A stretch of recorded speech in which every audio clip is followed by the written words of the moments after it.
Yep. There's no point of checking either. As long as you're through the channel, I am logged in.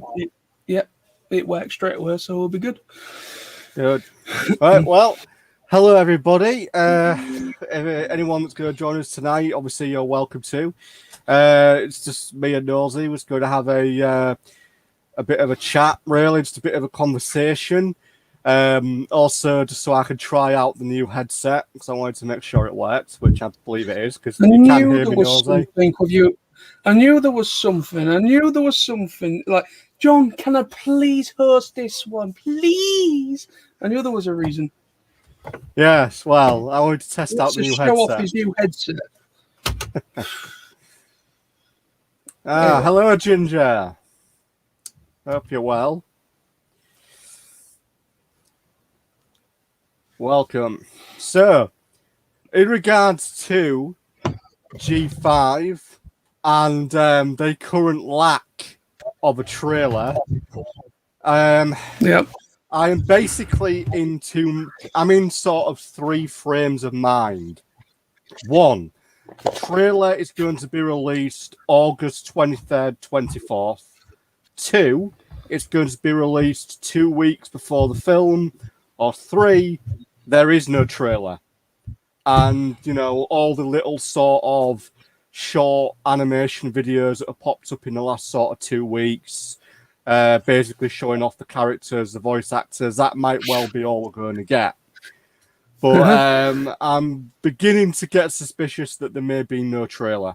And we'll just go into it with as little information as possible. Might well be the plan. Most likely so. Also, just before we get any into this, Sam, if you wanted to, you can bring them onto the screen, the comments, if you want. You just literally put your cursor over it and it says you can show and hide. Ah, right, I see. Well, we'll bring up Ginger's. Let's bring up Ginger because he's made a good point. Kermit Kern was a bit disappointing.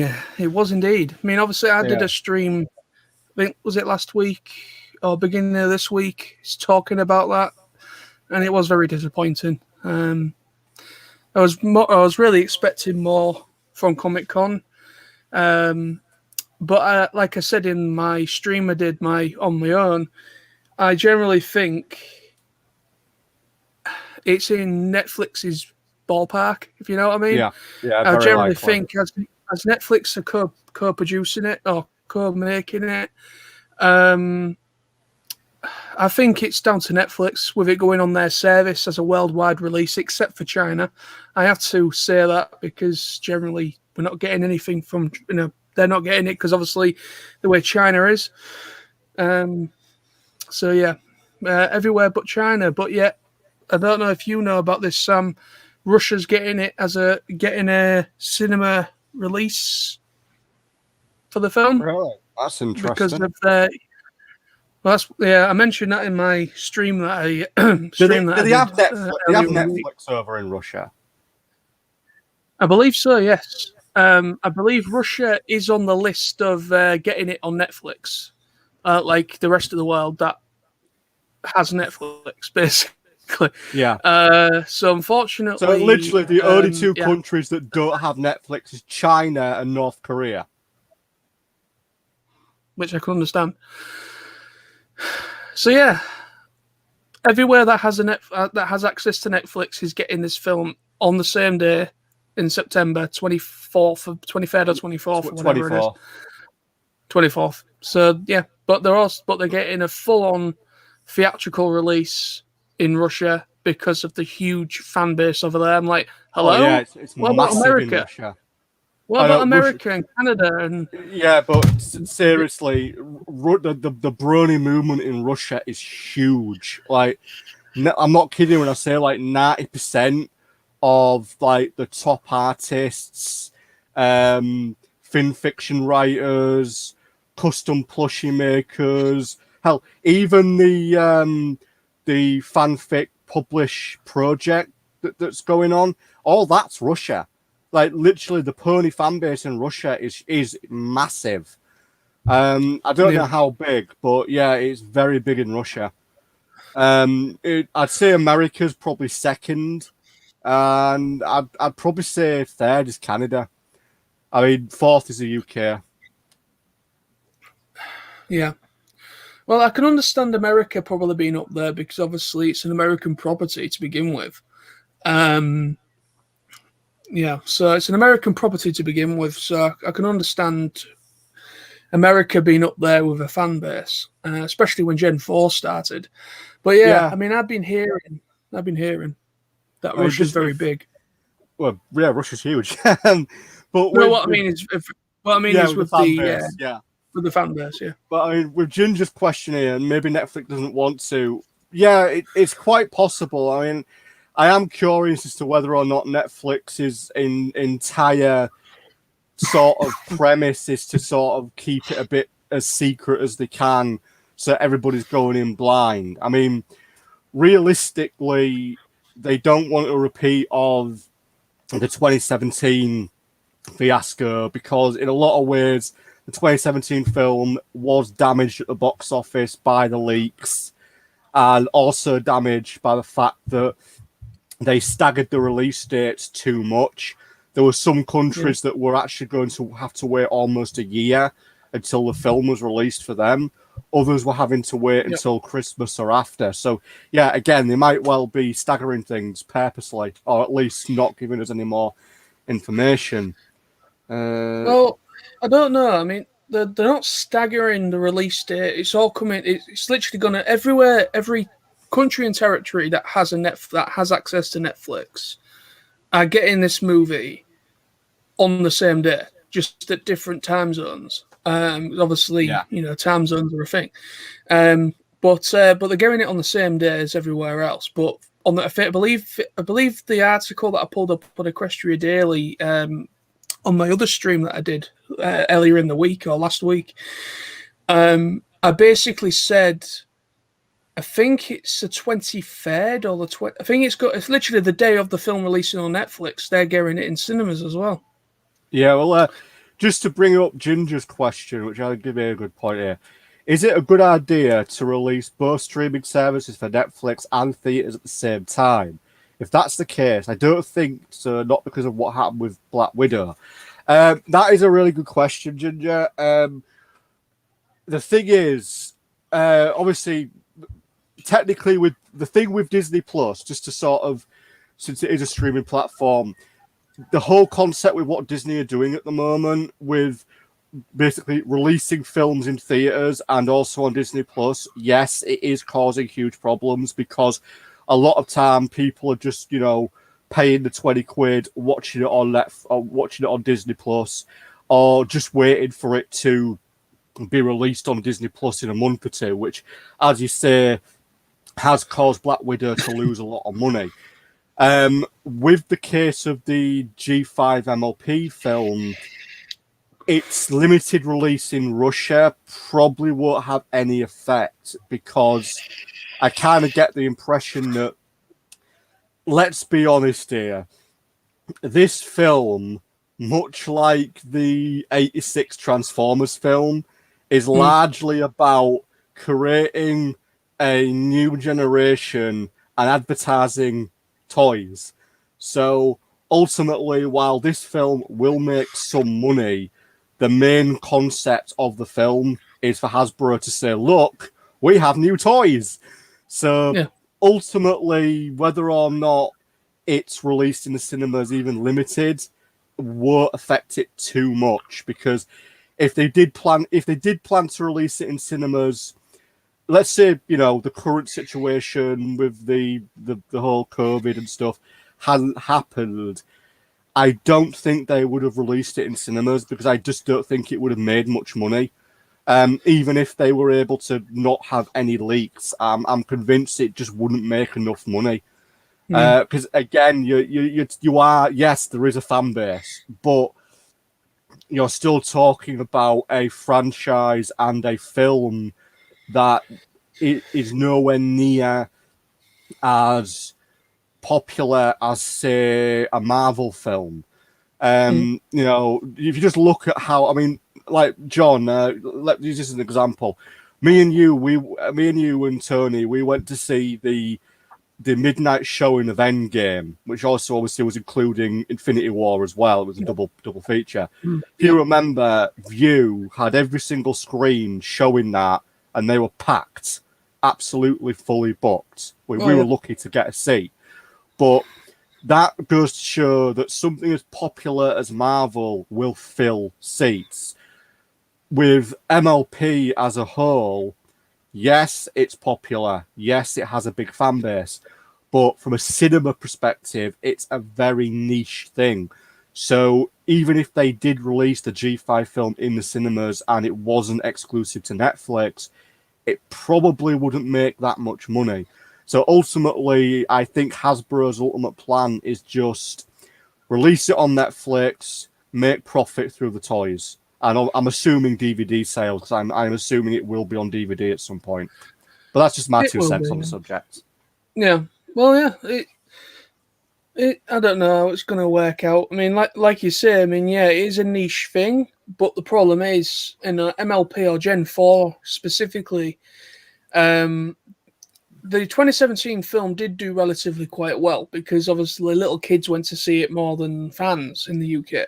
Obviously, I'm not saying fans didn't go and see it. Of course they did. I mean, obviously, me and you went to see it at least 3 times. Yeah, that's true. So, yeah, well, there was nothing else to watch. That's why we saw it 3 times. Yeah. Just to give you a sort of heads up, mate, out of a budget of $6.5 million, it made just over 61 million. So it did indeed make profit, but personally, I think it could have made 80 million or even 100 million if it hadn't been for the leaks and the problem with sort of release dates. They probably would have got a lot of the money back for the domestic release as well. Yeah. Because when a film doesn't do necessarily, yes, the film they might make money on top of what the budget of the film at cinema, but they usually also heavily go into the domestic release, like the physical, the Blu-ray, whatever. So yeah, I mean, yeah, it's unfortunate because of the whole leak in Germany. That's what caused the issue there. A lot of people saw it, and a lot of fans were like, well, I'm a little bit, some fans were like saying, oh, they're a little bit unsure about going to see it, a little bit, got a bit of anxiety going to the cinema to see it around people. And I can understand, some people out there, with this specific fan base, there is a little bit of an issue with people on the outside seeing people in a weird way. Going to see people that are fans of a show about pastel ponies and all that, and also the negative stuff that the media in America and even here. Here as well. There was quite a bit of negativity. Not that anybody ever pays attention to our local paper, but the Daily Mail, if you remember, mate, they did cover the film. Largely because, let's be honest, nothing ever really happens in Hull. So the Daily Mail tend to really either print a lot of fabrications or just print stuff that no one cares about. They did actually do an article on the G4 film. They did bash it quite a bit. It was quite negative in the sense, and there wasn't really anything about the fan base. They were falsely claiming that the cast of the film basically didn't really want to be involved in it or something. It was really weird. It was like, despite the fact that the vast majority of the cast in the film had been voicing the characters by that point for 6-7 years. So, it's not like they did not want to be involved in the film. But yeah, it was a really weird article. But where you're coming from potentially. I expect there to be articles when the G5's film released anyway. There probably will be. Yeah, the media have this preconception about it. And the media is what's caused a lot of the issues with people on the outside looking in, so to speak. Yeah. They've caused a lot of that. There's a really good. There's not. Well, there's a. I don't know. I think you might have seen it, Sam. I think it's on YouTube, but there's like a. There is a couple of documentaries. A couple of them. One. Well, actually, there's about 3 documentaries. One of them that's like a reporter looking in on it. Yeah. I've forgotten what they call it.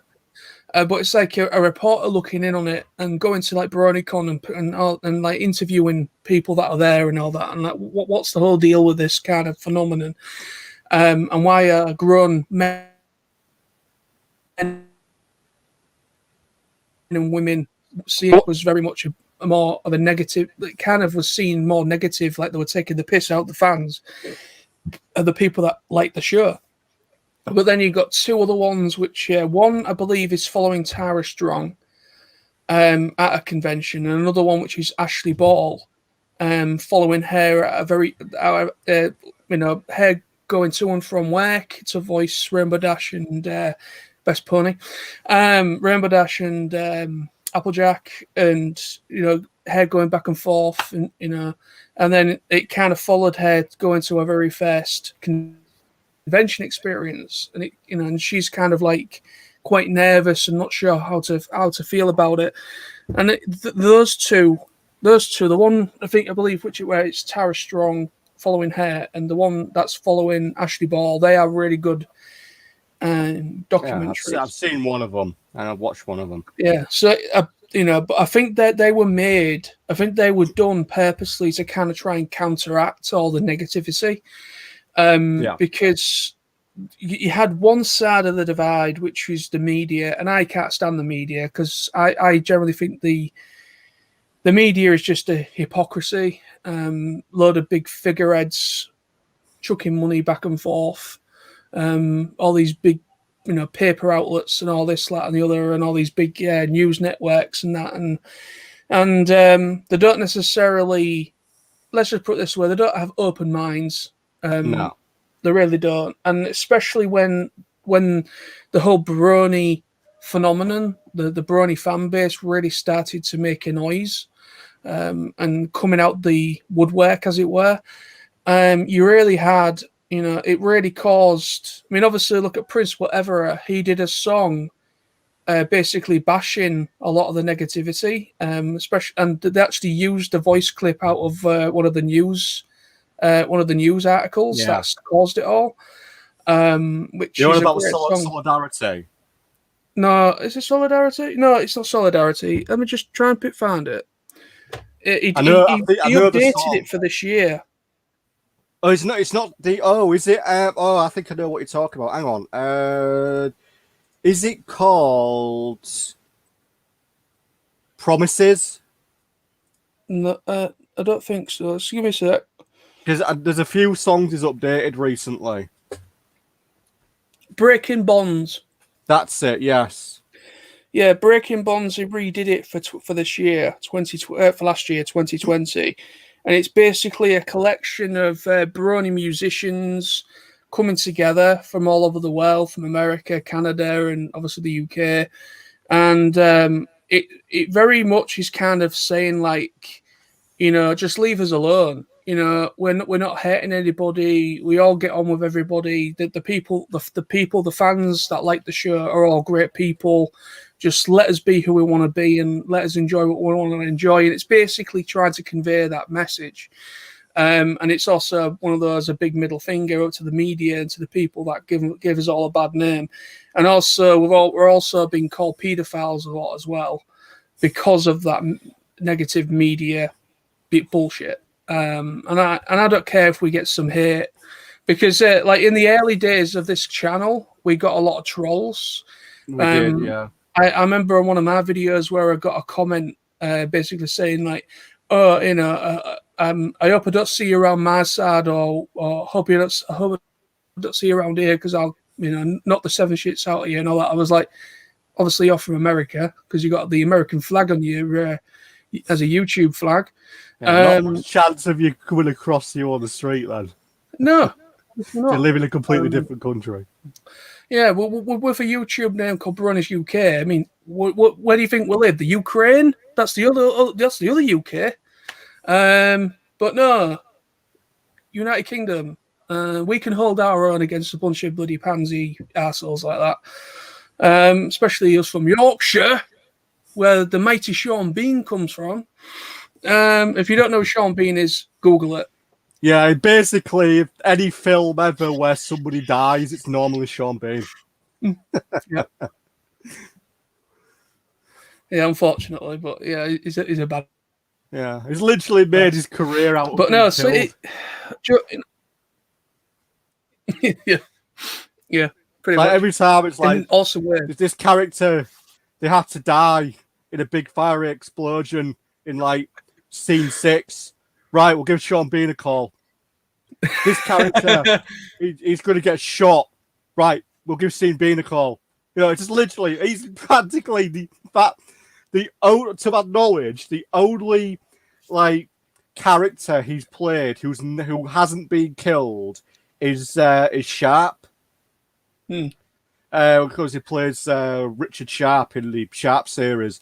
Yep. Back in the 90s, and that's the only thing I am aware of where his character he plays does not die, as far as I'm aware.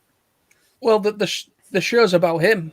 You know, he's playing the title character, so of course he's not going to die off at the beginning. No, I don't know about the end. No, he does in the books. He does, because I know in the books, right. in the last Sharp book, he does die. Right. But they never actually kill him off in the series. It follows his life, like from when he's a sergeant in the military in the British Army all the way up to the Battle of Waterloo. But yeah, it's practically the only Sean Bean character that is played that he's not died. It's as far as I'm aware, it's the only character that survived. yeah.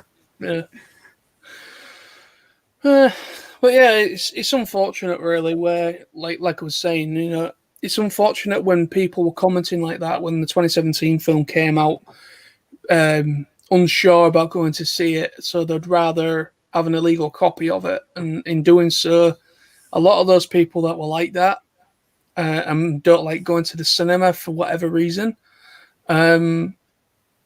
it was because of those individuals that caused it not to get any money. And you never know. I mean, if it made more money, we might have got a second one rather than Gen 5.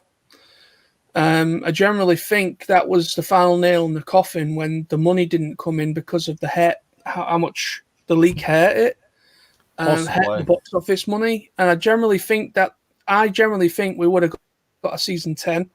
I've said that a lot. I think how premature, basically with season 9, there was unsure about whether there's going to be a season 10, and there was a lot of silence and a lot of speculation. And I generally just thought, I generally just thought to myself, like, it's a little bit strange that all of a sudden that season 9 was the final season, and there was still a lot of questions not answered. Still, like, a lot of character development just didn't really happen, and it just really does scream out when you watch season 9 that there was plans, and obviously there was going to make a third season because they were working on it. They were working on it, but then I think generally, I think Gen 4 was soft. I call it a soft cancellation. Why I say soft cancellation is that they kind of did that with another Hasbro property called Transformers Prime. I know this isn't pony related, but it was a similar thing that happened. And also, not just that, but there was another Transformers series called Animated as well. And basically, why I give it a soft cancellation. Well, actually, Transformers Animated was outright cancelled after third season. There was originally going to be more, or at least one more, but that got cancelled. But with Transformers Prime, it was actually doing really, really well. And this was when Hasbro had their own network called the Hub Network, which was very short-lived. And then I think it was taken over by... it became Discovery Family, which is what aired the Equestria Girls stuff and the Gen 4 stuff in America and Canada. So yeah, it was just kind of like, I don't know. I don't know where my mind's going. My mind's gone dead now. But no, it's just kind of annoying. It's just kind of annoying, really. I just think in my head that we generally could have had a 10th season, but we essentially do have a 10th season now because they brought it out in a comic book form. It's always a shame when franchises do that. There's been quite a few franchises that have ended and then continued on through comics and books. Yeah. A really good example of that is a series called Farscape. That ended after sort of a mini film called The Peacekeeper Wars. There was meant to be a season after that, which technically would have been season 5. It never happened, and instead they released a series of comics, which were basically the season 5 story. So yeah, it as much as it is nice to see a series continue in some way, it's always a shame that you don't get to see them come to fruition on telly or in the cinema. It's always a shame. It is. I mean, I generally do think that we could have got a little bit more out of Gen 4. I understand. I think Hasbro was starting to notice something. It was probably a downward trend in viewers. Yeah, there was, because there was a lot of the fans that started out that, like, you know, when the Brony fan base really exploded. When it really exploded, obviously back in 2010 when the show started, and that's generally when it was kind of like a much smaller scale thing. And then by season 3, and then season 3 was obviously going to be the final season, but then it got picked up for more from that point on, and all thanks to a huge influx in people watching it. And genuinely, a lot of people started tuning off from around about season 6, season 5, season 6, because a lot of people thought that was enough for them, or they didn't really like the direction it was going in. Especially some people tuned out when Twilight became an Alicorn princess. So it was kind of like, I think Hasbro were looking at the figures and saying, yeah, I think they had plans to continue it if it was still going to get good airing rates, and the film would do well. I generally think we could have got at least one more season, a 10th season, and I generally think if the film had done, we might have got a final film to really wrap it up. But I generally do believe that. But obviously it never happened. The film didn't make enough money because of the leak, and generally a lot of people started tuning off and weren't interested in the final couple of seasons. And I generally think that's what killed it in the end, unfortunately. Quite possibly. So, I want to throw up Gary P's question here, which I quite like of. Basically asking, wasn't Rainbow Road Trip meant to be a second film, and ultimately got shortened? Also, used to love Farscape. Well, good on Gary P. Thumbs up for loving Farscape. But in regards to the question about Rainbow Road Trip, I've always kind of assumed that it was meant to be a film. I know there was a lot of debate over it because the animation style is very similar to the film, and wasn't it made by the same company that did the film? I know there's a lot of debate as to whether or not it's, you know, meant to be a quote unquote second film. What, Rainbow Road Trip? Yes. Well, Rainbow Road Trip was actually animated and produced by Boulder Media. The movie itself, the 2017 film, was produced by DHX Media, which was the people that produced all of it, except for I don't know what happened. All I know is I think there was some sort of something that had gone on with DHX. I don't know what it was. There was something going on with that. And that's why the production moved from DHX to Boulder Media, and they kind of carried it on. So, from what I think, Rainbow Road Trip, I don't think it's got anything to do with the 2017 film. I just generally think it was. I think it was just kind of like, it was just all it was. It was only a 45-minute special anyway, 45 minutes to an hour special, and it was for TV. So I think it was just kind of a way, like a promotional thing to kind of sell a new doll, because they kind of released all the main characters in rainbow wing colors and that. Yeah, but it never really went anywhere. It was No, like a really sort of sudden run, and it didn't last very long. I think it was an attempt to sort of bring back the season four, was it season four, where they had the the rainbow power thing. I think it was season four with no. Tyrek. Yeah, it might have been. And can he also just say to Mary and Ginger, who are both just basically stated on the chat they're 18, you're making me and Nosy feel really old right now. Yeah.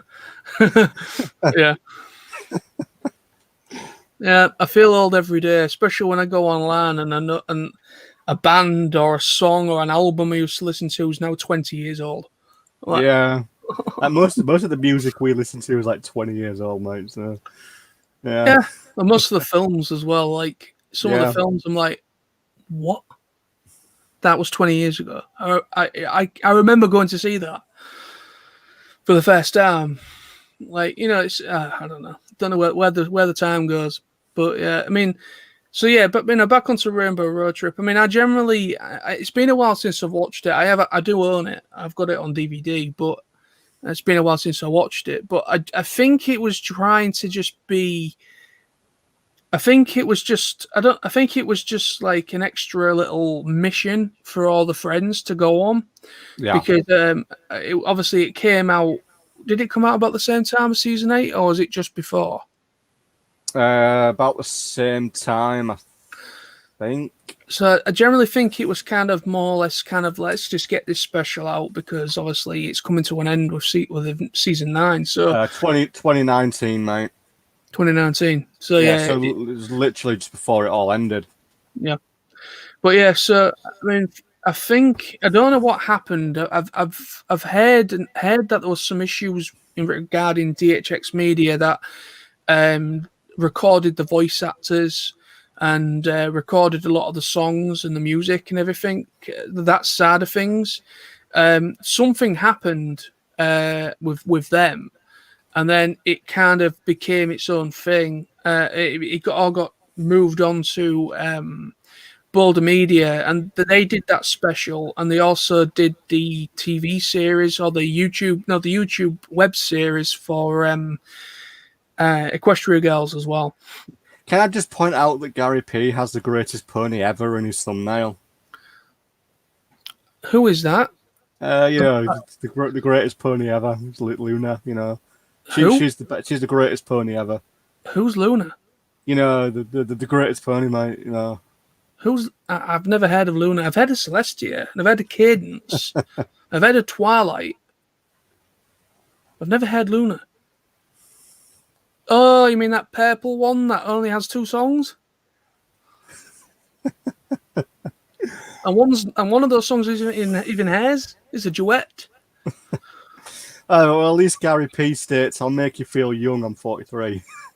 Oh, great! Thank you. But I do agree with what he says there. Getting an ending rather than just finishing randomly, like so many things that just stop. So yeah, just on what Gary P said there, it's a good point to make. Some franchises, they do just stop. They don't have an ending.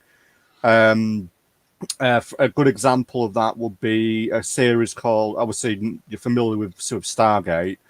There's a series called Stargate Universe that only had 2 seasons. It basically just sort of ended. It never continued into the 3rd season. So unfortunately, that never got its finish. Also, another good example would be Star Trek Enterprise. That never sort of finished. That just sort of ended. So yeah, it's nice when a series has an end and doesn't just stop. At least you get some resolution for the franchise. That's true. That's a series I really want to check out. Is Stargate. I've seen the film loads of times. I actually quite enjoy the film they did. for Stargate. I believe that's kind of starts it all off, doesn't it? And then the series follows on. Technically, it does, although with the actual series, only one actor from the film reprises the role. Yeah, and it's the guy with the glasses, isn't it? Uh, The guy who wears the yeah, glasses. Daniel Jackson's character. Yeah, the character of Daniel Jackson. Yeah, the rest are all different actors. But yeah, so it does basically follow on a couple of years after from the film. It does follow it all. Yeah. Okay. I know. Just to quote Ginger, got to agree on that statement. Yeah. Watching. Yeah. I mean, to be honest, I haven't watched anything pony or Equestrian Girl related in ages. And when I saw that finale, I kind of like watched it, and it was an all right finale. It was all right, but it still brought the feels. There we go. It still brought the feels. It was like kind of like this is it, end of an era. It's been going since 2010. A lot of the voice actors practically grew up during voicing this show. CMC voice actors did, and when they started, they were about 12. Yeah, the last who played Apple Bloom, what's her name? Michelle Creeber. Yeah, Michelle Creeber. Yeah, Michelle Creeber, and Claire Corlett, who played Sweetie Belle, and Scootaloo was done by another lass. I can't remember her name, but yeah. So those three lasses, when it first started in 2010, they were literally, I think, about 11 or 12. I think one of them was older than the other two. I think the last who played Scootaloo was older, just slightly older. But now, like, I can't believe it. Like, I think Claire Corlett, or whatever her name is, who played Sweetie Belle, she's now 18. And I think Claire. The other ones, I think they're all now 19 or 20 years old, and I'm like, bloody hell. So yeah, but yeah, it went on for it was in production. The voicing side was 10 years. So obviously the voicing for season 1 would have been done back in 2009 or maybe 2008. So so when they started producing Gen 4, the first season, the voicing and everything would have been done probably the year before it all aired. So they were voicing it for the whole cast were voicing those characters for a solid 10 years. And obviously it only aired for 9 years because obviously, only 9 seasons. I mean, when they announced that season 9 was the last season, I was like, why? I don't like odd numbers. I like even numbers. Give us a 10th season, even if it's just half season. They literally, originally, they were going to end it on season 3. There was no season 4 or even a film originally. It was only because of the fan base and how big it was becoming that there was a after season 3. I mean, season 3 was originally it. You were going to go through the motion. Twilight would, become an alicorn, and that was it. It was how it was going to end. It's also part of the reason why season 3 was only half the normal episodes, at 13 episodes, rather than 26, because at the time it was more like an experiment to see whether or not they would even do a season 4. And again, due to the fan base, they did get a season 4. Yeah, because pretty much. Ultimately, a lot of people say the golden age of the fan base, at least from the early days, was around about 2012 to 2014. Creatively, I would agree on that. A lot of the really good stuff, whether it be fanfics, music, artwork, all that was coming out between 2012 2014 is definitely some of the best. Yeah. But some of the stuff that's come out in the last 3 years is even more amazing. So I would say the fan base never truly died or went away. It just sort of had its lows and its highs, like any fan base does. Yeah. No, that's a good question from Ginger. it would have been epic if MLPG4 movie could have been set up to become an Alicon. Yeah, maybe so. Maybe so. I mean, I don't know if maybe it might be a bit too early around about that time when she became an Alicon. I think that was obviously season 4. Was it season 4 when she became an Alicon? Season 3. Season 3, was it? So I don't know if it. I mean, yeah, the Brony fan base had only just started to pick up, hence why they decided to continue it past season 3. But I don't know if it would have really have pulled that many people's attention, because a lot of little kids, especially here in the UK, because I noticed there was a big influx with little kids, because when I used a place I used to work at, and I used to work on the checkouts, and I saw a hell of a lot of little kids with like little plushes of Rainbow Dash, or listening to a song on an iPad or whatever like that while the parents are doing the shopping. And I generally think a lot of the little kids that started to tune in, that would have been probably around about the 3 or 4, maybe 5 years old. I generally think they would have probably started picking the show up probably around about that time. But I still would have thought it would have been a little bit too early or premature to bring out a feature-length film for it. I generally think back in 2017, I think that was a perfect time point to make a film, because the film, there was plenty of seasons and a lot of episodes, and it was being shown here in the UK. It was practically up to date, maybe a season behind at one point, but it was pretty much up to date here. Same with the Equestria Girl stuff. So it was getting a good attention, and it was airing properly and airing well in all the countries that got it.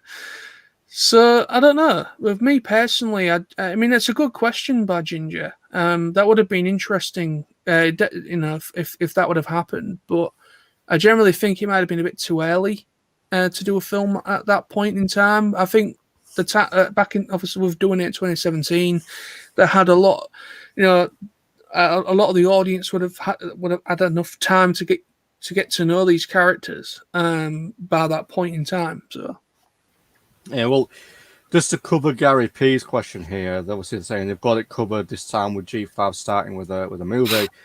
Yeah, that is definitely true. In a way, it's not only starting a whole new generation, it is literally called My Little Pony: The New Generation. But ultimately, it's starting everything off with obviously a bigger budget, a bigger story, and ultimately giving you a good way to introduce the new characters and the new world. And obviously, with it being through Netflix and it being global this time on much the same day, it's ultimately going to have a bigger impact and set things up for the 5th generation. I think one of the big questions that does keep getting asked is, will the series have the same animation as the film? Realistically, Netflix could easily afford to do that. It wouldn't be that difficult for them. The question after that would be, will it be the same voice actors from the film that will be doing the series?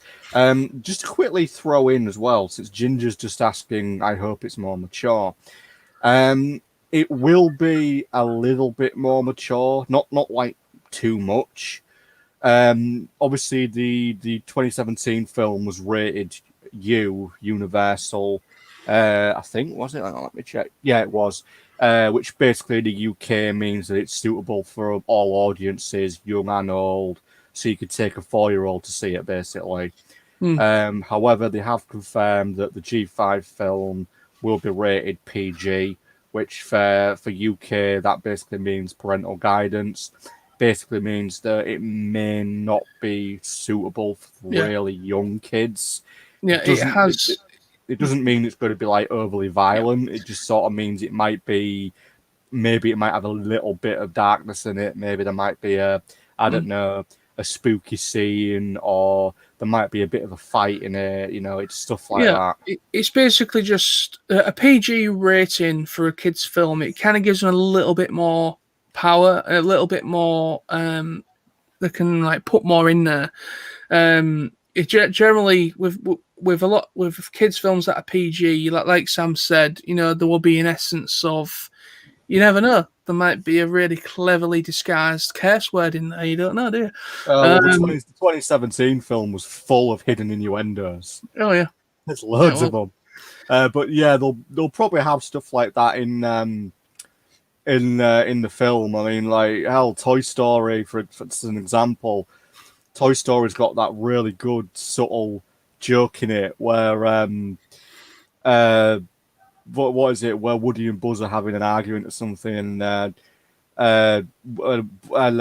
Woody says, we're all impressed with Andy's new toy, and then Buzz says, I think the word you're searching for is Space Ranger. And Woody's response is, the word I'm searching for, I cannot say, because preschool toys are presents. Which is just a real subtle way of saying, I want to call you something else, but I can't because there are kids watching.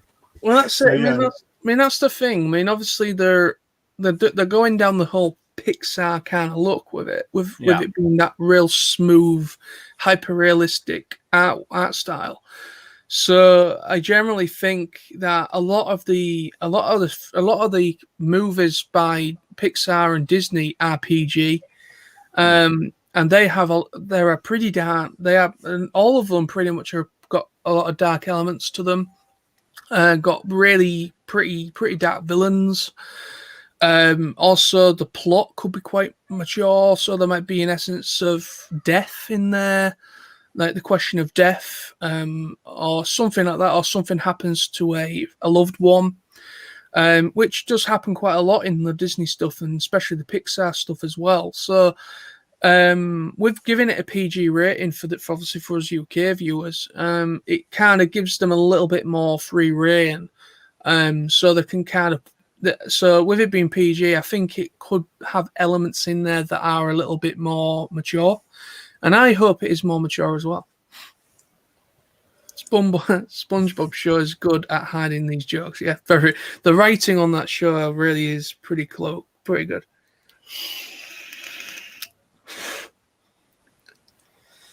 A lot of the time, subtle adult humor in kids' films is always really well hidden. And you obviously, for an adult, you spot it, and that's what makes it more funny, because you're in on something the kids aren't, because they don't understand it. Well, that's it, because the people that make these films, they're family films, right? That's the critical point. So the mummies, daddies, grandparents, aunties, uncles, they're going to be taking the kids to go and see this film. So it's kind of like... Well, most likely the kids will be watching it on the tablets or something. Yeah, so. I know, but that's where their mindset will be. Is that a little kid that, it's My Little Pony, so they might be about 6 years old. So obviously the poor parent's going to be like, I can't believe I'm going to be sitting in a cinema for about an hour and a half, it's nearly 2 hours, watching ponies. And then, so they're going to know that there's going to be that mindset from the adults. So that's why, like in the Disney stuff and possibly this film, they might put little things in there that, that the parents will get. So it kind of gets the parents through the film as well. So, Ginger, Hitch isn't in the merchandise. I hope nothing major happens to him in the movie. Well, I don't think anything's going to happen to any of the characters, but I kind of get the impression that it'll take a while for them all to sort of meet each other and sort of meet up. And just to bring up Gary P's question there, he's the new Applejack. Background.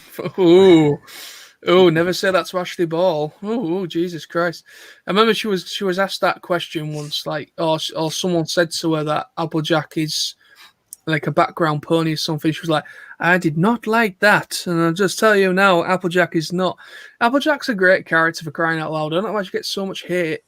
She's the embodiment of female strength. She don't care about beauty to that all of her other friends do. No, I mean, in a lot of ways, she's sort of the ultimate tomboy. She is. She's a tomboy character, unless that's why people don't like her. I don't know, but I love Applejack. I mean, mostly because it's the same voice actress that does my 20% cooler character. Rainbow Dash is the best pony, and she has all the best songs. I mean, Ginger points out, obviously, with Hitch being a sheriff. I mean, yeah, he is a sheriff, but again, we have to sort of take into account that this film is not, it doesn't have like a very high rating. So ultimately, I can't see there being any major violence in it. I would be interested to see just what kind of things Hitch does as the local sort of law enforcement. What is his everyday routine like? So it'd be interesting to see. I mean, you only really got an inkling of what like the Royal Guard did in G4, which wasn't really a lot. So I don't know, maybe Hitch will be like the next generation of that. There may be. I mean, it's a good point that it's a good point that it is true. I've not seen all that much merch for Hitch. I mean, I think there's a plushie. I think there's a plushie toy for Hitch, and I think he's on. I think there's a couple of like other like things that I've seen with Hitch in there. But yeah, compared to the others like Sunny, obviously Sunny's the main character, so she's going to get a lot of merchandise. And but the thing is, My Little Pony's always been about the female characters, and the female character. True. The My Little Pony main characters have always been female. So you don't know if. Yes, Hitch is a main character because he's kind of been he's part of that main crew, but yet he might be. Obviously, he's going to be pretty present in the movie, but is he going to be quite present going forward in the series? Do you think maybe once the series is airing, he might become more of a secondary character, and maybe another character might take his place? I don't know. We don't know. Well, yet. Ultimately. So let's catch. So Gary P states he likes AJ. Who doesn't? AJ is a good character. They've all got the strengths really of all the main six. Applejack is great. I don't know why she gets so much bad rap. Yeah, I really don't. A lot.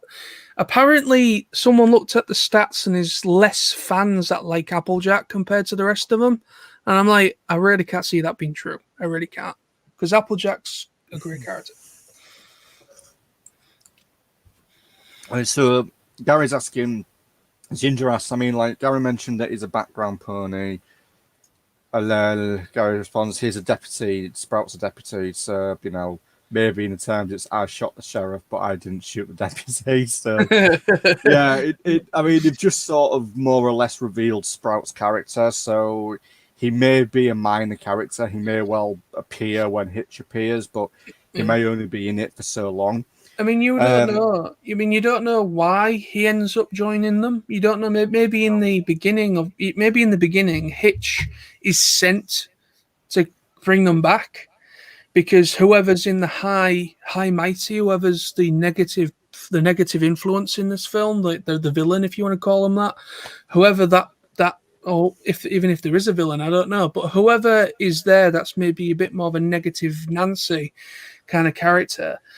Then you don't know whether Hitch has been sent to try and bring them back, and then obviously they become friends, and he joins them, and he kind of goes back on his orders from whoever sent him in the first place. I don't know. We just don't know. I mean, it's without a goddamn trailer, for crying out loud. We can't really say much, but I think we will get a trailer, because the way Netflix works, we'll get a trailer, but it'll be via the app. It'll be via the Netflix app, because they have that what's next option on it. And once we get into September, which is, I believe, tomorrow, we'll be in September, and August. What? August. Well, yeah, we're in August, Sam. Yeah, it's August tomorrow. Is it? It's the 1st of August tomorrow, mate. Is it? Yes. I thought it was in fucking. I don't know where I am. No, we're not in August. It's the 1st of August tomorrow. I don't even know where I am. I'm a whole month ahead of myself here. Yeah, you're right. It is August tomorrow. Anyways, I was getting ahead of myself. But yeah, so basically, I think once we get into September, then it'll probably might show up, because you can go a good couple of weeks or so in advance on there. And they always do trailers for new stuff. They always do, and I think the trailer, if they do one, it'll go up on the YouTube channel. I generally think so.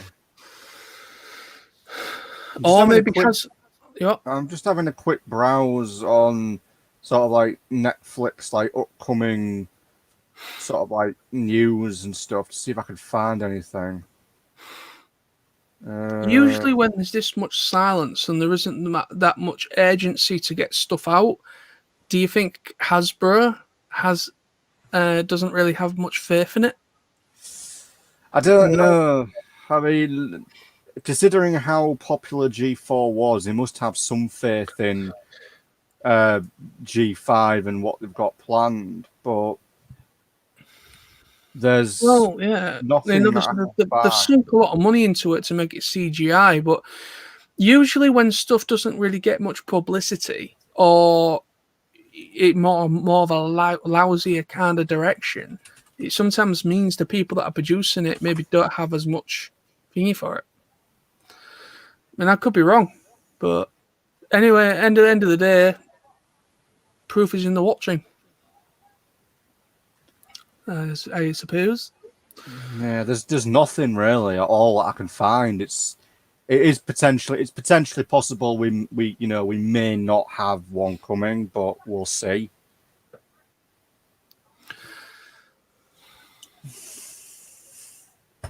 Oh no, Gary P has made a really good point for you, Nosey. If you're a month ahead, does that mean you can see the movie before all of us? Yes. I'm only joking. No. I kind of wish so. I kind of wish I could just go. You know what? It'd be great if I could have a time machine and I go right in the future to the point of when the movie comes, and I come back and I say, "I know what happens." Anyway, record it and read it back. yeah. I apologise if you're hearing any noise, shouting over my microphone at all. I believe some neighbours are having a barbecue and they're getting a bit rowdy. So my window's open and I can't be asked to get out of my seat. So you might not hear them, but they are getting a bit rowdy all of a sudden.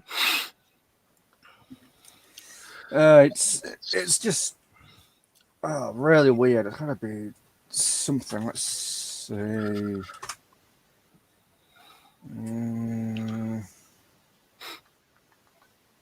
Anything at all? No.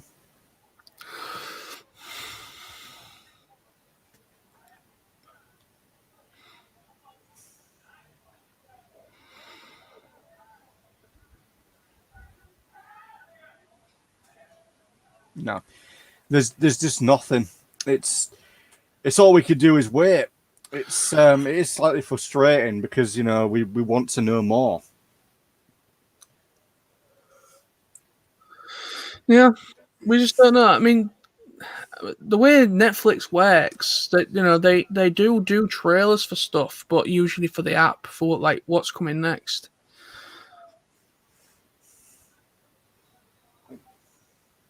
Gary P, I just hope it is as good as Izzy looks. Yeah, I like how Izzy looks. At the moment, Izzy's my favourite just on her look alone. It just depends. It might change. Someone else Sunny's might. my favourite. I just like Sunny's design, like her overall design. My next favourite might be possibly Pip, or Pip Storm, because she looks a little bit like Rainbow Dash. That's Zip. Is it Zip? Zip, yeah, Zip's the one that looks like Dash.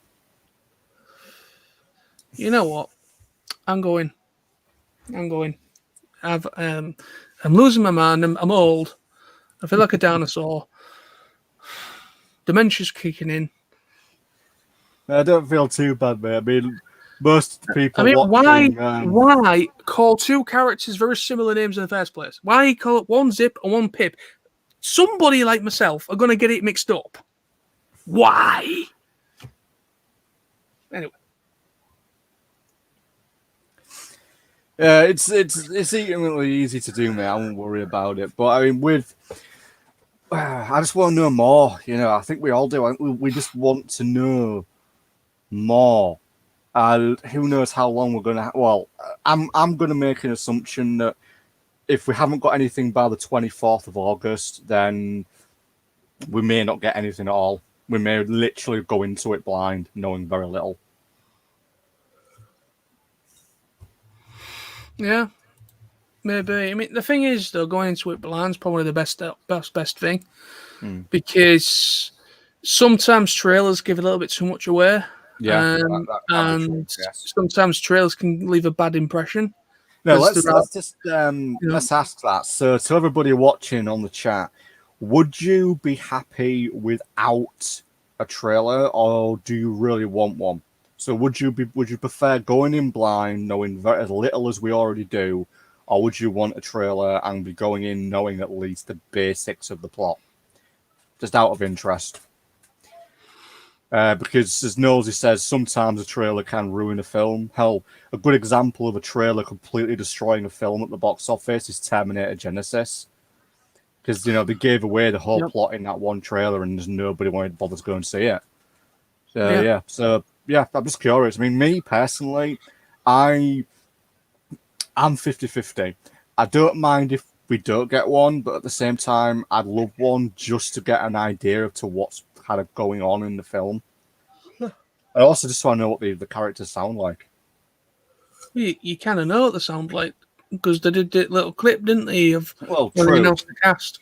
True, but I'd love to see them sort of more in, the film world, if you will, what they sort of really look like. I mean, you mean them interacting with one another? Yeah. Yeah. So I agree with Jermaine's. A movie is best experience without seeing any trailers or reviews and just going in head first. Yeah, I do agree on that. In a lot of ways, going in blind in a film could be better off because you will have less to think about, Oh, and Gary P makes a good point. I need a trailer to know whether or not to pay for Netflix. Oh, so you don't have a Netflix account? That makes sense. I mean, some people out there probably would. I mean, you know what? The thing is, you can get Netflix for 30 days for free. Yeah, that's what I was you could literally set yourself up, Gary, for like 30 days. Even if you just watch the film repeatedly for 30 days. Ultimately, you could then cancel and not be charged anything. And even then, I think it's only about £5 a month for Netflix on basic package. That's the basic package. If you want SD, like HD is £7 a month, isn't it? Something like that. Yeah, I mean, I'm on HD, which is about, if I'm paying £8 a month, $7.99, I think. But yeah, I mean, to be honest with you, Gary, I mean, like Sam just said, if you don't want to pay for it, just to be able to watch that film, you could just set up a temporary account, watch the film a couple of times, and then if you don't, and then just cancel it, and then you don't pay anything. I'm trying to get that through to a friend of mine as well that I know. And he doesn't seem to have anything. He don't have a Disney Plus account. He don't have a Netflix or an Amazon account. And I was just like, you could just set up an account on all of these and then just cancel them after you've seen it. So, just as Ginger states, quoting from episode 1 of season 1, when the five gathers, a sixth spark appears, getting the feeling that there'll be a sixth pony joining the group, and then goes on to state it could be a reformed villain, or maybe I'm just stupid to think of this theory. And then, as Gary P points out, we are a short one unicorn at the moment. That's actually a really good thing to point out, Ginger. I didn't even think about that. That's a really good point. If they are going down the route of sort of reuniting the elements, then yes, they could well indeed be a sixth character we don't know about yet. Anybody thinking about perhaps, a certain purple alicorn making an appearance, perhaps? Or a certain dragon. Or, even Spiky. Actually, I'd love Spike to show up in the film because as somebody as somebody who is a fan of Spike, I always felt like he just never got what he deserved. He really deserved more than what he got. And if he did show up in the film, it would be great. I mean, again, it's quite possible because, again, you know, dragons and they live a long time. So ultimately, yeah, he could show up. I know at the moment there's a lot of speculation about G4 characters and whether or not they'll physically show up in the G5 film. Officially, the word from the actors, G4 actors, is no. But again, they might well not be able to say anything. So who That's knows? true. I mean, Tara Strong, you know, she was interviewed after it finished, and she was asked whether she'll be reprising her role in Gen 5, and she generally said, you know, she for what she knew back at that time, which was about a year or so ago, when this film was first announced that it was going to happen, or Gen 5 was looking to likely happening. You know, Tara was like, well, for all I know, I've not been approached, and Twilight. As for me, I will not be reprising the role of Twilight, but that doesn't mean Twilight necessarily won't be back. They might just get a different actress to play her. It's impossible. Ginger states, I hope this doesn't happen, but if ever Twilight appears at the end of the movie and talks to Sunny before she departs away, I'm going to cry. I think we all might shed a tear. But they might do like an end credit thing where they might maybe have like a little cameo in there that makes you go, yeah, they might do. I mean, like I said, it's all setting up, and then obviously there's a 45-minute special before the series as well. Yeah, so again, I never considered this, but Gary P, you make a good point. Regarding the jewel heist, could it be the elements? Yeah. Oh, that's a good question, because I never even thought of that. But yeah, what if they are the elements? That's a really good question. So I was going to talk about that, actually, because another one of the brawny YouTubers, forgotten his name. Is it, Dr. Wolf, I think it is. Yeah, he's talked about it, hasn't he? Yeah, one of his latest videos, he was talking about that. Whether this jewel heist is in fact the elements of harmony. Who knows? Could well be. I mean, they are jewels, and they do go into a crown. So yeah, and they were effectively at one point locked away in the safe. Yep. So who knows whether they've gone missing, and whoever's you know. Can't we ask as well? Because I believe they were destroyed in like season 9. Sombra destroyed them, didn't they? He killed them, but yet didn't the energy was still within the main 6. Yeah, that's true. I mean, there's no way to say that they weren't able to sort of access the energy and reform the elements. The thing is that you don't know as well if they managed to maybe make new ones, true. or maybe I don't know. Because like I say, we generally don't really know how far ahead in the future it is between Gen 4 and Gen 5 starting. So it really depends of how much of a time jump it is, and within that time scale, have they managed to do something, make something, in order to replicate that power? Or is there something similar that's sprouted up or been discovered that that has a similar effect on a group of ponies or whatever? We don't know, do you? No, we don't. We don't. In Gen 4, it's the elements of harmony, but yet there's no magic at the moment. So it makes you wonder, that's probably why, if there's no magic in Gen 5 that we can think about, then that means the elements of harmony and all that stuff is what gave the magic.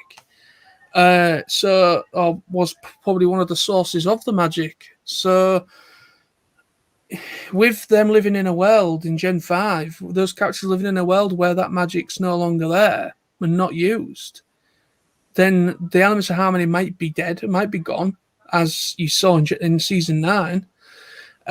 But yeah, it might have gone with the main 6 from Gen 4 because they might have passed away or passed on. They've become a legend, as you can see in one of the images with Sunny. She's playing with action figures of the main 6. So I'm guessing that they become more of like a local legend, like a legend of Equestria. So we just don't know. We just don't know until we see it, until we watch it. Well, so show Garapi here. I'm guessing a couple of 100 years to 1,000. Again, it's possibly something like that. I mean, obviously we know technology exists. I mean, obviously in G4 they were the technology wise they were sort of, if I were to hazard a guess, I'd say they were sort of the equivalent of late Victorian technology. Whereas in G5 we know they're at a level of technology very similar to today. You know, we've seen the fact that they have smartphones, for example. So I'd be very yeah. Go on, Sam. Sorry. so at the better least, it's a few hundred years at best that have passed. They've developed technology to a point where it's similar to real technology as it is in real life. I mean, I'd be very surprised if it is as far as over 1,000 years, if in the future, because I'd be very surprised if that is the case. I think a believable thing is maybe about 100 to 200 years, something like that, 150 to 200, because in that time scale, there is still enough time for them to maybe create things like technology. I mean, if you look at Victorian times, like Sam says, where it was like very primitive, they were using, like old ploughing techniques for the F ponies for the, and a lot of the stuff that they went and they did and everything was very much like a Victorian kind of way. And if you was to go like about 150 years later, technology started to come into it. Very primitive, but it happened. You know what I mean? So who knows? Who knows? I mean, I'm betting it'll be about between 100 to 200 years in the future after the events of season 4 or Gen 4.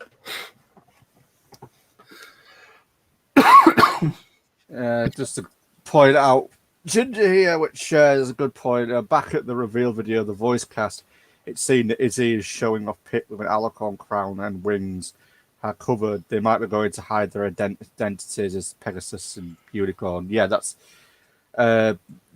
is a big theory that's going around. That they obviously they sort of hide who they are and pretend to be unicorns to mix in with the unicorns, because as it's been more or less said, there's a lot of mistrust between the three races.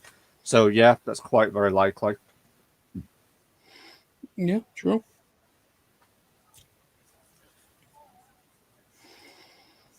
Let's see.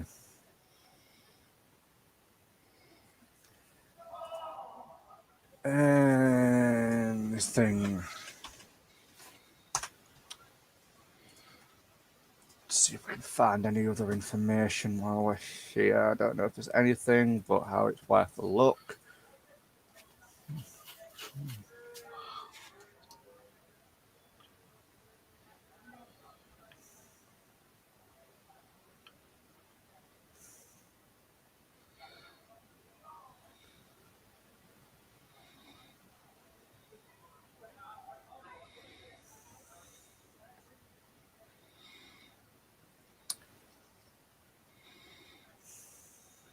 Ah. You're witnessing people. Sam's thinking about something. Sam's discovered that he is in fact alive. You didn't realise that before.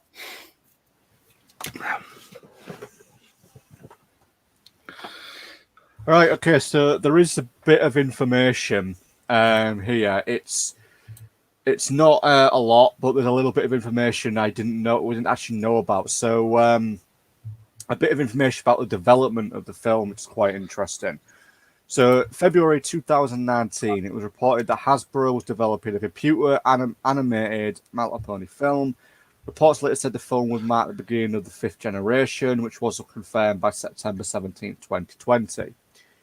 Lauren Faust hinted that Hasbro was working on a 5th incarnation in 2018, but she denied any involvement in the franchise's next incarnation, while Tara Strong obviously said that she too was not reprised her role in the 5th incarnation. Now, this is interesting. On January 29th, 2021, Entertainment One confirmed that the film will be set in the same world as the fourth incarnation of the franchise, while still serving as the first entry into the fifth incarnation, being set years after the events depicted in the previous incarnation. They explained the decision was made because producers felt like it would be wrong to not further explore the lore and world building established by the fourth generation. On February 12, 2021, it was reported that the founder of Boulder Media, Robert Cullen, along with Josh Ucha, will serve as directors, with Mark Vesper set to co-direct the film, and Cecil Kremer and Peter Lewis were announced as producers for the film. Now, there's a bit of information here. So originally, My Little Pony: A New Generation was set to be released 24th of September 2021 on Netflix. Originally, the film was going to be released on the same day, but in the cinemas, and it was going to be released by Paramount Pictures. However, after E1 sold the distribution rights to Netflix, it was decided that it would be released on Netflix due to the COVID-19. However, it will be cinematically released in China, and also by the sounds of things that Nosy said, Russia. Now, following the cancellation of the film's theatrical release, Hasbro and Netflix announced that a computer animated series, as well as a 44-minute special, would also release on the streaming platform following the film. The series will center on the adventures of Sunny and her friends after the events of the film.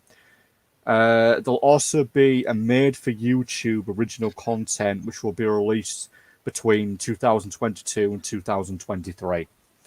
Interesting. So it looks like that the franchise will continue some in not only outside of Netflix as a YouTube miniseries, as well as the 45-minute special and then the series itself. Interesting. So, yeah, interesting. So I might get maybe like they do with Equestria Girls, maybe some like bonus songs and things like that. Yeah, it'd be pretty interesting if that's what we're going to get. Or whether it is going to be like the Gen 5 equivalent of Equestria Girls. Maybe. Who knows? I mean, it took at least about 2 or 3 seasons for us to get the first Equestria Girls. So, who knows? I mean, it depends. It depends really what the reception's like on the film, and then obviously the series that follows it. So if it does well, then I can't see why not Netflix won't continue it for multiple seasons. I mean, it will air on TV as well if it's a TV series, because I've noticed like some stuff that was like Netflix originals that was animated ended up about roughly a couple of months to a year later ended up airing on TV here on kids TV. Yeah, I mean, speaking of Equestria Girls, I am still very curious about what on earth's going to happen with that.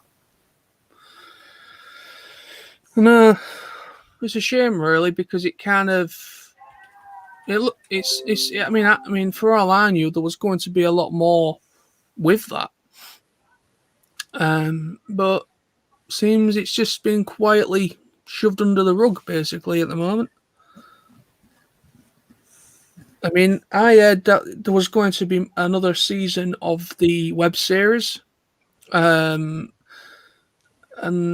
the web series or the YouTube series, whatever, was going to still continue for at least another season under Boulder Media, and Boulder Media are also working on this as well. So I don't know. No, I can't find anything. Unless because it's sorry, go on. Yeah, well, I can't find anything for the moment, unless there are future plans. But for the moment, it might well be that it'll never return. It might well be the end. Who knows? Maybe. Who knows?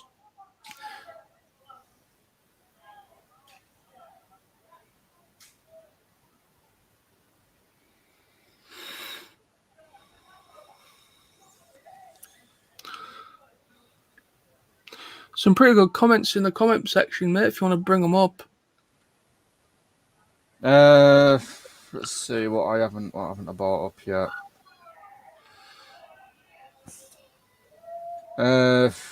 Pretty much discussed everything off the chat, mate. Have we? Yeah.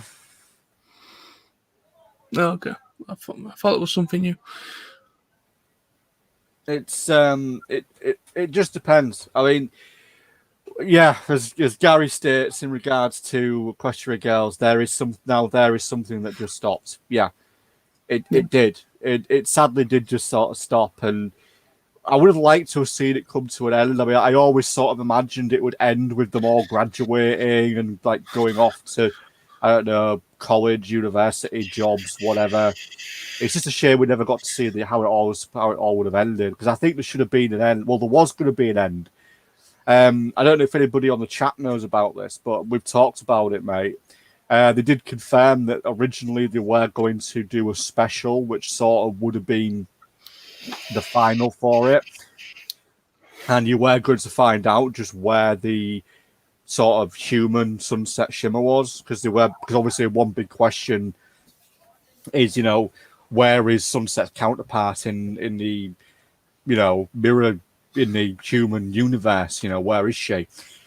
And apparently they did actually come up with a full script for that, and they were going to do like a film theatrical release, not a cinema release, but they were going to do a theatrical length special where you would find out where the other Sunset was and what was happening with her. But yeah, that was it. I mean, Gary P stated, someone said there was meant to be a proper ending for EQG, but it never happened. Yeah, there was. As we were just saying, the whole where is Sunset Shimmer's human counterpart, that was going to be the finale. That was going to be how it was going to end. You're going to find out where her counterpart was and why you'd never seen her. Apparently, it was something to do with her existing somewhere else, like something had happened to her and she was like no longer in that universe. It was something like that, like she'd been displaced or something. Yeah, well, that's it. I mean, it's unfortunate, really, because I really quite enjoyed Equestria Girls, and even I mean, you know, I know some of the feature films and everything. You know, there was only really one that was really good, and that was Rainbow Rocks. But I still enjoyed all of them, regardless. You know, there was some good songs in there, which is what I ended up watching them for. Was mostly for the music, but I think it kind of killed itself when it ended up becoming a web series, because the web series really didn't make much sense, because they did the web series kind of like going into more of Sunset Shimmer's backstory and kind of like continuing her saga, if you will. But then they kind of then made some 45 minute to an hour specials for TV, which was generally a collection of the episodes, the web series just put together. And I thought that was quite lazy. Like kind of like the time, like there was maybe three, I think there was 2 or 3 specials that were essentially just a collection of the web series episodes just compiled together, because most of them there was only about 10, max of 15 minutes each. So they literally comprised them together to make like a feature. I just kind of thought the web series itself was a bit shit, because some of it was good because we got some extra songs. We finally got some you know, some more songs from all the characters, which were great. But for the story standpoint, it didn't really make much sense. And then they kind of started going into the realm of, you know, pick this character to continue this. Yeah. You know, that kind of thing. It's like a multiple choice story. Yeah, and I don't really like stuff like that. So I think it kind of, I think they shot themselves in the foot when they did all that. I think it just tuned people off. I think they had potential really to make a final film for the EQG universe. I mean, after bloody what was it? Legend of Everfree. They really should have just gone and finished the whole thing off with one more sort of film. Really, it would have been nice to have seen that, but ultimately they didn't. I kind of get the impression that it was sort of the EQG universe was very much playing second fiddle to the MLP universe. I know it almost developed its own fan base. At one point, there was always like a secondary fan base that was just purely EQG fans. They weren't fans of MLP; they were just fans of EQG. That there was sort of almost, I think, there's like almost like a secondary fan base, if you will, that are just fans of that franchise. Yeah, true. Well, it was a split up thing at one point. You know, you had like myself and you, Sam, that liked both sides of it. And then there was those that only liked the pony side and really could not get the head around the Equestria Girl side. And then there was those that preferred the Equestria Girl side to the pony side. So it was a very kind of 2020.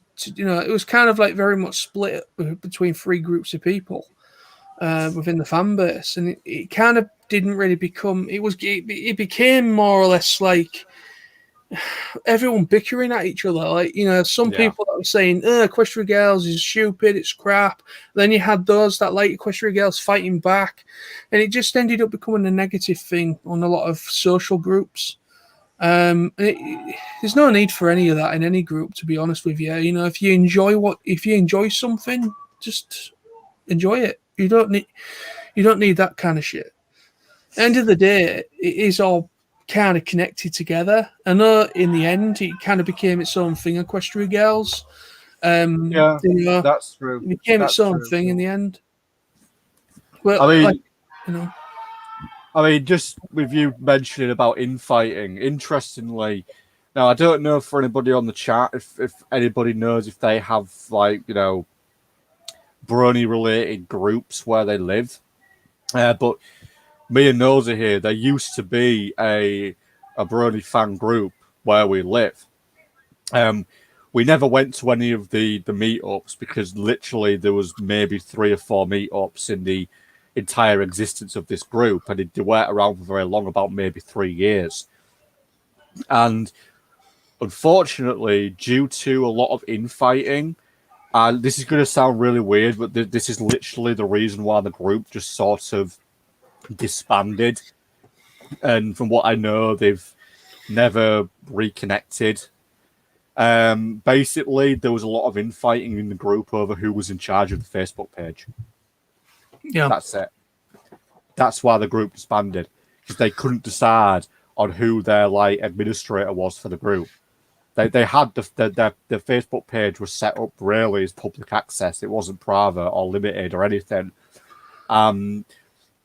Basically, after the group sort of went quiet, which was just after the 2017 film, somebody popped a rather informative message on the group page, basically saying that this page is still going to stay open, but for the considerable future, this group is no longer active due to a lot of internal disagreements with who's the group administrator of this page and who's in charge of arranging meetings. We've decided to sort of go our separate ways. It was really odd to think that the whole thing broke up just because they couldn't agree on who was ultimately in charge of a Facebook page. It was really quite bizarre. I mean, all the page was used for was to arrange meetups. And because it was an open group, there wasn't really an admin. So ultimately, nobody was in control. And when they suggested maybe we should have an admin person, they just sort of all fell out. It's just really weird. But yeah, so, there used to be a local group where me and Nosy live, but unfortunately, due to internal issues, it no longer exists. So, yeah, internal feuding can have big problems. I think Nosy may have left us because he's staring blankly at the camera. You're still with us, mate? No, I think we may have lost him. Yeah, he's disappeared. It's just me now. He's disappeared. Oh dear. I'm sure I'll be back, but as I said, yeah, we did have a local group, a local Brody group near where we live, and sadly, they just decided to disappear, sort of disband, due to a little bit of a disagreement over a Facebook page. Sort of a shame, really. No idea if anybody on the chat there knows of any groups where they live. I know there are quite a few in the UK, but I've never got my chance to go to any of them, largely because all the ones that I know about live just too far away. Yeah, Knowles' internet went.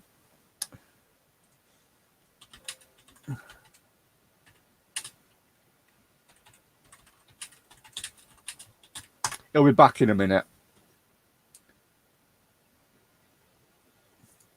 Last time it was you that was frozen, now it's Nosy.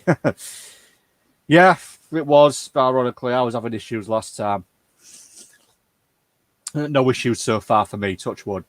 We're all right. Yeah, but Nosy will be back at some point.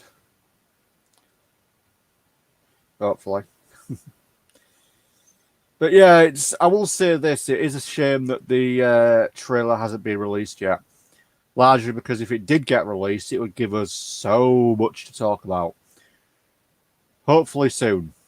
I'm making a hazard guess it's going to be in a month, about 23rd, 24th of August.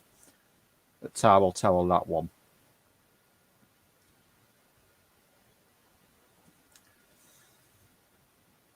Let's see.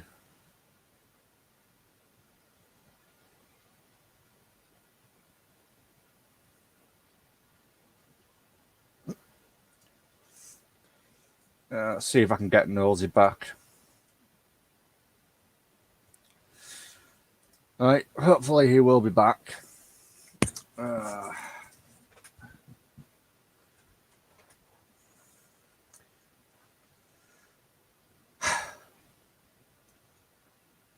Right, so in regards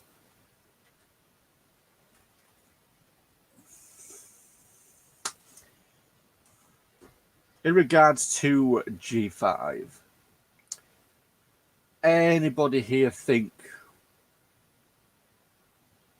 Silver Comet, welcome. Hope you're well. Yep, Knowles is back. Hey, I'm back. Knowles, you're back. We've just been joined by Silver Comet. Hello, Silver Comet. Sorry about that, guys. My internet just decided to stop.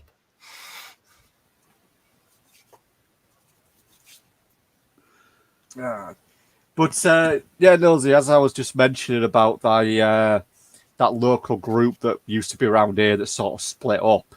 Yeah. It's just kind of crazy how a little bit of an argument over a Facebook page meant that they decided to disband. Yeah. I know there was a lot of that at one point, unfortunately. Still is a little bit of that in some of the groups. But it's crap when that happens. It is. There's no need for it. There's no need for that, like, fighting in between yourselves in a group. You know, it's bullshit.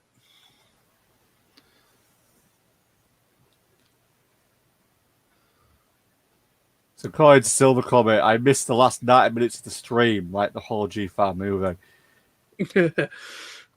Yeah. don't worry about that, Silver Comet. Trust me, if we were sat here talking about the film after watching it an hour and a half in, we would only have talked about the first 5 minutes. So you can guarantee about that. What were you talking about for the last hour? We've just been talking about pretty much like sort of the lack of a G5 trailer. We've been talking about like G5 characters, a bit about the Equestria Girls universe, just bits and pieces, really. We were just sort of having a bit of a discussion about like local brony groups.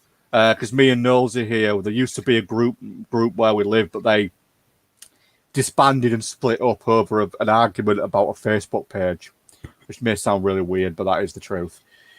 So yeah, we've been talking about all sorts of stuff, mate. So throw in your 2 cents whenever you're ready. And we will be if we ever do get a trailer, we will be doing a big talk about that. But well, who knows? Also, Silver comment, a question to you that what we asked to everyone else before you. You know, do you really want a trailer, or would you rather go into the G5 movie blind, like just see nothing, nothing about it except for the voice cast and that. Would you rather go into it, blind, or would you like to actually, watch a trailer to get an idea? So that's the question for you, Silver Comet.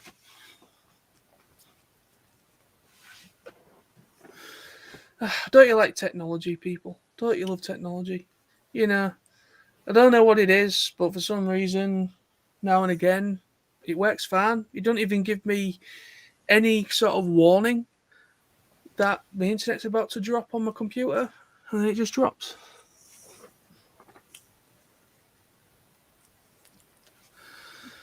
That happens. I mean, one good thing about this StreamYard that we're using is that whoever's hosting it, if their connection's still alright, it doesn't mess up the stream. So I can just rejoin it, which is good.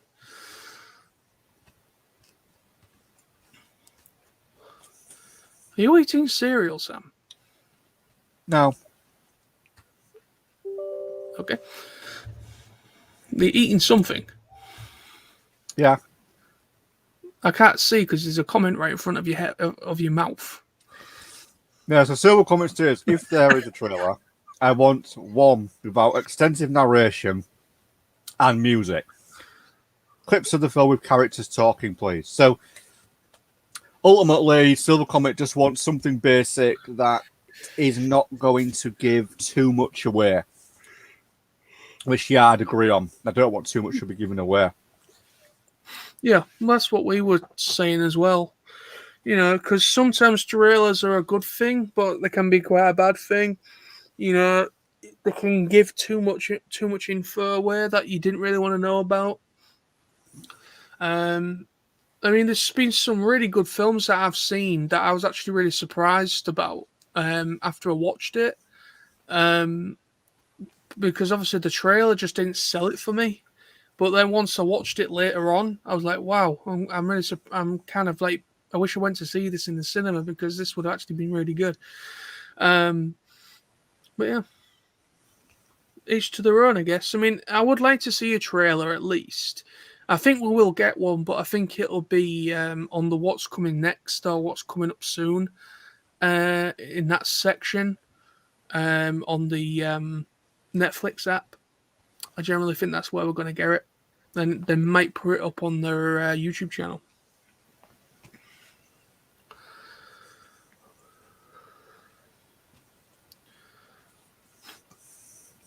Welcome to the stream. Welcome to the stream where we watch Sam eat things. What's Sam going to shove in his mouth next? Who knows? Stay tuned to find out more. It's a crispy bar thing. Crispy bar thing. Okay, so Silver Comet. The trailers give too much of the plot, but too little about the characters themselves. Too many spoilers, but not enough to work with for fanfic/theories. That's true. That is true. They're kind of a double-edged sword in a way. Sometimes they give too much away, sometimes they just don't give enough away, which is finding that fine line.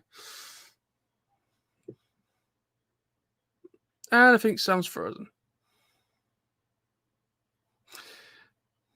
I think the stream's going to go now because I think Sam's frozen.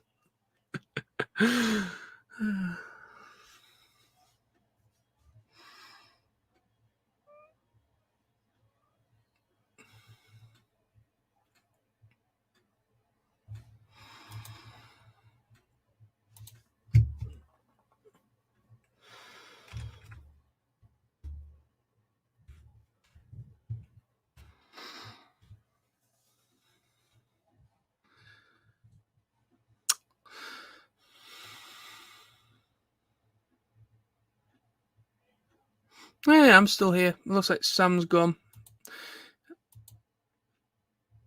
I can't because Sam's the guy hosting. I unfortunately can't bring up any comments until I don't know what's going on here. But I've just lost connection, and it looks like Sam's just lost connection as well.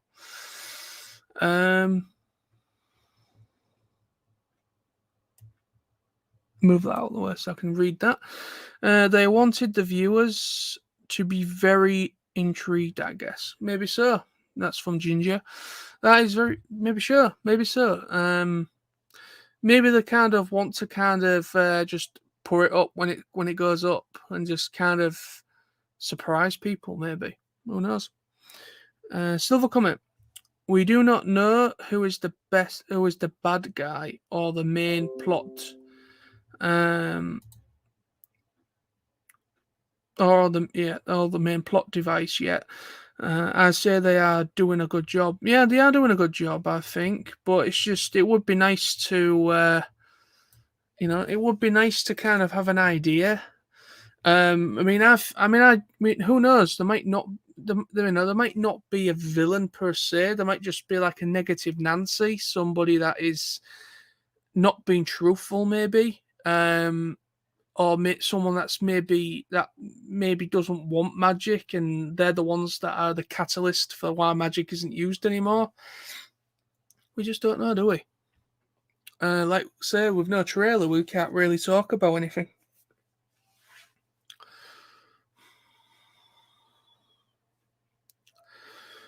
Sam will be back very soon, guys. He's having to just reset his computer, so hopefully he can come straight back in.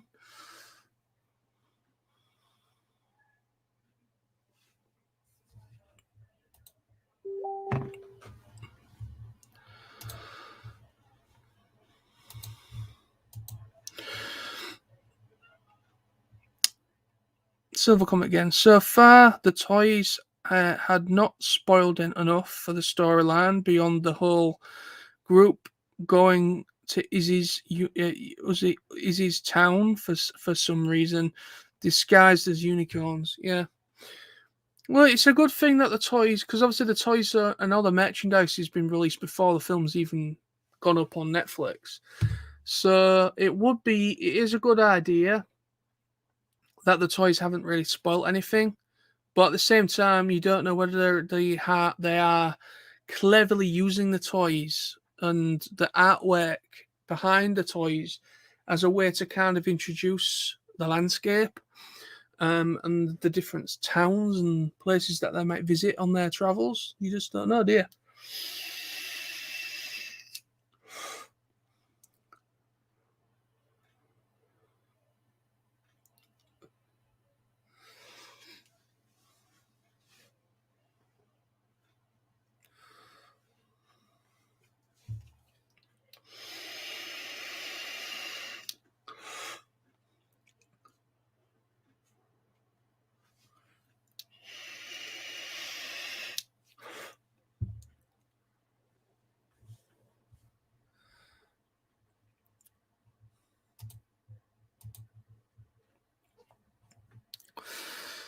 Well, sure, it won't be much longer now, guys, hopefully.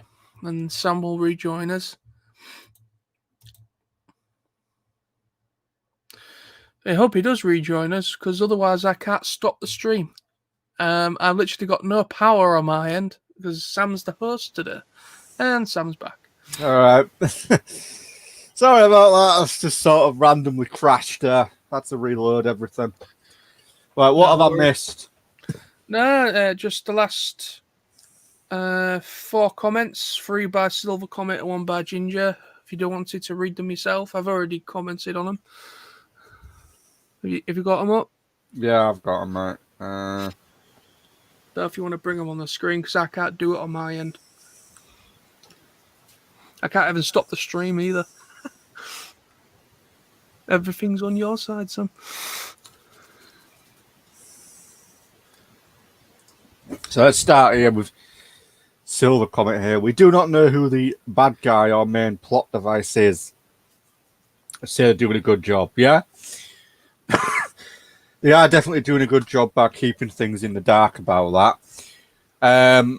I would assume the main plot device is probably going to center around the elements, or at least the main 6 in some way. As for the main villain, there's a few theories, but obviously at the moment we're just too early to really tell. We're just, too early. We just don't have the information. The main villain is Sunny.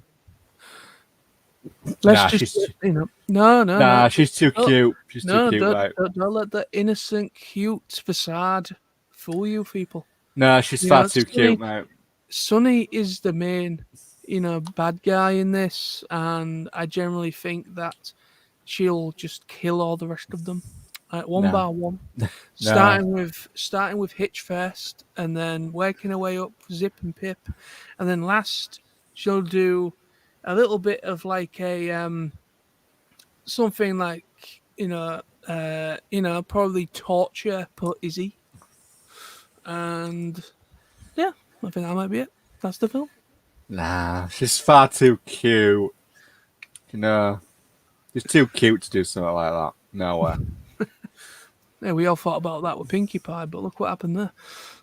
Yeah, but no matter how many times you talk about cupcakes, I still get a shiver down my spine. I literally, I struggle to read that story because of how sort of grotesque it is. Even listening to the audio book for it gives a shiver down my spine. Let's see what we got here. So Silver Comet points out the toys so far have not spoiled enough of the storyline beyond the whole group going to Izzy's little unicorn town. Disguised as a unicorn. Yeah, that's a good thing. We aren't getting too many spoilers through the toy line. I like how Silver Comet's pointed out the 2017 movie has been made the mistake of revealing too much to the Russian shareholders, thinking people wouldn't leak it. Well, as we all know, a lot of leaks happened for the film. Practically the whole plot got leaked. Germans that leaked it. Well, the film got leaked, but before the film got leaked, the whole plot got leaked on Reddit. Yeah. You could literally go on Reddit at one point and just read the plot because it was all on Reddit. Let's see, Ginger, maybe the merchandise we see are just 30% of the whole thing and still wait to release the rest after the film. Yeah. Very likely. Obviously, and then Silver Comet states main sales will be for Christmas. Yeah, that's true. Yep, probably. We've got a plot twist from Silver Comet. She becomes a dark alicorn, crazy like Midnight Sparkle, and they're friends of the heroes who defeat her. Who knows what's going to happen? There could be a twist like that. There could well be some crazy twist like that. And the main villains are maybe the heroes themselves. I mean, who knows, Ginger? I mean, we could speculate all night about heroes and villains. I mean, maybe Discord will show up. Maybe Chrysalis will show up. Maybe Nightmare Moon. Who knows? Or maybe even the end of having to go up against is it Dawnbreaker, Celestia's evil alter ego. Yeah. But yeah, there's so much to it we don't know yet. And I think that's one of the good things. You can speculate. So until we have a trailer, we can keep speculating. If we don't have a trailer, we can keep speculating right up to the film's release. Yeah. Or maybe Izzy takes over the mantle of that homicidal version of her, of Fluttershy. Takes over that mantle of that one. Well, if you have a shed as well.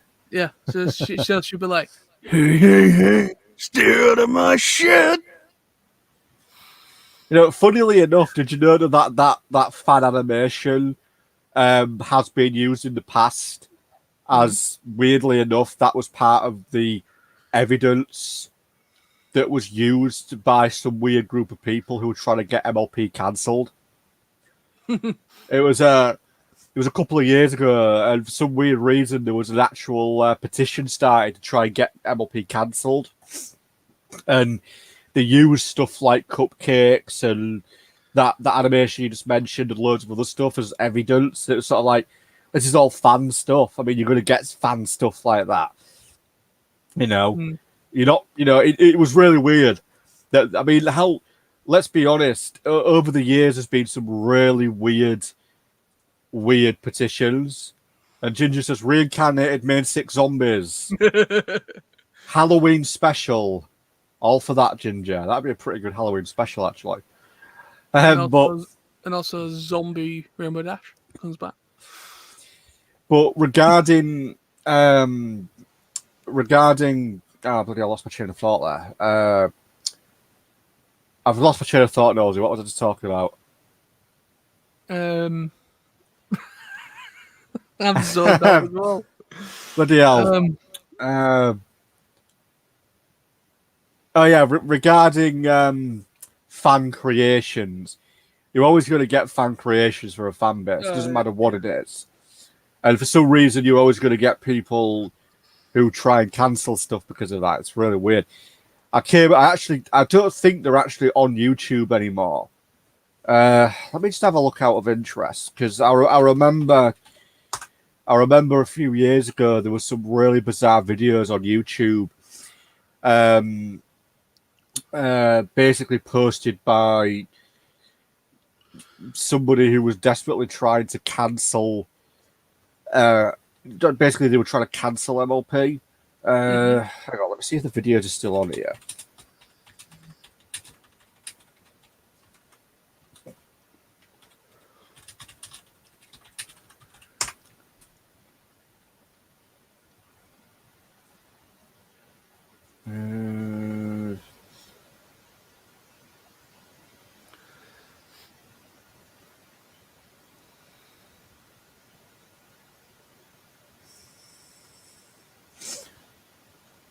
Nah, it doesn't look like it is. There was a really bizarre, unless it's buried somewhere deep on YouTube. But short version, there was a really weird video a couple of years ago where somebody was basically blaming MLP for her daughter becoming like more independent. It was really weird. Like she was talking, she had like a 7-year-old daughter who was starting to become independent, and she was blaming it on MLP. It's a really weird video. Silver Comet states to Ginger, technically speaking, the main 6 are lynches, the elements of harmony being their Horcruxes. You know, funny enough, mentioning that, Silver Comet, I recently read a really interesting fan fiction, which I actually do want to talk about in a separate video, but I may as well mention it on here, because why not? But I read a really interesting fan fiction recently, which almost goes down that line of thought. The short version of it is the main 6 all get thrown back in time. They end up something like 1,000 years, something like 3,000 years in the past. And there's no Luna, no Celestia, and it's very early equestrian unification. And after several years, they can't find a way back. They've all settled down in this little village. And they're all sort of paired off or got married or whatever.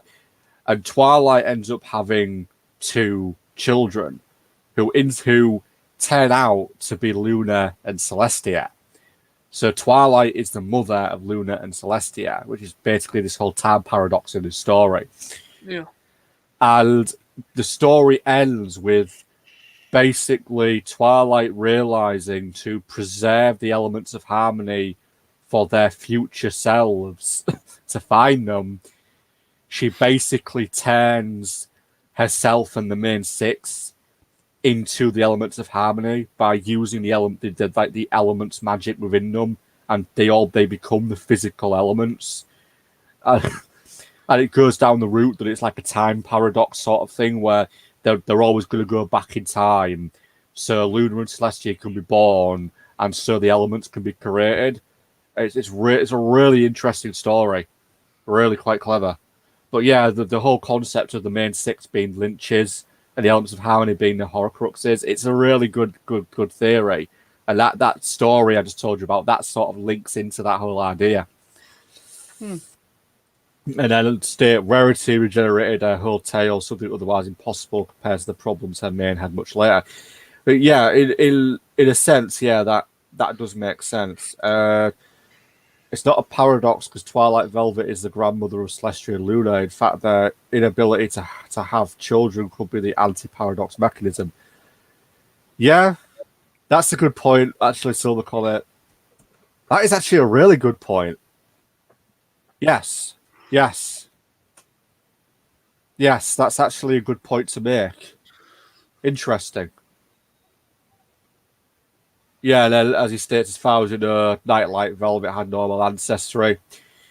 Just to touch upon Twilight's parents, has anybody ever watched a video? It's a couple of years old now, probably 5 or 6 years old, where there was a really big, in-depth dive into the franchise.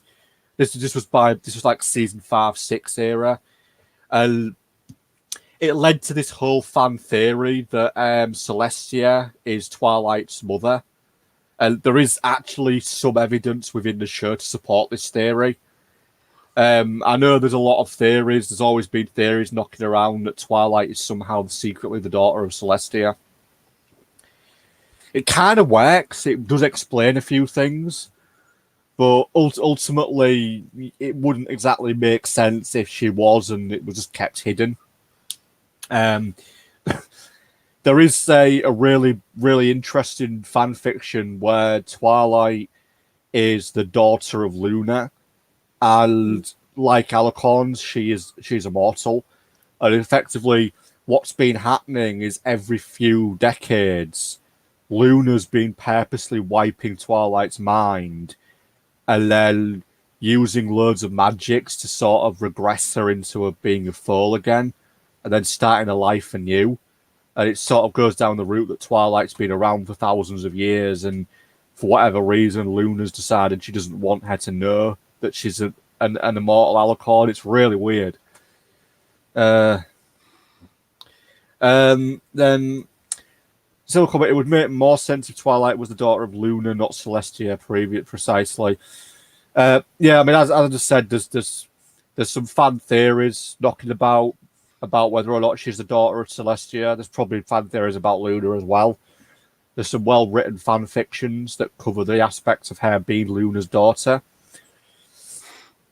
Also, her fair colour is relatively similar as well. Yeah, then Silver Comet states as well, Celestia could never defeat Nightmare Moon by herself because she has 0 of the dream powers. Yeah, ultimately, Celestia only beat Nightmare Moon because of the elements. If you take the elements away, then yes, Nightmare Moon ultimately was far stronger than Celestia. It's ultimately a bit of a problem that it just doesn't work the way it goes. Ah, Alpha Swell, hello. Good to see you again. Using a different account, I see, but good to see Alpha Swell again. Hello.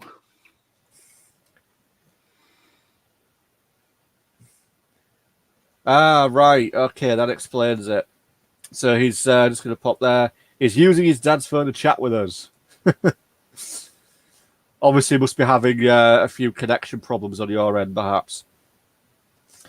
But since you're on Alpha Swell, Knowles, you mentioned that you wanted to join us in a live stream at some point, preferably when the trailer's released.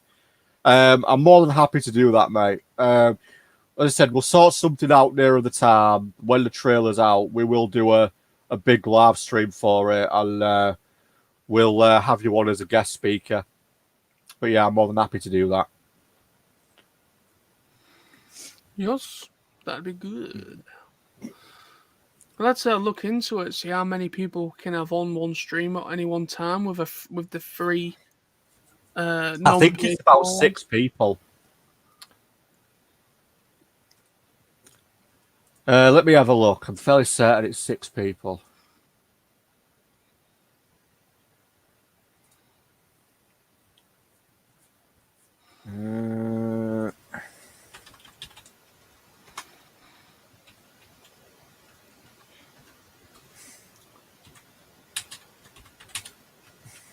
Let's have a look.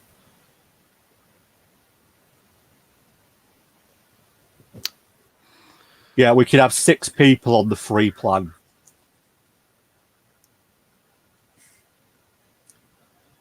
He wants. Can I join now? You certainly can. We'd have to send you. We could have to send you a link. 2 secs. hang on. Where's my? Oh, hang on.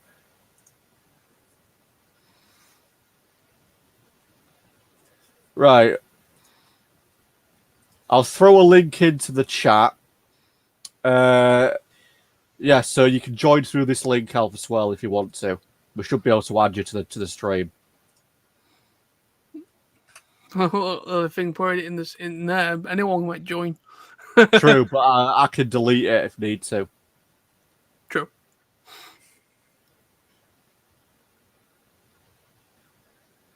Silver Comet asks what software are you using to manage the screens or upload of the stream itself? It's all dealt with by StreamYard. It's basically all integrated. You just set up an account for free. Link in your YouTube account, and that's how it works.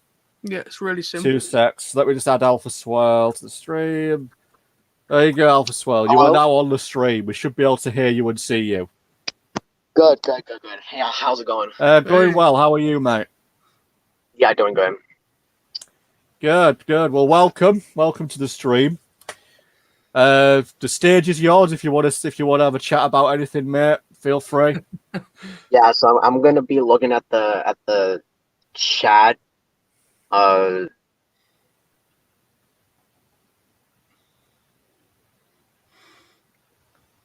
We might have some technical difficulties on our side. I don't know. It might be, maybe his connection's not very good because he's in a car, isn't he? Yeah. Let me have a look. Is he still connected? No, he's still connected. He might just... It's probably connection.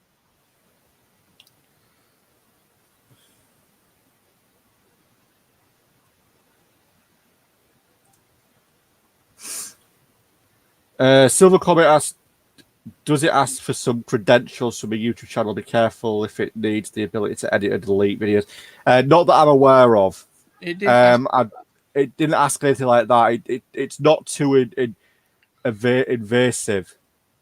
No, all it asks is if to get to have access to your microphone and to your webcam. So it asks. Yeah, sorry about that. No worries, Alpha. Don't worry about it. Yeah, so basically I'm actually doing this on my dad's phone because my phone, I'm like 13 years old and I can't really use the app on my YouTube. So technically I have to use the web browser and yeah, I can't really chat right now. I can't do that. Don't worry about it. I don't think those rules apply on here. Not on StreamYard anyway. Okay. So I just wanted to ask you, so how long is this stream gonna last? Because I don't know how long, and I really don't see the chat at all. Well, it's probably gonna last, I don't know, another hour at least. Yeah, probably about that. Well, my screen, it actually is about like 2 hours, technically. Yeah. It's been going on about 2 hours. We're probably gonna go another hour. So I'd say about 3. Yeah, so what I'm gonna do is I'm gonna keep it on the stream, and then after that, then I'm gonna switch to my PC, and then we can continue on that there, and then you good. All right, no worries. Brilliant. All right. So like, yeah. So if like any of you guys have like any questions or like all three of us can actually answer and or any theories, yeah, I can answer that too. So I'm curious, Alpha as well, since this is the first time we've actually had a guest on our channel here. Well, what got you into the franchise? What was it that sort of attracted you to the whole pony fandom? Yeah, that's a good question. So it all started when I was in Italy and I was just being bored. And for the past few years, I've been actually looking at this My Little Pony for like a couple of years of my life. I didn't know that adults actually like this. So I didn't know that at first. And so I actually just watched the movie. I watched the movie at first and I was like, oh my God, this is pretty good. I actually do like it. And that's when I started to watch Friendship is Magic, and I still watch it to this day. But unfortunately, I already watched all of the 9 seasons. Yeah. So yeah. Ta-da! I'm a brony now. Yeah, no, 90% of people have the same story. Most of the newer so say like the newer generation of the G4 fans came in through the 2017 film. With me and Nolsey, we just got into it because word of mouth. There was a lot of talk back on the internet about 10 years ago. A lot of artwork, a lot of stories, and myself, Yeah. I got curious, and never turned back since. Don't regret it either. It's a great fan base. It's a great show, and the people that love it are great people. And I, for one, I'm happy that I became a fan because I just don't think I'd. There's a lot of stuff that's happened in the last few years that I attribute to MLP, and it's a show that has helped me a lot personally. So yeah, I'd say I don't regret it. I never will. Yeah, I really don't. I really don't regret it either. Yeah. Yeah. So I never been to a single convention of MLP. So technically, I'm starting to get into this brony thing, and technically, I'm starting to love it. But unfortunately, since Friendship is Magic ended already, like about 3 years ago or something. Oh yeah, I think it's from Artemis or Silver Comet. The 2017 movie is not the best way to introduce new bronies, but it seems to work. Technically, yeah. Technically, yeah. I think it actually seems to work for some. But yeah, yeah. That like without that movie, I wouldn't be able to actually watch it. All thanks to Netflix, I was able to watch it pretty much, and I absolutely love it. It is a good film. I mean, So I've heard that a lot of people have a lot of people was introduced to it through the movie. But I mean, I can understand where Silver Comet's coming from though with that because the characters are already introduced and them as characters are already kind of what they're about. It's already kind of been established. So it's kind of a bit, might maybe confuse a few people, which I could understand. But no, I mean, like I say, I mean, like me and Sam. Well, I don't know about Sam, but myself, I started watching it probably when, at the time when I picked it up, was when season 3 had just stopped airing. So that's when I started picking it up, and then I noticed Equestria Girls was happening on Netflix, and I just got into that through that as well. And so I've been watching since when possibly season 4 was just about to start. yeah, And not looking back. and not looking back at all. Yeah. Yeah. To be honest, I'm actually kind of thinking about that, but yeah. So now, 2021, we're just about 2 months away, which you might know what I'm thinking about. My Little Pony: A New Generation, G5. Yeah. Like when I first, yeah, when I first heard the announcements on Equestria Daily, which I have it on my phone now, which I can check because I always check it every single day, trying to look for new stuff, like new merch. Yeah, I always check it every day. I always check on YouTube. I check on the Equestria Daily Discord server, and I check Equestria Daily, like on there whenever there's more G5 because that place is the only place I'm looking for information about G5. But to be fair, I think one of the posts that kind of shocked me of I don't know if I should say this, but guys have heard about that major spoiler, like that major spoiler of Sunny actually starting to becoming an alicorn, Yes, like I've one of heard those of it. toys that you actually. Yeah, technically, I honestly that almost will ruin G5 for me, but I still like it to this day. I am still hyped with this movie. I'm really hyped. I think a lot of people are.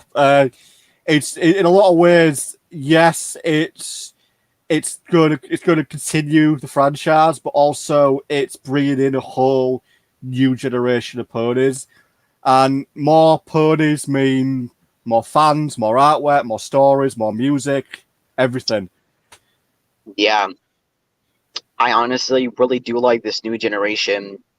And little by little, when I was looking on the question immediately, just little by little, it's not starting out as much. I've seen a couple of G5 art, to be Yeah. honest. Yeah. Yeah, G5 art. Yeah, and honestly, I actually do like that. And yeah, I think it's great. Like the animation, like basically, is made by Paramount Pictures. So, and for some people, like they didn't know that a brony was actually like who was a brony actually started working on the movie. I think his name is Amalu. I think his name is Amalu. Yep. He actually started making the designs for the G5 characters. Yeah, I think he's a professional artist, or should I say, art. Yeah, pretty much. Oh, Artemis Silver Bullet. I am old enough to have being a main diplomatic. Back in the 1980s, Rescue at Midnight Castle was projected in Spanish in a local theater alongside a longer Care Bear movie. Okay. So I was aware G4 started in late 2010, but I only started to watch it after a British parody of the first episode, Camaraderie of Sorry, of on April Fools of 2011. Oh yeah, April 1st. Yeah.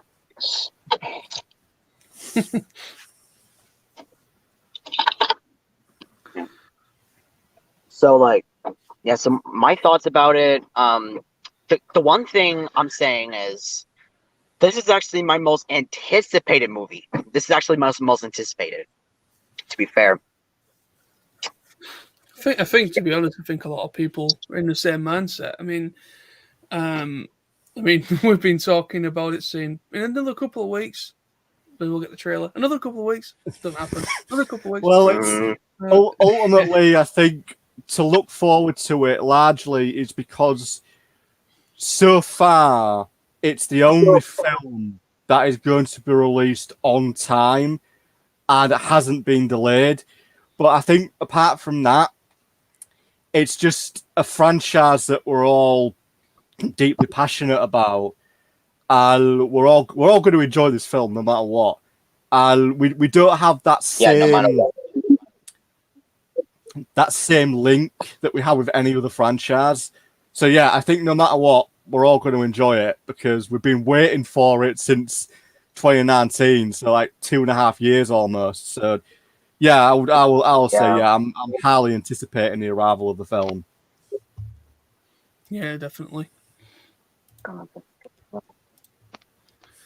Now let's see what Silver Comet has to say. Well, the next generation movie series has been expected with anticipation since the Great Void between film season 4 and 5 that lasted a bit more than one full year. Yeah, I get what he means by that. There was that void between the seasons. No.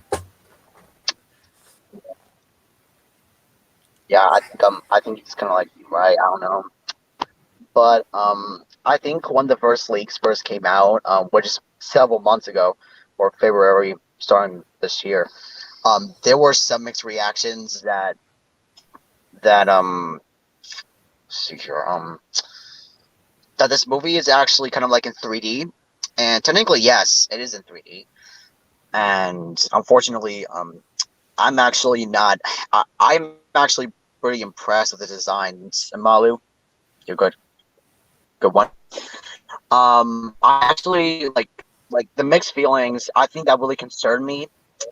That I don't know if I say this, but the thing is that this movie, I know it's been going around, like new leaks, little by little, getting to know the cast. These mixed reactions, I just don't see that the fandom might actually, come back up. But for those who are interested in G5, I think it might come up. Yeah. But yeah, you mostly like John.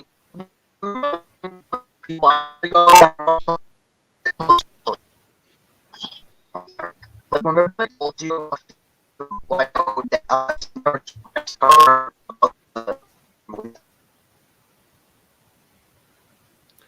You're breaking up a little bit there. I think he's gone Give again. it a sec. Transmitting from a phone is not easy.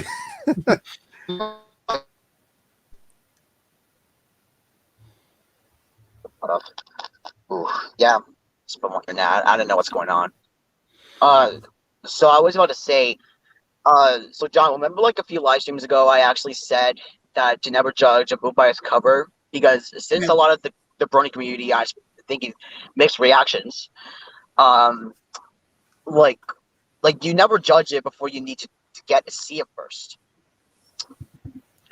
Like, that's true. They say like, yeah, like say that the animation might be crappy, like a regular TV show will have most of them have, but unfortunately, since the future's coming up, that it's not gonna be like that. And all of the movements.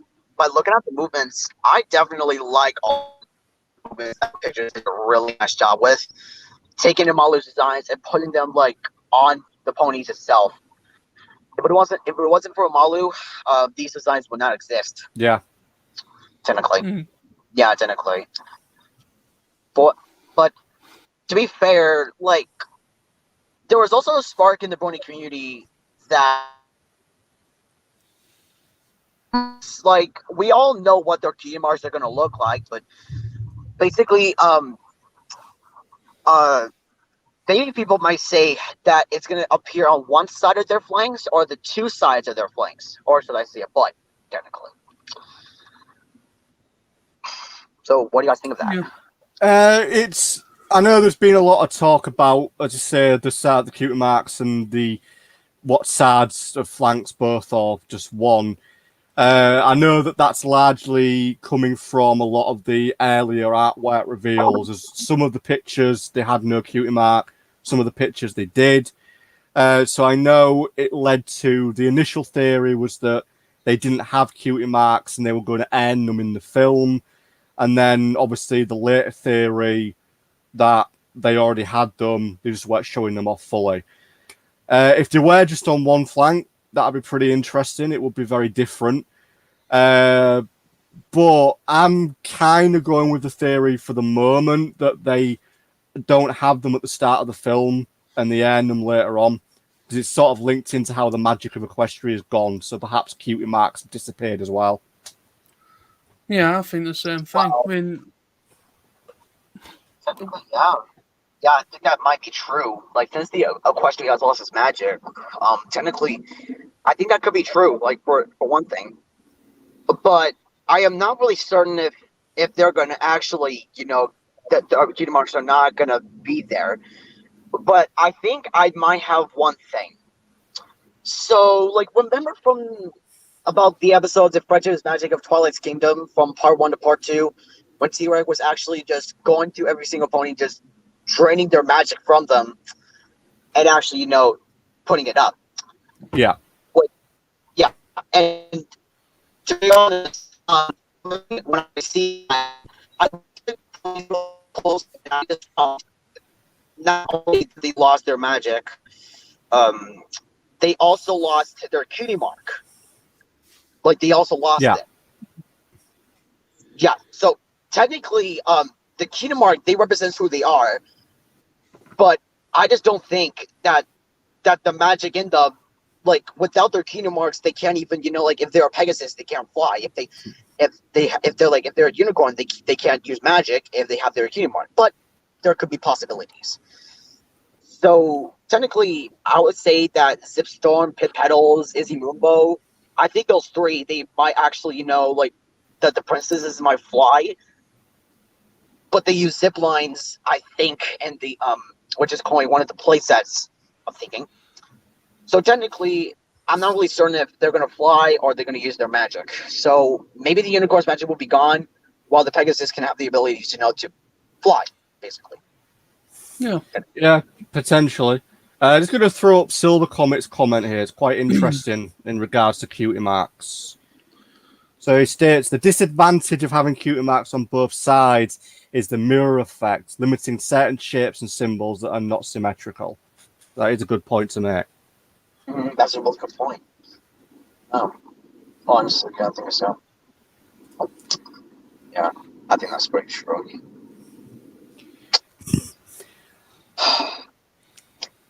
And it's how can I put this? It's too early to really tell because obviously we don't have enough information. But the good thing about that is we can speculate. One thing I am curious about, if the cutie marks sort of no longer exist due to the magic going away, will there be a sort of rainbow boom, if you will, near the end of the film that brings back the magic, and all of a sudden all the ponies in the Equestria have cutie marks again? Oh, hey, that's actually a pretty good question. I'm not too sure. A Sonic Rainbow. I thought Rainbow Dash was the only pony to do that because once he actually did that Sonic Rainbow, her friends actually got their cutie marks, but Yeah. we were not certain that other ponies got their cutie marks too, Yeah. or like say the magic back. So my theory is that the Sonic Rainbow will not exist, and maybe they do with something else. We don't know. Technically. Yeah, maybe so. Yeah, that's a good point. I mean, again, Silver Comet again brings up a really good point. Earth Pony magic is passive regeneration. Zakora boosted it for Apple Bloom to restore her broken tooth in season 2.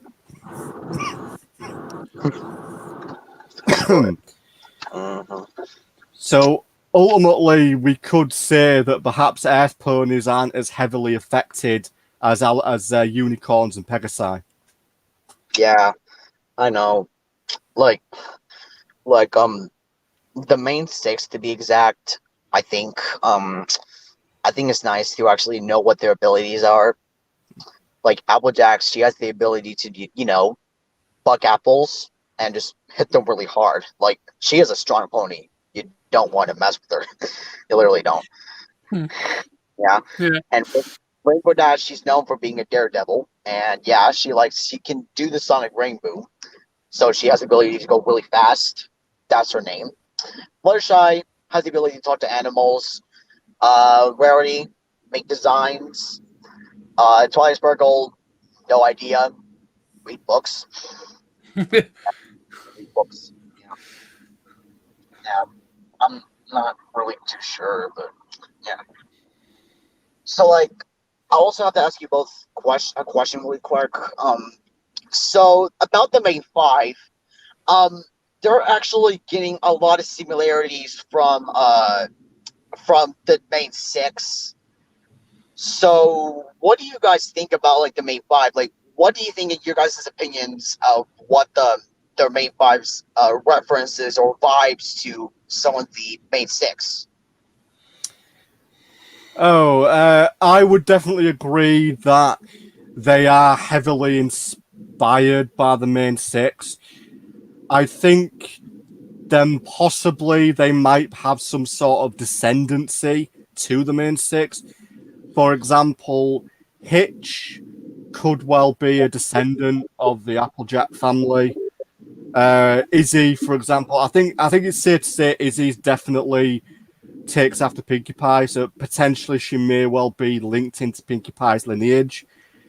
And I have to admit as well, I get a very strong sense that Sunny is possibly an ancestor of Apple Bloom because she looks a lot like Apple Bloom.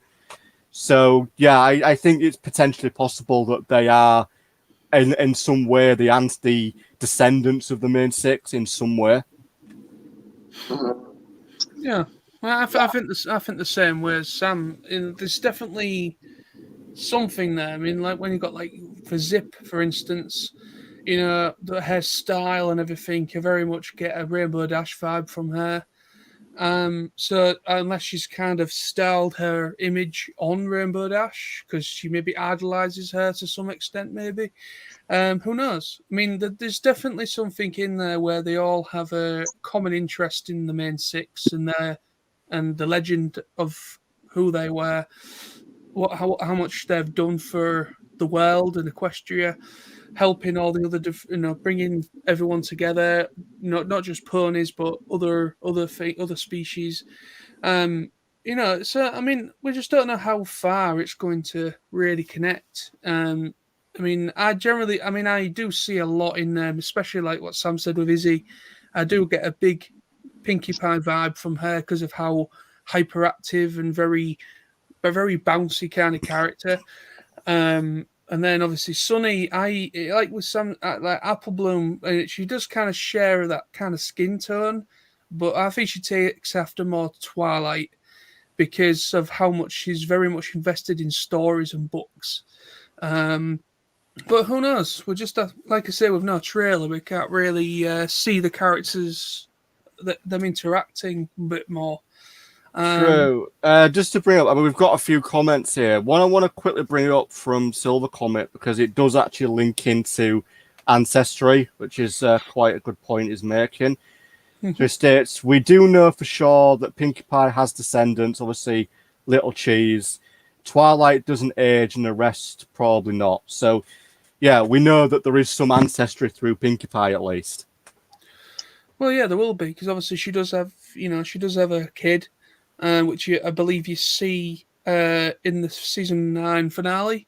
Yes. So yeah, there's definitely. I think all of them at one point have had kids, and then it all depends again of the age of the time gap between end of Gen 4 and beginning of Gen 5. So whether that their kids, that kind of thing. So it's a generational thing. Or they're maybe cousins once or 3 times removed. I don't know. They probably have got some sort of, related in some way to maybe not all the characters, but some of them might be related in some way. Yeah, technically, yeah. To be honest, I think that. But the one thing that actually kind of like noticed me was the different kind of wings that Zipstorm and Petals have. Zipstorm has like almost like short, like long wings, but unfortunately, when she puts them into the rest position, it looks smaller. But Petals' wings are a little different, and I cannot understand why. Like why? I literally have no idea. But the one thing I do know is that that I might have think that Zipstorm is older than Petals. Yeah. That could be one reason because of their height.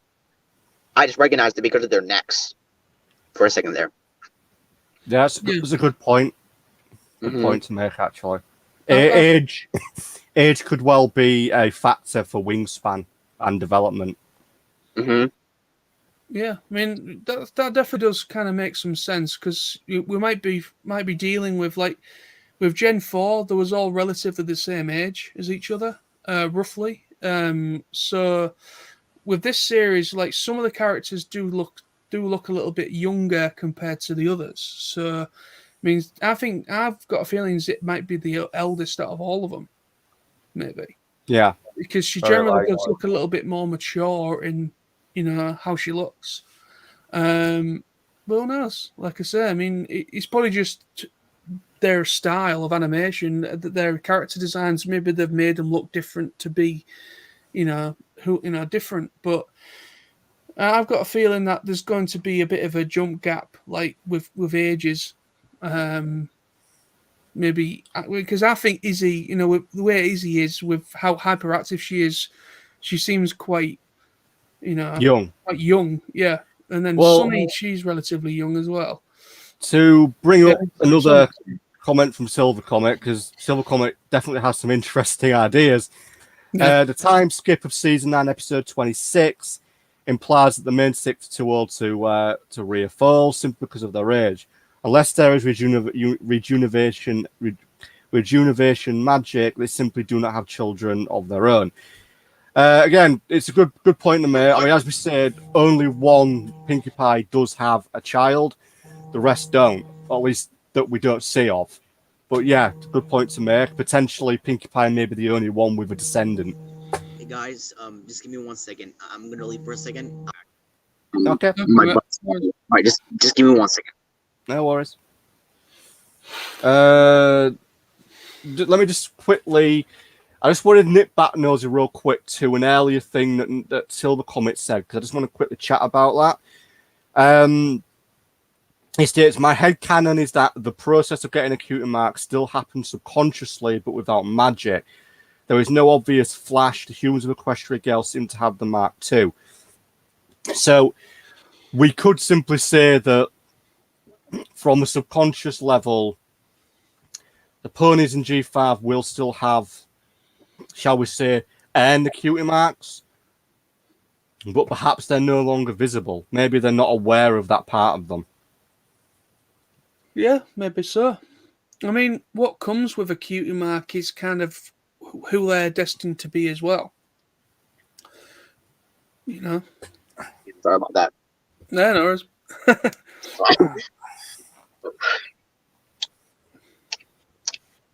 Right, so we were just discussing Silver Comet's theory on cutie marks and how they could effectively, how the process could still happen, but could potentially be an unconscious sort of magic. So hypothetically, the ponies could still earn the cutie marks in G5, but they're just not visible because of the lack of magic. Which is, again, it's something that you could speculate a lot with due to the little bits we do know. I think I just realized something.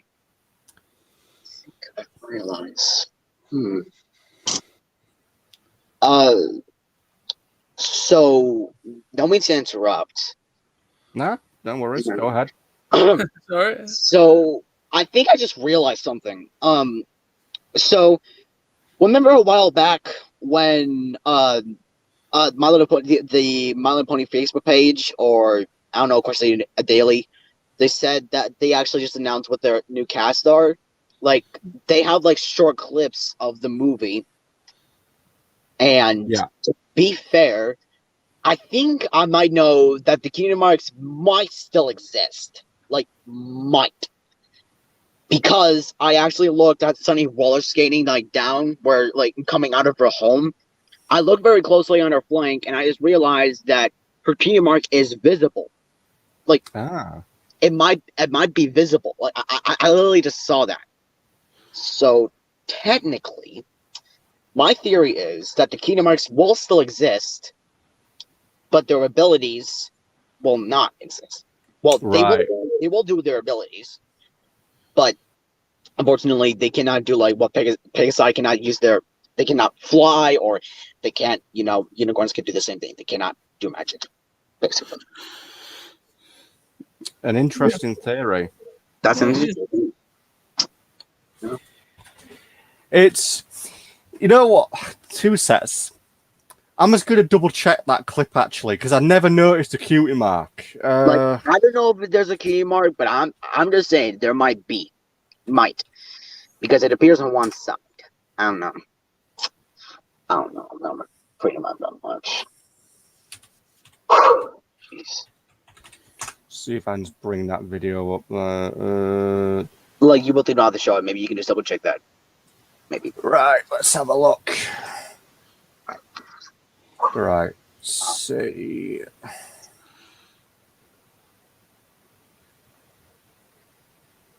Right. Just give me the snap with Sunny. Stop. Yeah, she's got a cutie mark. I knew it. Yeah, 100%. You're right. She's got one. I am right. Yeah, she's got one. I am right. She's got a cutie mark. Now. Yeah. There you go. So now all the theories are gone now. Cutie marks are going to exist. They are going to exist. Yeah. Silver Comet backs you up on that. Sunny's cutie mark is related to her full name, Star Scout. As stars represent magic, so she is the one searching for it. So, yeah, I think we can conclusively confirm that cutie marks do exist. Yeah, so I was right. She does have a cutie mark, which means all of the ponies do. Gonna catch Alpha. Yeah, thank you so much, dude. Appreciate it. Yeah, without using that clip, I won't go into that. I never even noticed that. First time I watched the clip, I honestly did not notice she had a cutie mark. That's you got good eyes. Well spotted. Yeah, pretty guys. Yeah, I don't know. Yeah, so technically that is true. I actually think that this theory might still, like, the Kingdom Hearts is still gonna exist, and technically, yeah, that's true. Which means they might still fly. The Pegasi might still, Yeah, potentially, yes. potentially. But I just don't get it. Like, I don't get it. Like, how come the Pegasi are all the way up in the clouds, 1,000 feet? Like, how they're in separate heights? Like, how did they get up into that mountain? Even though that the tribes just separated and then the magic just dead. Like, how? Like, I don't understand. Did they how to use cable? Did they how to use whatever? Well, maybe it will get explained. I hope it does, because that's one hell of a plot hole if it isn't explained. Yeah, I think that could be right. I think it'll be quite kind of amusing when you kind of see like Zip kind of like rope around her, and then so another pony's kind of on the other side of it, kind of with the other side of the rope, and she's kind of hanging there and like trying to flap her wings. And it literally doesn't work. Yeah, I don't know. But to be fair, like they used an elevator. Oh yeah, I actually noticed one of the first leaks when Izzy, Moonbo, and Sunny Star Scout all go into two with these two Pegasus guards trying to look menacing, but unfortunately that's not going to happen in the movie because it's PG technically. Mm-hmm. So yeah, unfortunately, yeah, the Kingdom Hearts are going to be visible. So yeah, there were some notable spots, but the one thing I may have a theory. I may have a theory that you ever heard about like how Starlight Glimmer actually had this plan named Bliss? Yes. Yep. Yeah, and technically there's going to be a pony named Phyllis. Okay. Yeah, and I saw her key mark, and to be honest, that gave me it actually gave me one thing. Like, it made me like she might be a little bit similar to like Phyllis from The Office. Like, you might know that. Yeah. Phyllis. Yeah. So technically, she's like an office pony, technically. But like my theory is that she could be Sunny's mother. Might be Sunny's mother, technically. Could be. It would tie in, considering we know Sonny's father is sort of a historian, some sort of like bookkeeper historian. So yeah, potentially it's possible. It is possible that might be. We don't know. Like, Hasbro doesn't officially release them little by little.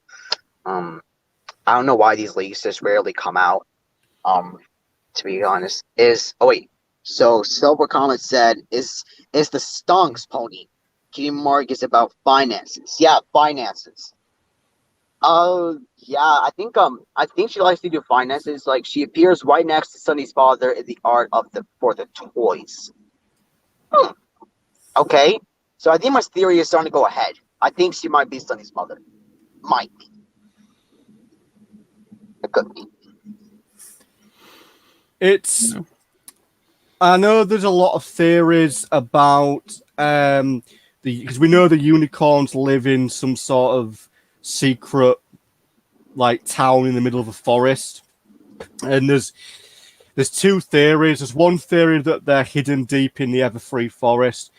And there's another theory that the center of their like village is basically Twilight's old like library treehouse. There's those theories.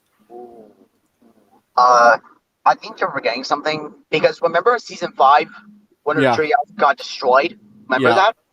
Yeah. Yep. So technically the treehouse will not exist. Not the same thing that happened, several thousands of years ago. When Ancient Equestria first happened. Typically. Yeah, that's true. But it could be the remnants. Maybe they like planted it. Maybe. There is another theory as well. I can't remember what it was now. I can't remember because it popped up sort of second to last season. You didn't see much of it either. It was linked into the new main six. What was it like? They had like that little sort of tree house of harmony type thing that grew out of the shards of the elements. Oh. I forget what we called it, but there's a lot of rumors about that potentially being involved in the G5 film. I completely forget what it's called. I just remember it grows out of the what's left of the elements. Oh wait, when did it first appear? Did it feel like season 8, I think. Oh wait, I think I do know what that treehouse might represent. I think that represents where the student 6 live. Like, live there. Like, the student 6 put up. Oh, silver comment.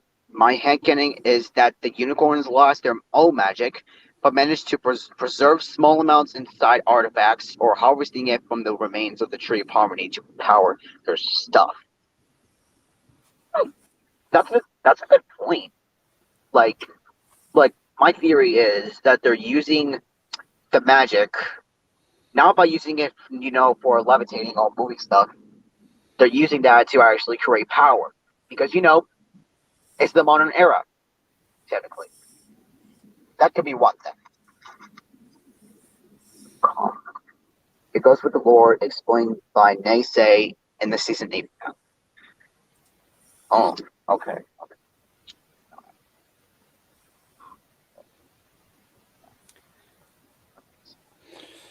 Yeah, I'm trying to find it online, but I can't actually find what the name of it is. I'm getting Tree of Harmony a lot, but that's what it was before it died. Hang on.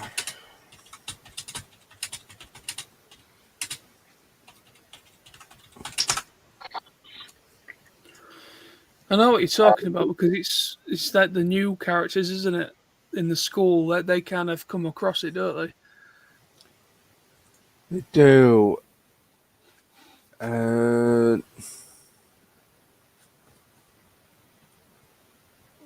know. When in doubt, look at the fan wiki.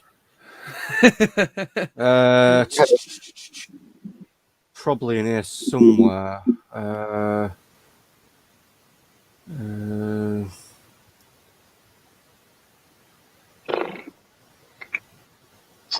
Yeah, it's the Treehouse of Harmony. Oh, Treehouse of Harmony, yeah. Yeah, it basically grows from the shards of the Tree of Harmony, and it's the new main six sort of hang out there. It grows in the center of what used to be the Castle of the Two Sisters. Castle of the Two Sisters. Oh, okay. Yeah, it's season 9. I thought it was season 8. No, it's season 9. It's part 1. It's episode 1, season 9. Okay. Yeah, so I think I just arrived home. So I'm gonna leave here for a second. Give me like 2 minutes, and after that I'll go on my PC and then we're in. All right. Give me 1 second. Just to bring up Silver Comet here because he's posted something else. Ponyville is powered by hydroelectricity, as seen in season 2 from the Tesla coils in a nearby dam. The port city of Maritime Bay probably uses wind or tides. Yeah, probably. Ultimately, that is a good thing. I mean, I'd be interested to see if the power supply has changed. Like it's different in G5.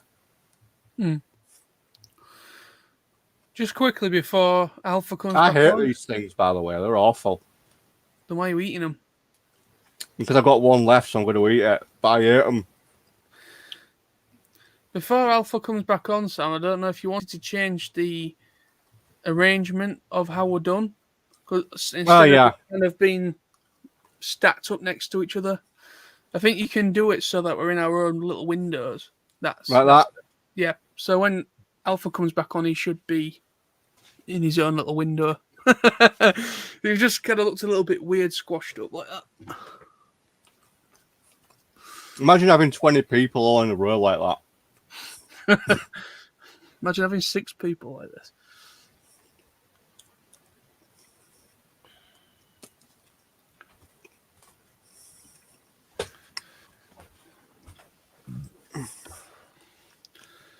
If you wanted to, I don't know. Well, it's going on for 2 hours 45. It's 11:05, so I don't know how much longer you wanted to go on for, Sam. Because I know you're off, but I'm at work in the morning. We'll do another hour, mate. Okay, no worries. We'll do 3 hours tonight.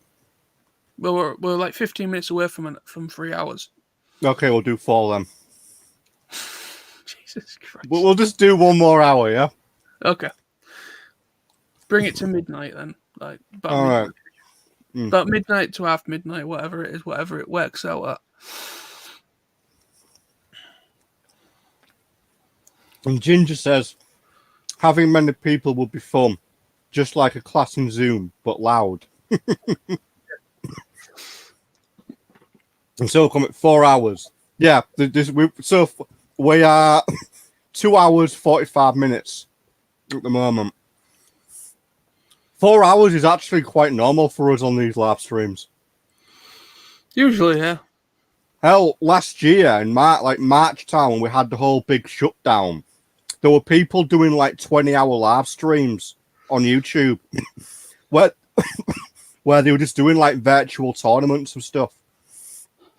There was a YouTube channel that literally did a 24-hour virtual tournament of Dungeons and Dragons. And it was just literally of 24 hours, and it was just like about 20 people playing Dungeons and Dragons over a virtual Zoom call. But yeah.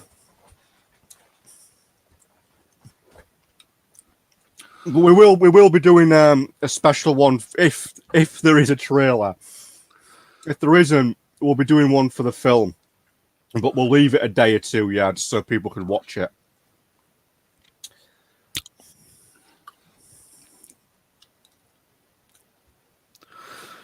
I'm just going to go and get a drink quickly, Sam. All right? All right, mate. So look, I could not be sooner. Saturday's logistics day for family relatives. The proper party is Sundays. Well, we can easily do a Sunday in about 2 weeks' time, Silver Comic, because in 2 weeks I've got a week off from work, so we could easily do a Sunday night while I'm off. I don't mind. I won't have anything to do on the Monday, so we'll do a Sunday night one. It's a bit easier.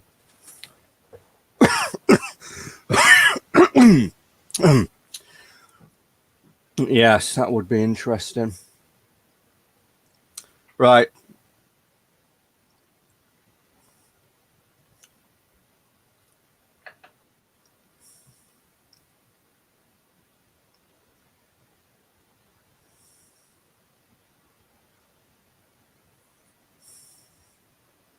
I'll be back in 2 seconds.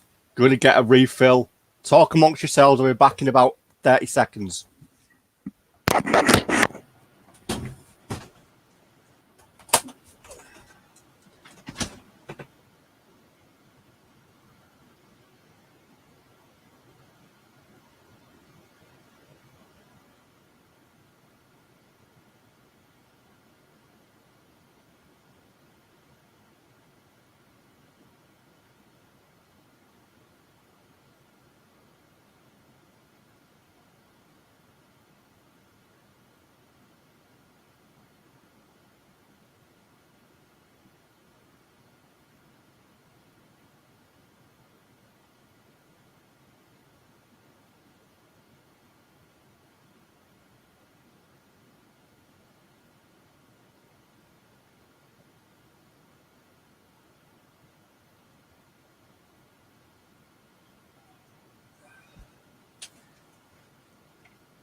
Right, okay.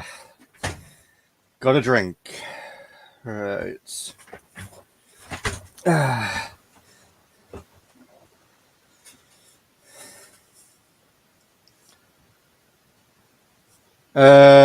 it possible for you to react to the full movie and release it a few months later? Yeah, that's something we could do. I mean, I am planning on doing a reaction to the trailer if there is one. Obviously, I will put that up on here. Let's just put Alpha Swell back in. Hang on a sec. There we go. Welcome back. Okay, is my mic working? Like, is it kind of like great or something? Just want to double check. Yep, you're absolutely fine. Loud and clear. Loud and clear. All right, good. All right. Yeah, sorry, I had to do a little bit of family business there before I had to get in. I just gotta put it on the fans. All right, we're all set. Yeah, we were just discussing doing a sort of reaction video to the film. One thing I have been thinking about doing, I'd have to sort of look into the rules of it, but I'd love to do a big live stream with us all with the film, and just so we could all watch it together. It is something you can do, but I'm not too sure on the rules, because technically live streaming a film, there is sort of legal sort of things to it, and it does depend on like country and stuff. So we'll have to look into it, but it is something I am thinking about doing. But I fully intend to do a reaction video to the trailer if it ever is released. Oh, okay. Yeah, I think reacting to the movie will be great on live stream, but there is just one problem. I think you might know: copyright issues. Yeah, that's exactly what I'm thinking. Yeah, I don't know. Maybe we could actually do this like somewhere like that we can't actually get copyrighted, because the one thing I do know that you could stream is Discord. So technically Discord is the only one we could use to I've got a Discord, so that's not a problem. Same for me. I also got a Discord too.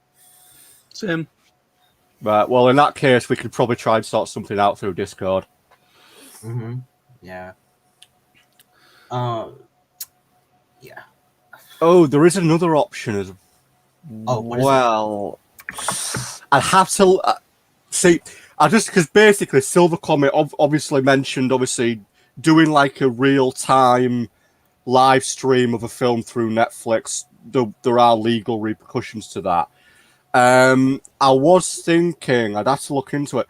One of the other potential possibilities would be to effectively do a live stream, but not have the film live. So effectively have because basically with Netflix, you do have the potential to download a film and watch it offline. So potentially, if we say had the film playing but it was offline, it wouldn't be live. So potentially we could do that as well. We'd have to have a look into this though, but Discord might be the best option. I am not too sure about that. Oh, yeah, either. Getting a link to a movie here in America, I know most of you two live in the UK, but I don't think that here in the United States, downloading movies is actually illegal to do. Actually, not in the US. Yeah, in the US. My dad has like a hard drive where it has like a bunch of movies, but he just get them from like, I don't know, like digital copies. Yeah. So technically he's fine. So he hasn't done anything illegal. So well, it does kind of depend here though where you get it from. If it's a dodgy download, then yes, it is technically illegal. But even here, but as long as you've got like you said, like a digital. That comes with a DVD where you get like a digital version of the film, and then that's totally fine. Yeah, to point out Silver Comet, you have to synchronize it, use a mirror behind you so the movie can't be seen properly. Yeah, you have to mirror it because that kind of like reverse flip the image. Yeah. Yeah, we'll think about it. I mean, for the moment, we've got 2 months yet. And 2 months. what I ultimately want to do is just basically the literal week the film's released, the day after the 25th, I'm on holiday and I'm going away. So if we do a stream, I will have my laptop with me. Whether or not I could join a stream will be dependent on how good my signal is, where I will be. Okay. Because the last time I went away to this basically same place I'm going this year, let's just say due to weather conditions, I barely had a signal. So if weather conditions are bad, then I won't be able to do any streaming. If they're good, I'll be able to do streaming. Just depends on the weather. Okay. Yeah. Yeah. I think if you cannot join the stream, most people will like, nah, no. Oh my god, why is he not coming in? But for me, I'm gonna be like, okay. Like if he has to do what he has to do, then fine. I'm grateful. Yeah. If it comes down to it, Nosy will probably have to sort something out for you all. Because if I can't do it, Nosy, it'll be down to you to do a stream for the film.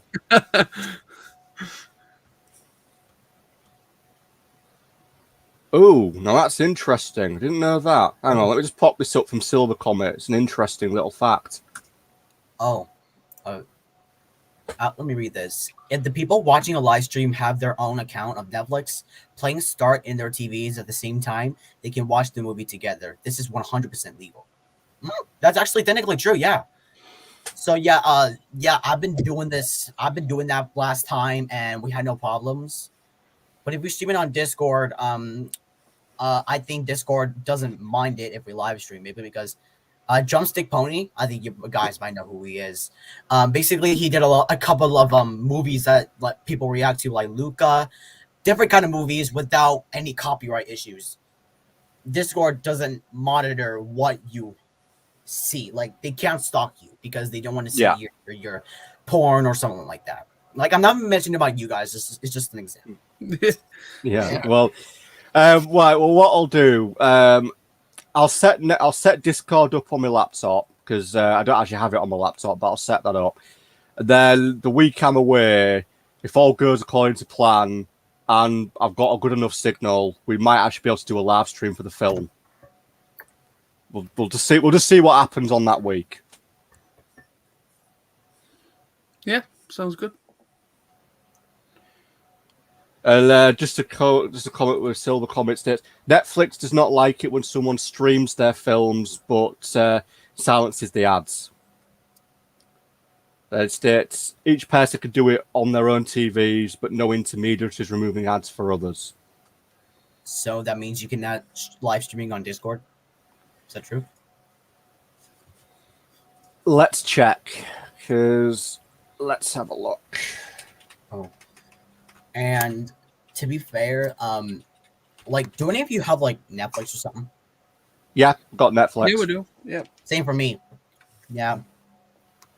So like, just want to say something really quick for those people in the live stream right now, mentioning if any of you have Netflix, you're good. But if you guys don't, then that's on you. Like, no offense, but if you want to watch this movie, Netflix is the only place you can go. You can't go to a movie theater that has it. Well, if you're in Russia, it's Russia or something, because it's actually going to be there only. And if you guys have Netflix, you have no problem with that. Yeah, technically, I think when people would have Netflix, they have no problem. Yeah. Right. Oh, it's yeah. The thing with streaming through Discord, I'm just reading a bit of an article about it. It's a bit complicated. It basically heavily depends on your own country's copyright laws.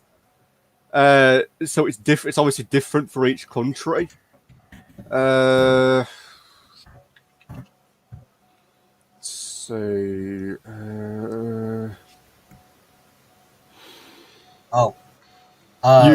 You potentially can be breaking copyright laws streaming through Discord and Zoom. Are you kidding me?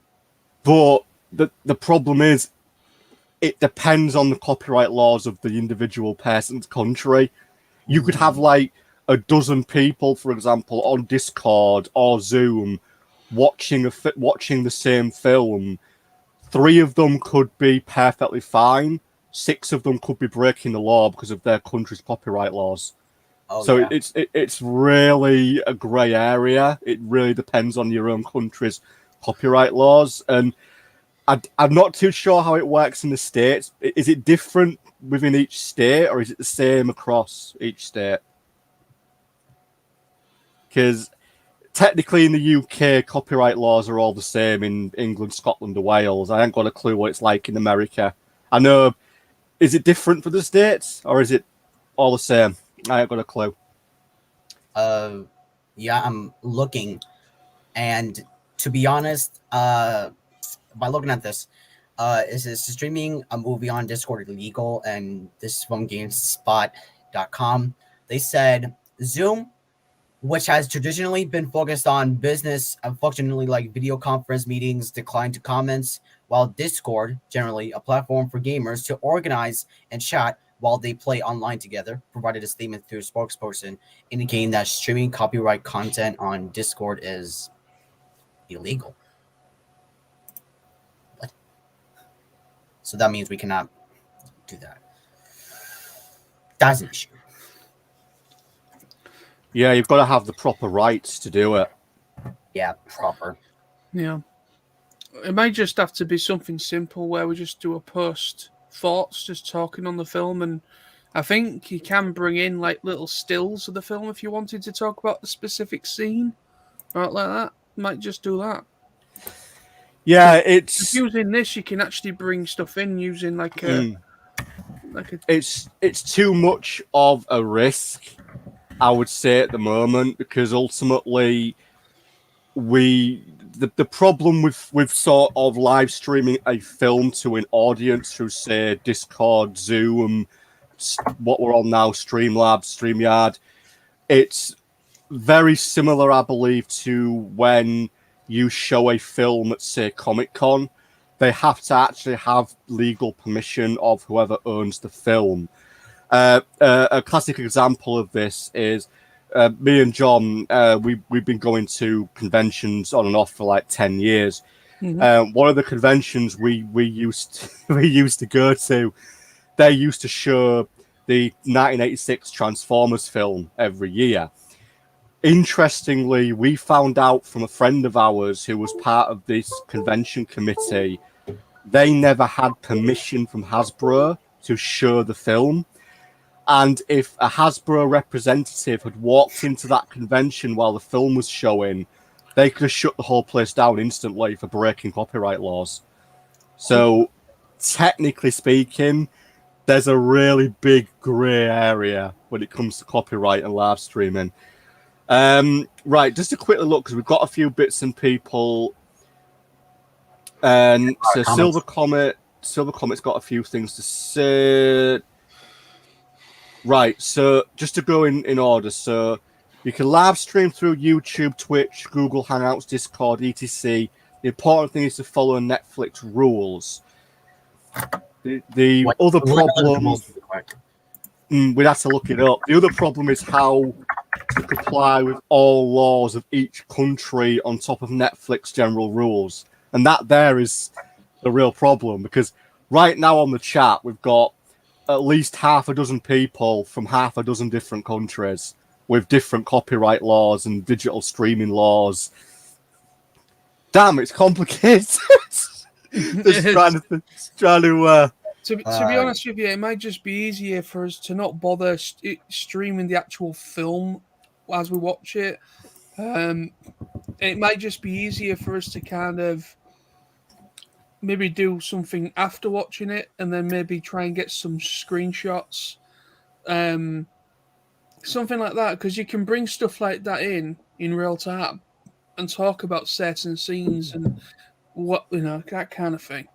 So Silver Comet points out this is why some people make private lock groups of people to join streams so they can verify the person's location via IP addresses. obviously, with it being a UK channel, we could get a cease and desist order, which, to be honest, Nosy, neither of us could afford that. We really couldn't afford it. Nope. Silver Comet recommends watch it privately, only with people who really live inside the UK, not through VPNs. Yeah, I know VPNs aren't exactly as secure as they make out. 10 minutes after the end of the movie, from whatever it starts in the UK, they can open the live stream or upload the reaction with no problem. All this is really dumb, but it's what legislators had put in place in the last 20 years, designed for broadcasters, not the internet. Long story short, the rules that we are forced to follow effectively haven't been updated to take into account the internet and live streaming, such as what we're doing right now. That's the problem. Yeah, so technically, I think if we do like if all of us can do a FaceTime, like show our faces with no problem, everybody doesn't have to do it, but unfortunately, we could do is we could actually, maybe watch this on our PCs or phones, or maybe even a big screen TVs will do. Maybe we could actually just look at it and then play the movie at the same time, and then get our reactions at the same time we did it. But there's going to be one problem, and that problem is syncing the video. That is the problem. So maybe in sometime in the future, maybe the internet might help that. But unfortunately, we still have this 5G, which I do have 5G. Yeah, we don't have it in the UK yet. Yeah, no. Yeah, we're just sort of starting to get 5G in the UK, but I mean, where me and Nosy live, we basically live in the same town. We've only sort of just had 4G in the last few years. We won't have 5G for a couple of years yet. Yeah, I already have 5G on my phone, so technically. Well, here in the UK, we've only just got rid of the VHS cassettes, so now we're on, and all the rest of the world are on DVDs and Blu-ray, whatever the hell they are. Yeah, technically, yeah. I think it's nice to see that. To be honest, I've been actually, since G5 has actually been going around for a couple of months now, just getting teasers, leaks, or even merchandise that people can get. Which, surprisingly for me, since my birthday is in like 2 days from now. Nice one. Technically, I've been asking a couple of G5 toys I've been actually thinking about getting. And nice one. Yeah, to be honest, no, very nice. So, like, if you come into my room, technically, which you kind of see in the background, it's gonna start filling with G5 stuff. Little by little, once I start seeing money up, I can just go to my local Walmart, just get the merch, and then just come back and then put them up for display. Because I'm not using them for as a play thing. I'm using it as a display, as my collection of G5 stuff. Because G4 is discontinued now. Yeah, most of my G4 stuff is basically on display as well. Mm-hmm. Yeah, that's what I could have heard.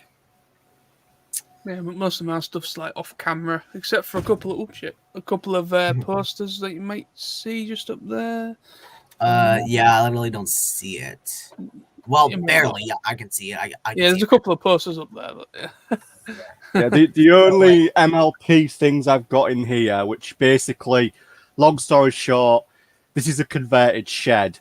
It used to be my office when I was a home worker. Now it's sort of my playroom. It's got my computer and all my DVDs and stuff in it.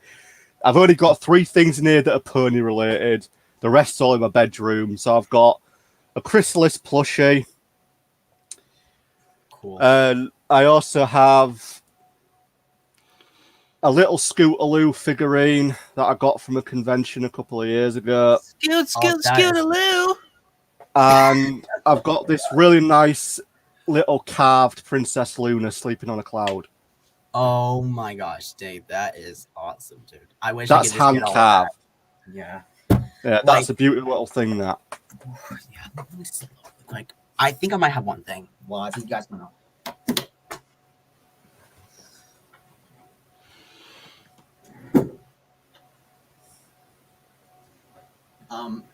So technically, so basically, this happened once. I I once went to SeaWorld in Orlando.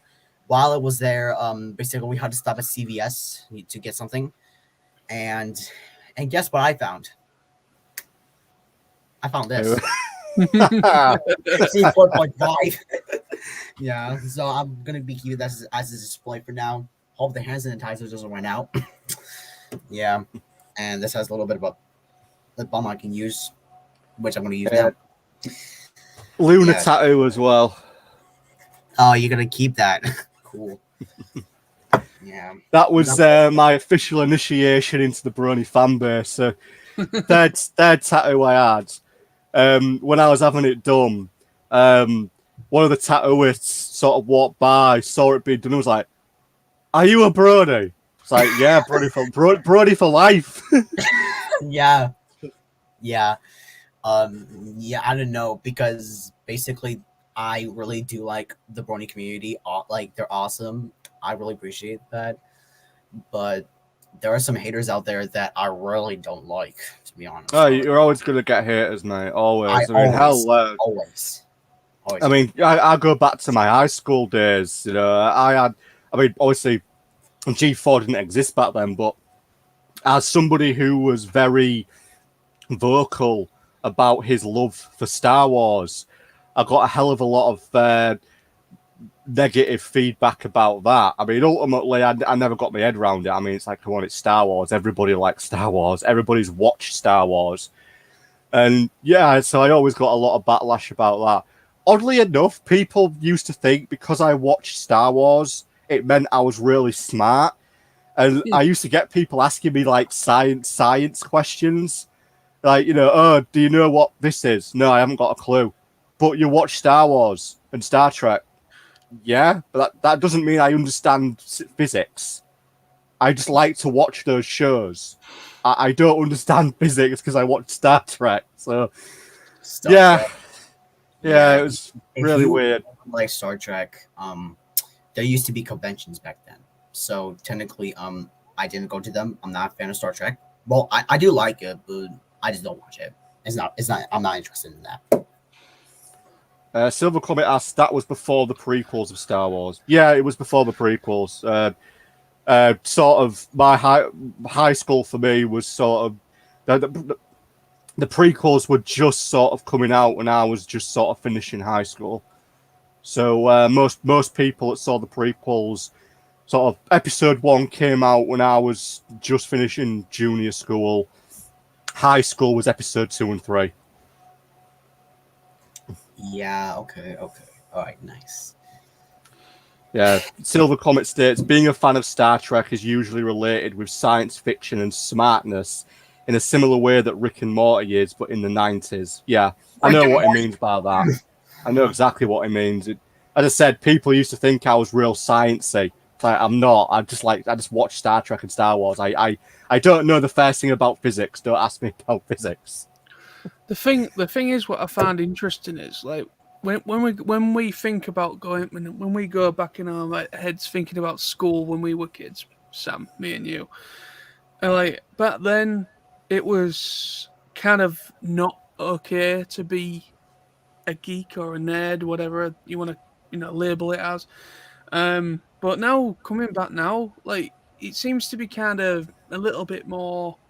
Not everybody. Some people you still get a little bit of the negativity, but I think now it's kind of welcomed. Because you've got like girls that dress as geeky and they call it geek chic, which is kind of like if they wear anything like Star Wars or something like that, like a t-shirt or whatever, they call it geek chic. So it's all right. That's how they get around it. But I think when like coming to now 2021, I think it's a little bit more all right, to be to watch these certain things, because I kind of find it funny that the most of the kids that used to tease and bully us for the stuff we liked and we watched, they also watched as well, Oh, yeah. but they just wouldn't, they wouldn't what can I put it? They wouldn't own up to it because there was in that posse, that group of people trying to think of themselves as big and popular, but yet they also watched Disney films, Pixar films, and anime, or stuff that was on TV back in the day, like the original Pokemon and stuff like that. All that stuff I used to watch, but I used to get teased for it. But yeah, I caught a few of them a couple of times that used to bully me. Like talking about quotes from things and saying, "Oh, did you catch that episode of Digimon or Pokemon or whatever?" And I went, "I thought you didn't like it." So it's one of those things is that it's all bloody crap now. You just gotta just ignore the idiots. Artemis? Why am I calling Artemis? Silver Comet. Society as a whole, the mainstream, learned that it is only thanks to the geeks that they enjoy the benefits of technology, scientists, and engineers from NASA and most. Yeah, that is true. Like, I've always said that if it wasn't for geeks or nerds, we wouldn't have these phones. We wouldn't have PS4s, PS5s, Xboxes. We wouldn't have, I don't know, we wouldn't have My Little Pony. We wouldn't have any of that stuff. So you got to embrace the nerds. Otherwise, we won't have the stuff that we take for granted. Oh, geez. You're right. Yeah, technically. I recently just found these two images on the Equestria Daily server. Do you think I can show them? Yeah, go ahead, mate. All right. Let me share my screen. I'm just gonna share my screen real quick. Don't share this screen. All right, good. I'm just gonna share my whole screen. All right. Yeah, I think you guys can see that. I'm not too. Yeah, hang on 2 secs. Let me add it to the stream. There we go. All right, good. So this is the first image. I think I really like this face. Yeah, like that is an example of a worried face. Help me! Oh yeah. Izzy's trying to murder me. Oh my god, yeah. And you know why he's doing that face? You know why? Why? Because of this. Oh god. That's a hilarious smile. Yeah, I really do like the smile, but the teeth, they kind of remind me of human teeth. Oh my god. And that is why I love Izzy. yeah, he's trying to make them smile. Oh my god. Yeah, these two are actually, they look new images. Oh my god, I can't believe what that is. The cutest face, or should I say a funny face? Oh my god. I think it's Hitch that's actually doing that as well. Yeah, you see his nose, yeah, doing that. Yeah, he's trying to make her smile, but unfortunately she's too distracted. Yeah, that could be one reason. But yeah, technically I think that's why I do stuff. All right, that's all. Yeah. So okay. So let me tell you, like basically, I'm gonna ask you both first, and after that, I'm gonna ask the people in the Silver Comet. Izzy is technically derping in that frame. Yeah, so technically derping. All right, great. All right, I know. Yeah. So this is taken in the modern era. What was your guys' reactions when you found out that phones were gonna be involved in here? Like, what was your reaction to that? Oh, when it first kind of got sort of shown in that poor picture, it definitely, I think two things. I think firstly, it definitely confirmed that, yeah, a massive time skip. But also, I felt like they were bringing it into the modern age and they were hoping to attract a whole new generation by saying, look, our characters have smartphones just like you. So potentially they might have the use of apps and social media in this universe. So they're definitely trying to encourage a younger generation to come into the franchise.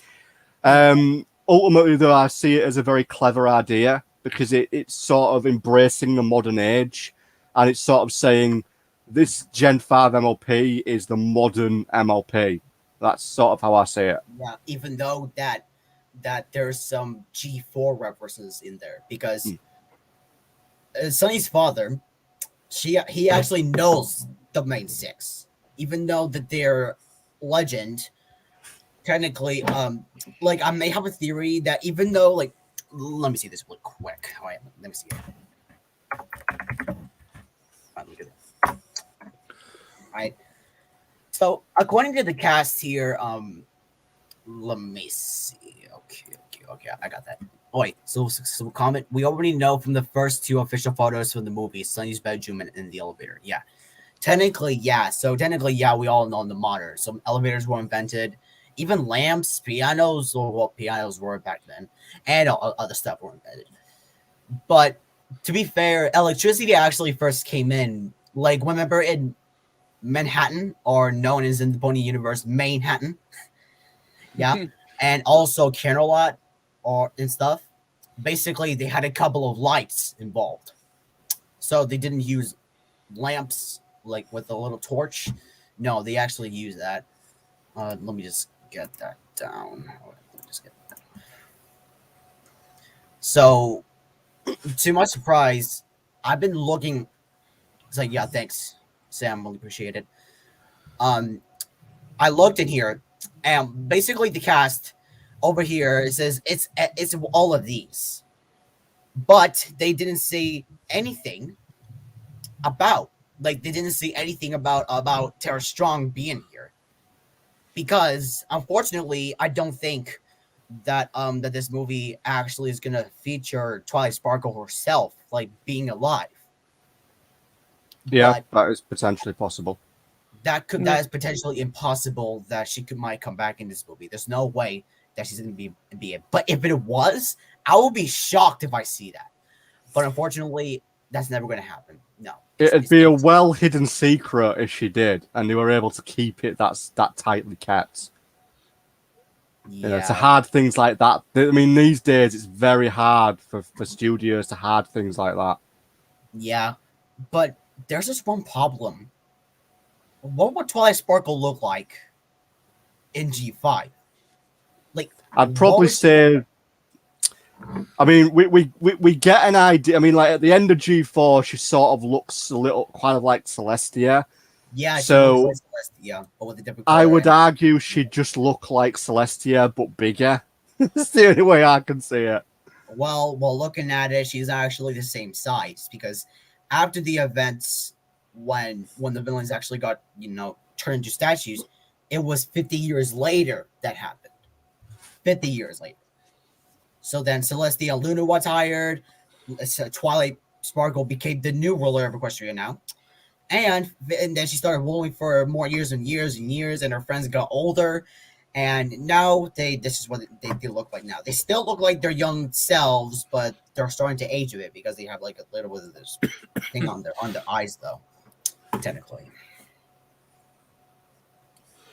So I am not even for certain that Twilight Sparkle might come back in here, because if she did, then there will be a new cast featuring some of the main six in there. It might, but unfortunately, I think they're keeping that as a secret, or it might not happen. I don't know.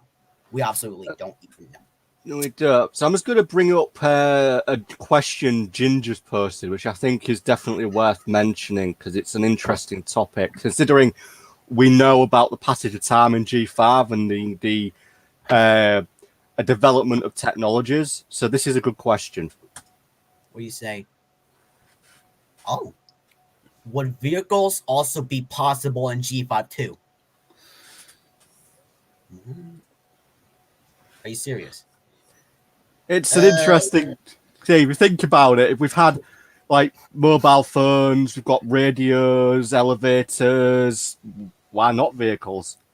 I mean, they technically did in G4. They had the train and hot air balloons. I don't think we'll be seeing ponies driving cars. I don't think we'll see that. I literally don't think wait, let me see who actually answered that. Ginger, if you're hearing this, I don't know for certainly. I don't even think that that G5 will involve cars because they're ponies. They only walk on 4 legs, not 2, 4. There's no way they can't drive. There's no way they can't drive because they have hooves, not hands. I think that's why they kind of, if you noticed in the little little snippets we got of footage that we have seen, is that they've got like scooters and rollerblades and things like that to get around with. So. Yeah, to get around, technically, yeah. Because there is a toy with Sunny carrying drinks by herself in a cart. Yeah, there is like a toy thing, isn't there? I think Sam didn't you show that, Sam, in a stream? Yeah, it was. I think it was about 2 weeks ago. Yeah, there was that toy with Sunny pulling a cat. There's actually one of the things we are not short on for G5 is information on toys. There's like tons of information at the moment on all the toys that's coming out, so we're not short on that information. I'm kind of thinking to myself, are they kind of using these toys as a very clever way to kind of showcase where they live and the different places that they visit, maybe? To an extent, yeah, I think, yeah. Because we've had no trailer to see that, so... Yeah, we literally don't... I just want a trailer. Why is it taking so long? God. And I'm just a few days away from school, which basically 2 days away, and we didn't get a trailer yet. Seriously, Hasbro, come on, release it. You can release it in 30 seconds, 1 minute, 2 minutes, 1 hour, 1 month. We just need a trailer. How many guesses to release it like 2 days before it's supposed to stream? I'm guessing minimum time will be 2 weeks before it's supposed to be streaming. Ooh, but I think I do have one thing. Like, if any of you guys have like Netflix on your phones, yeah, I think what you can go check is I do have like an account for that, but you're going to have to set your thing to kids mode because they have like the announcements of what new movies or TV shows they're coming in. So like you just go here and you press coming soon. Yep. And then after that, it will actually give you a list of the new movies or TV shows that are actually coming in. So maybe you can use that to actually check for a trailer to come. Yeah, that's what I've been saying in some of my streams. I'm generally, because anything new that's coming up is in there, but they only seem to go a max of about 2 weeks, roughly about a week or two. They don't.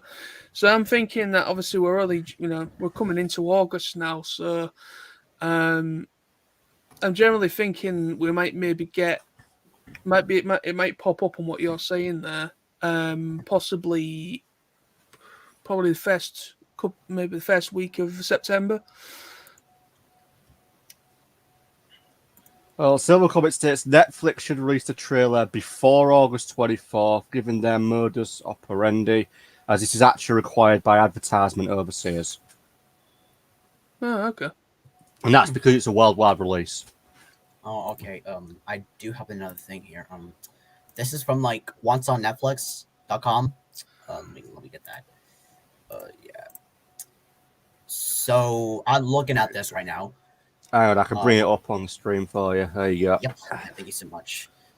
So looking here, Netflix originals coming to Netflix in September 2021. Yeah, my theme might be a little laggy because of the stream. Keyforce not interested. Blood Brothers not interested. Kate not interested. Pokemon not interested. Lucifer not interested. Sex Education nope. This is the post we're looking at. My Little Pony: A New Generation coming to Netflix September 24th.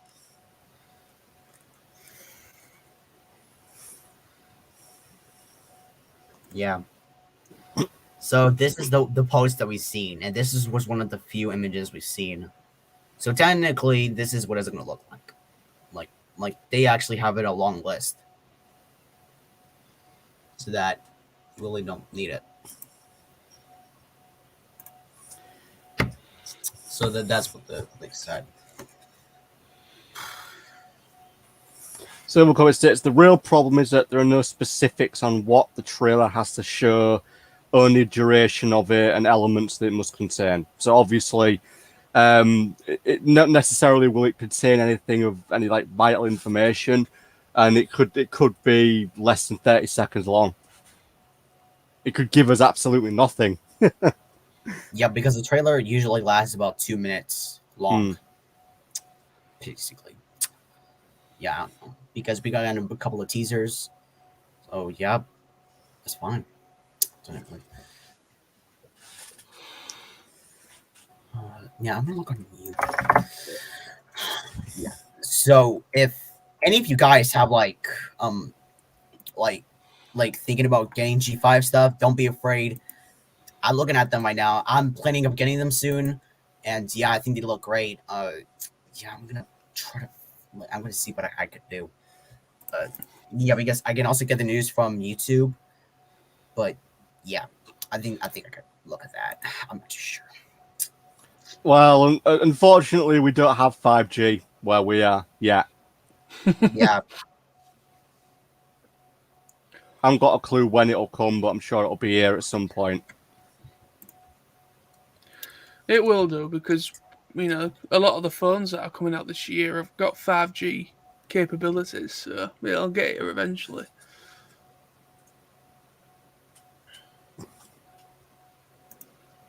Mm-hmm. Who's your favorite pony? Oh, okay. Now this is what we're getting in. So Ginger, tell me, I'm gonna let you guess. What do you think is my favorite to you? Like to you, what do you think it is? Rainbow Dash. What was that, Sam? Well, in G4, yes, it is Rainbow Dash, but Yes. yeah, Rainbow Dash is my favorite. So Ginger, what do you think is my favorite to you? Like, what do you think? How do you feel, Sam? Being the only person in the stream that is a Luna fan. Don't get me wrong, guys. Luna's great, but Did Ginger say anything? Not yet. Who's it shouldn't take him this long. Or I think it's a she. Don't know. I don't mean to be rude or anything. So yeah, I want to mention really quick. My phone, it doesn't look that much, but once you open the phone, you will see this. Like, come on, what is the dang it? Dang, this brightness on my phone. Yes. All right, there you go. So this is like whenever I open my phone, this is what it looks like. We got a little bit of something just coming out in the background out there. If you open here, Ginger says there's a delay due to his internet connection. Oh, okay. So there's a bit of a delay on his side for responding, so it might take a minute. Okay, it might take. Lisa, this is what it looks like whenever you open the phone. And I also have my parents actually give me this. I actually have two actually. Silver Comet's come back, by the way.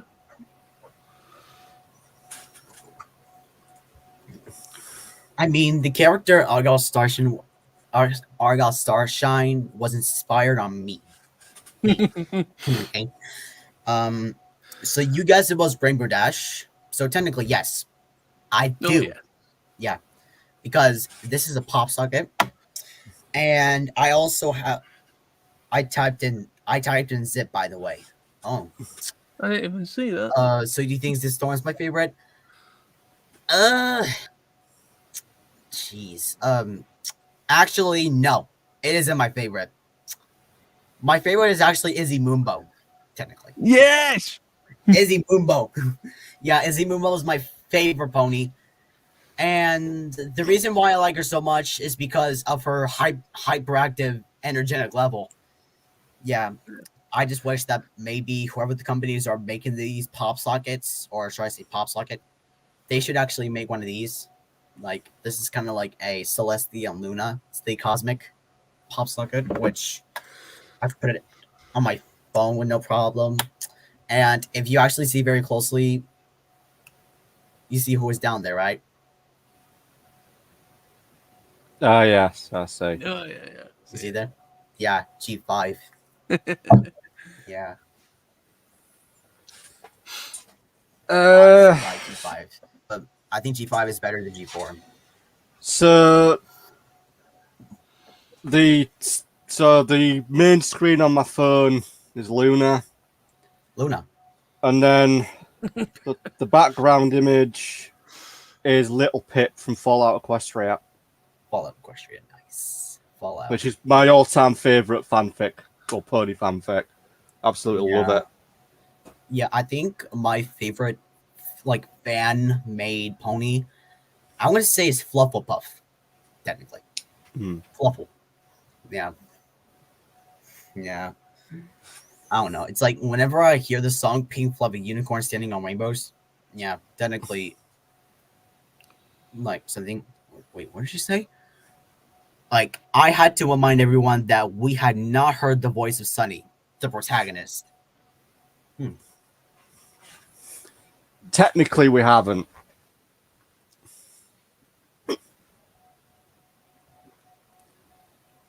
I mean, it's why I want a trailer to a certain extent, because we'd at least know what they sound like. Ooh, Ginger has a really interesting question. Would you guys like me to draw you something like a pony version of you guys? Let's wait. Yeah, go for it. A bald pony with glasses. I don't know what just happened. Oh, wait, what did you just said? Would you guys like me to draw you something like a pony version of you guys? Yeah. Why not? Yeah, go for it. Yeah, go for it. Yeah, maybe so, Ginger. Maybe I could do is let me actually. I think I have a ponytail avatar of mine. Let me look that up.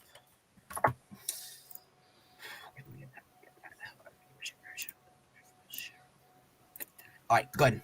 Just got that. Sam, do you think you? Yeah, I can do, mate. All right, thanks. Yep. All right.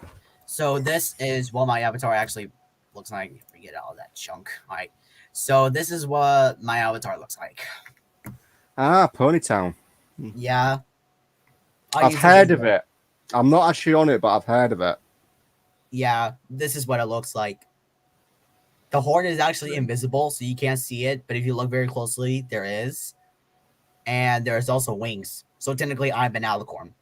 Also have a medal, long hair, a dress. Don't mention I'm gay because I'm not. And also have like green hooves. I would be happy to drive, and it's free, so don't worry. And no shout outs. Oh, okay, all right, good. Yeah. So maybe we can actually do all three, and after that, then maybe we could do that. All right. And Ginger Crunch makes the I want to use a cat version of my avatar. Oh, that's nice. Nice. I always wanted some furry character like that since the episode with the Diamond Dogs in season 1. Oh yeah, I do remember those. Yeah.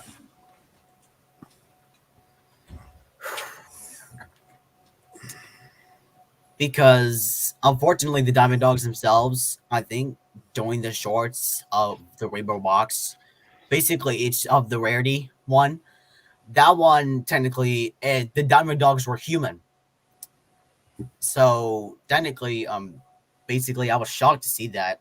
They no offense, but they look creepy as hell. Oh my god, no offense. Ginger Quest male, young adult, green eyes, purple coat, gray, silver hair, also in a tail end. Okay. So I think she might know. I think Ginger might know what my avatar looks like. I think I already know that. Ooh. Best pony on the phone? I don't know if you can see it. If like I have an idea, it actually lower down your brightness on your phone. Try that. Lower down the brightness on your phone, and then you got that. That's exactly what I did on my phone there. I'll try that. Just try like put it like low, like really low. I just put the blue light filters on, man. It keeps it all low. That's better. Okay, now that is better. Nice. All right, great for that.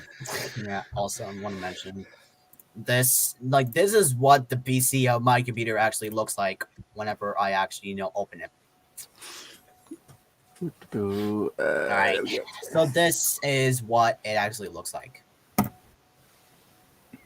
No, Nice. at least. Yeah, bye. Yeah, you got my avatar there. My two favorite ponies is Mumbo. Zipstorm is available, and Sunny is my favorite too, because they just looking straight at the camera. Yeah, this is the exact same image I have of her when I was doing the editing stage. Yeah, it was very honest.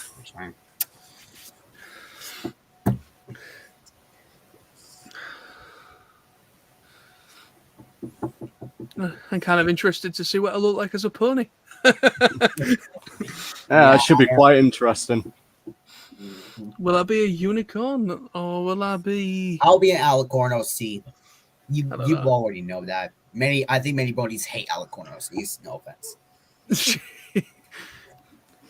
Well, Alicorn seeds in like all in the fan fictions are like the most common sort of fan fiction trope. There's literally the most common fan fiction trope is a human ending up in Equestria and then becoming an Alicorn. It's like the most common fanfic trope.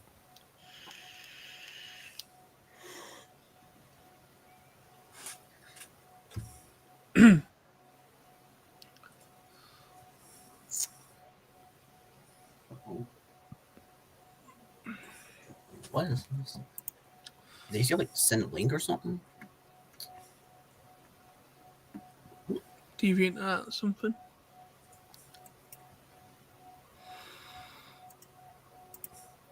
Oh, nice. Let me see. I don't know. I'm not like interested in art, to be fair.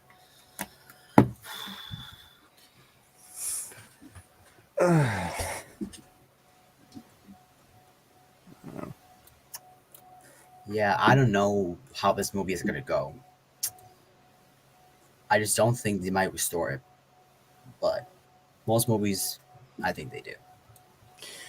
I think from what I've gathered, they potentially were planning the G5 film back around about the time they were planning the G4 film.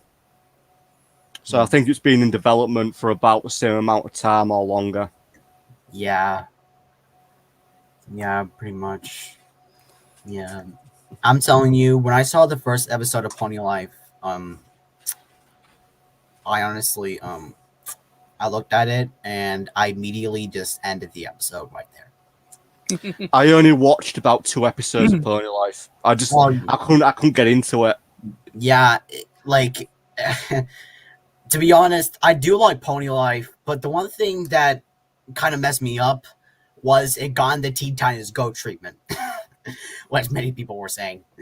Yeah. Yeah, and honestly, Teen Titans Go didn't do very well. It wasn't very well received.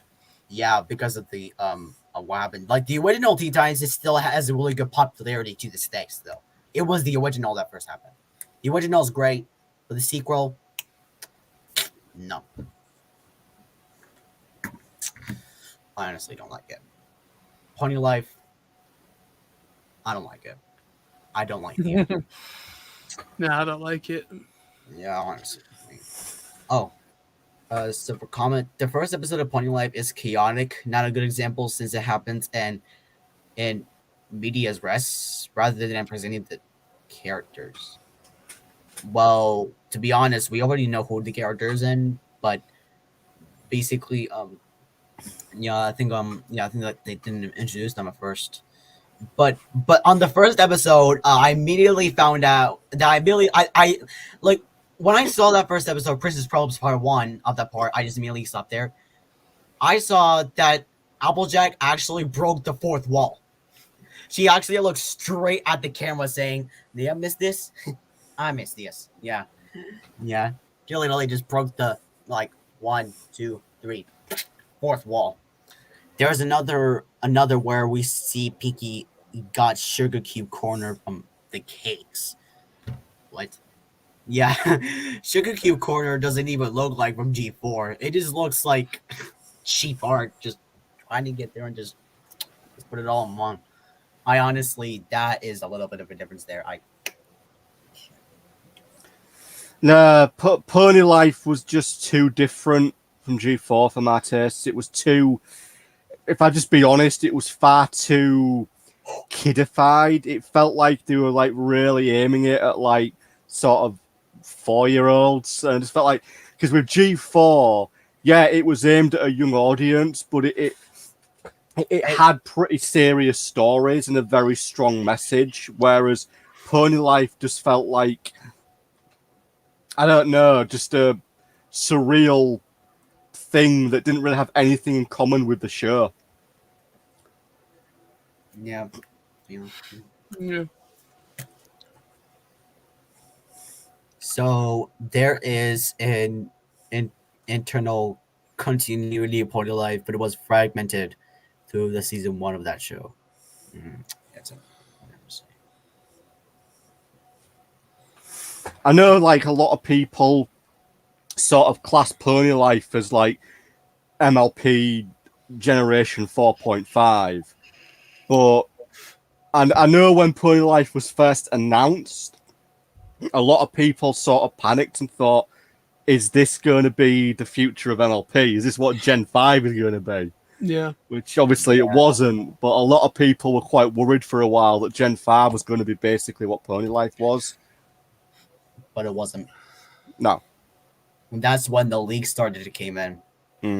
Yeah. That's when people started to calm down. It gave some good positive effects and some bad negative effects from their mixed reactions to the animation.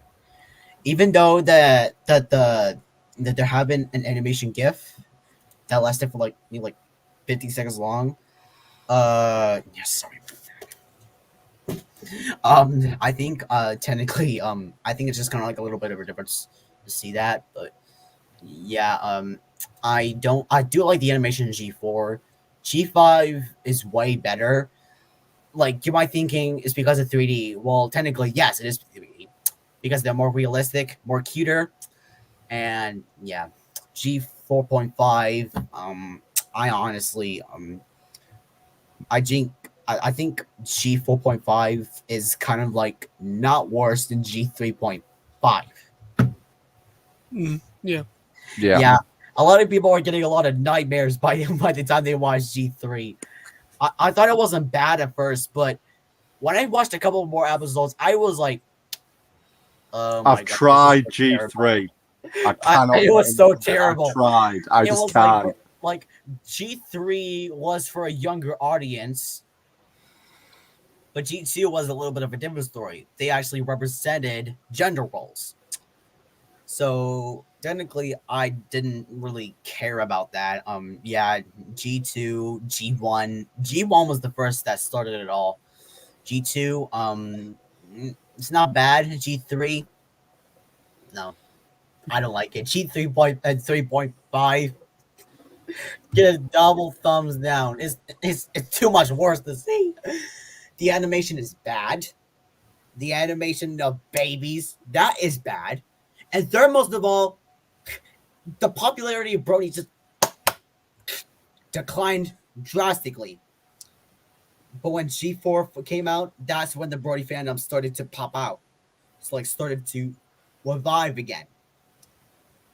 But when G4.5 came in, that's when it started to kind of like G4.5. Like, let me look at this.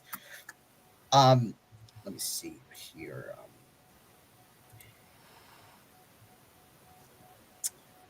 Like, the interesting thing is regarding the Brony fan base, I don't think anybody knows just how the term Brony originated. The term? Yeah. Let me look that up. Because as far as I'm aware, it's never been officially revealed or known about how it's stated. I know there's some early sort of MLP fan forums that started around about 2010, and the term Brony was used on there, but I don't know if that's like the very first time it was used. Yeah. So I looked in here, and basically this is what it says from dictionary.com. It says here, while the My Little Pony franchise has existed since the 1980s, it was Friendship is Magic that gave birth to the term of Brony. So Friendship is Magic was responsible for terming the word Brony. but Yeah, we that didn't makes know sense. exactly who came up with that name. I don't think anybody does. No, the show quickly gained interest in, well, you know, the hacker based 4chan, which I am not getting in. Like 4chan message boards, namely Co and B and Ponymatsu and Bro and Pony. It refers male fans of them of the show, while most of women like to be called bronies, but some of them like to be called, well, you get it, Pegasisters. Yeah. Yep. Yeah. I'm not too sure. Like, I'm curious if it was the media that came up with it, because it's very common for, like, you know, news groups to come up with certain phrases and terms to describe things. that term. Who came up with the term?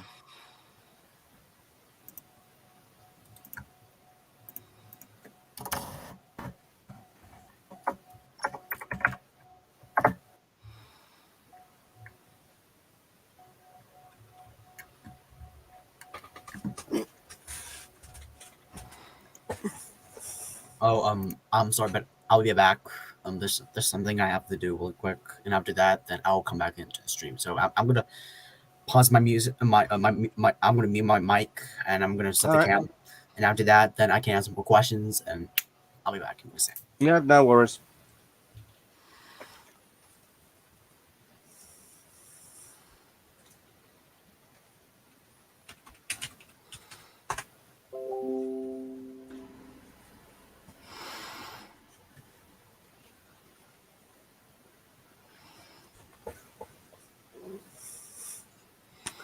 Silver Comet states Pegasister has always been a slur because it points out that brony is not a bro male.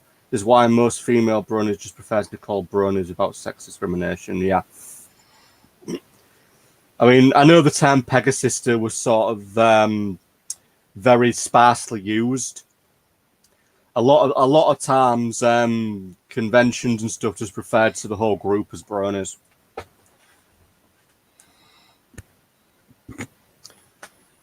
I mean, female bronies, to put it simply, has like grown a lot. I mean, you go back about 6-7 years, there were definitely more. I think about 85% of the fan base were male. There's a hell of a lot more females now than there would have been 5 or 6 years ago.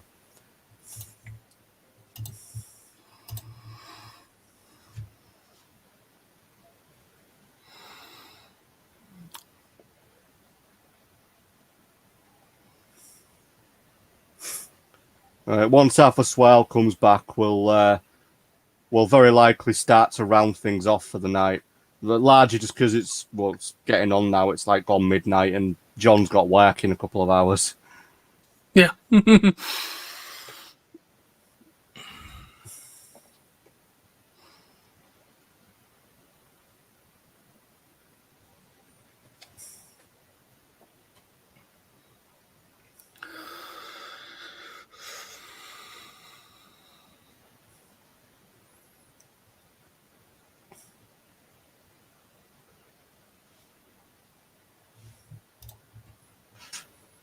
But yeah, I'll fully admit I've been checking Equestria Daily every day for sort of like the last 2 weeks, waiting for the trailer. And for Silver Comet, statistically speaking, female bronies are almost as rare as the conglomerate group of non-cis, non-hetero bronies.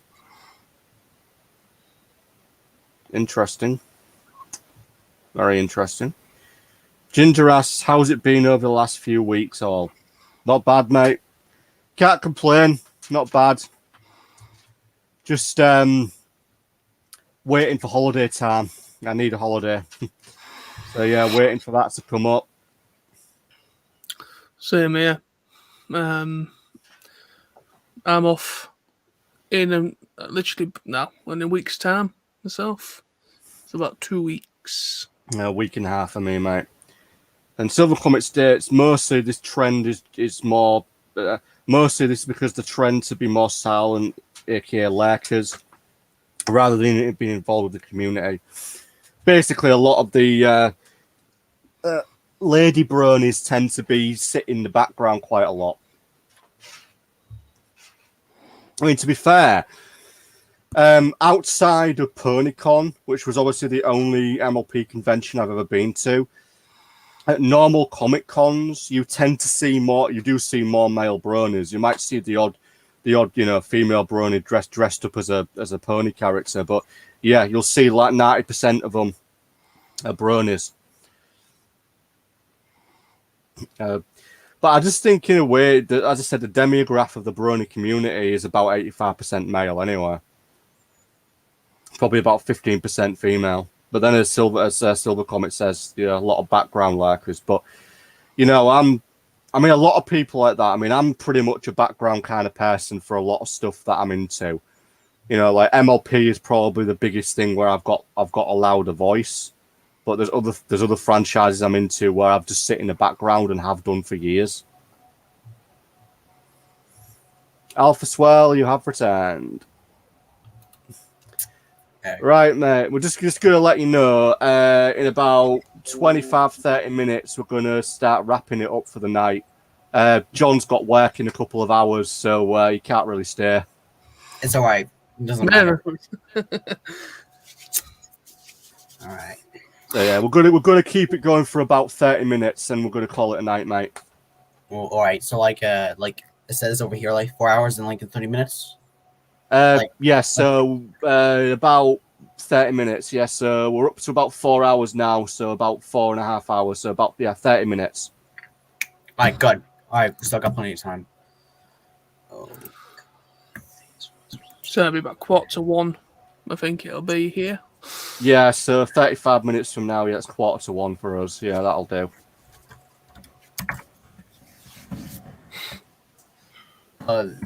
So yeah, to be exact, there hasn't been much about a theme park actually getting a couple of MLP stuff, but unfortunately, on a question daily, they actually said a couple of things. Galaxyland powered by Hasbro. So they do have a couple of 2 rides of MLP, but it's only G4, not G5. Because, G5 is still in production. Now, it has to get in, get more toys, and then get sculptures, or, statues. And then little by little, it's going to come out. Technically, yeah. Little by little is right, because they are releasing information little by little, quite literally. They really are, for a better word, they're drip feeding us all the information. And I'm just hoping eventually we get some more. I'm just waiting. I know I keep saying this, we're waiting for the trailer, but we'll just see. I mean, we can't be much more now. A month, absolute minimum. We're a month away from it. We have to be. Yeah. Mm-hmm.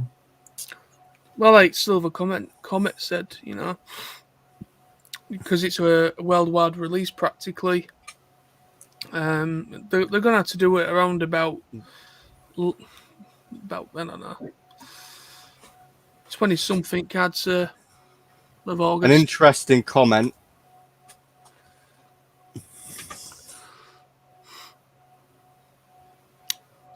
MLP will be in a park when Disney buys Hasbro. It is possible, since they do not like Mattel. Interesting. That makes sense, actually, because, Mattel, Barbie, hence why they made... yeah, I wouldn't want Disney touching MLP. Yeah. I wouldn't want Disney touching MLP. No. They're already kind of messing up Star Wars, even though there's some good stuff, like on the Disney Plus channel, some good stuff on there, but no. To be honest, when it comes to Star Wars, I know it's off topic, but personally, I don't blame Disney for what happened with Star Wars. I actually blame Rian Johnson. Because I know there's a lot of debate, a lot of people have a lot to say about Disney's Star Wars trilogy, but I still feel that The Force Awakens, you could kind of see what they were aiming for, and then Rian Johnson came along and just decided to destroy Luke kill off Snoke. Basically, after The Last Jedi, there was no story. They had to sort of do damage control. So ultimately, I don't blame Disney's that much. I kind of blame Rian Johnson for deciding to do the things he did. But that's a completely different topic. Yeah.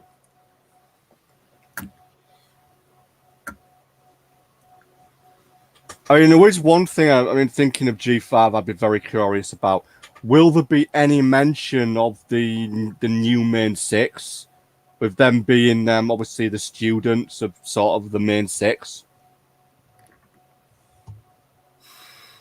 Who knows? It'd be interesting. Okay.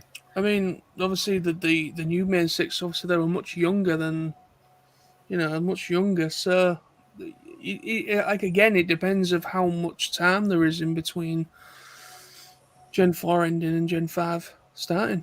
So they could still be around, but they'll be relatively old, but they could still be around. It could be. I mean, when one of them's, well, two of them are dragons. So Right. three of them are dragons then. So You got and dragons Spike, live long.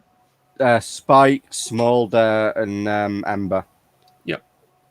So I don't know about what about hippoglyphs? Do they have a long life? hippogriffs. Hippogriffs? I ain't got a clue. Don't know about that. Nope. Not at all.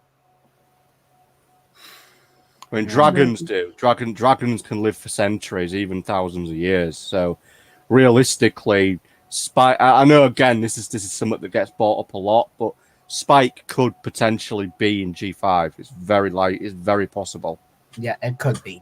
It could be eventually. But I'm not really certain if Spike could be, because this is thinking like 1,000 years into the future.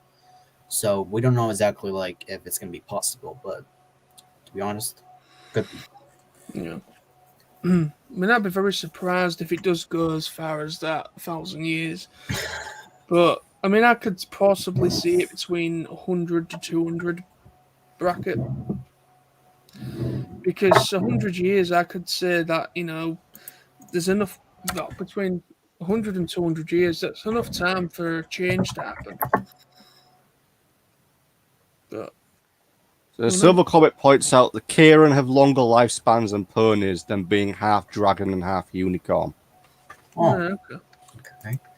Oh, and I just in here is an average dragon's life is about 1,200 human years. That's an average life for a dragon. So potentially we could have the dragons of G4 showing up. Could be. Maybe not in the film, but potentially in the series. Yeah, I don't know how the series is gonna go. I don't really know, to be honest. But in general, I do not expect many other species to show up in the movie, but in the TV series of 2022 to 2023. It could be. But I'm just not certain if they're gonna actually, do that. But I think the movie, obviously, it's setting things up. It's introducing you to the main characters, giving you a little bit of a backstory on them and development, the world, the environment, and them, setting on their quest or whatever they're doing as a group. But as for this, because obviously there's a 45-minute special as well before the series, so it's going to be interesting what that is. That leads into the series. And then the series after that, who knows? I guess it'd be interesting whether it's going to become a little bit like Gen 4, where it's just kind of like, just new adventures, every week. Like every episode's just a new adventure. Or if it's all part of one big story and there's going to be a big climax at the end. Who knows? I don't know. no idea. Be interesting.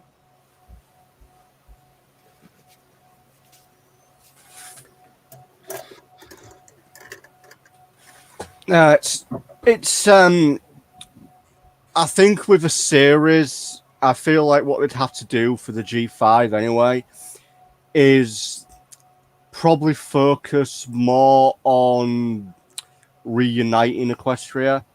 I can't see the film just, in a heartbeat, all of the Equestrians reunited. But I think it'll start that, but the series will pick it up.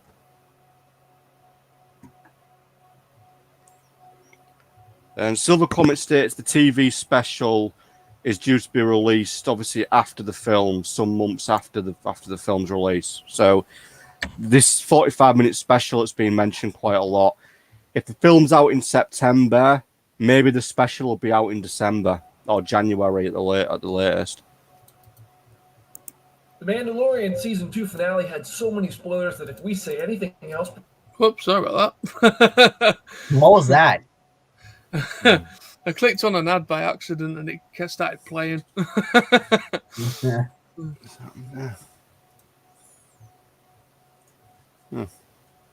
That was weird.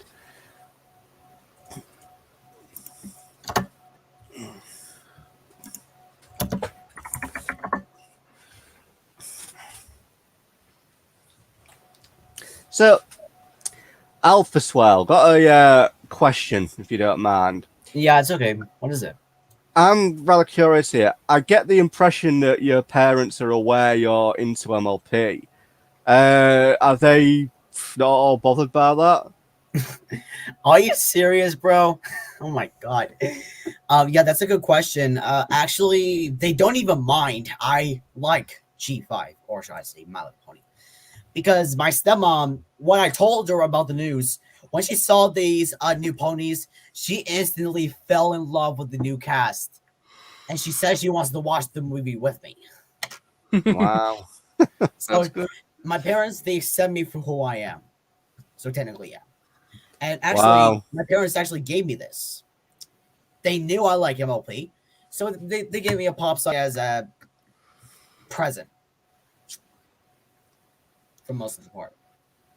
That's nice. If only it were that simple for me. Yeah. Like, do you have like any other questions for me? Like, yeah, I'm curious. Whereabouts, do you live in America? Give me 1 second. My dad's calling me. I'm sorry.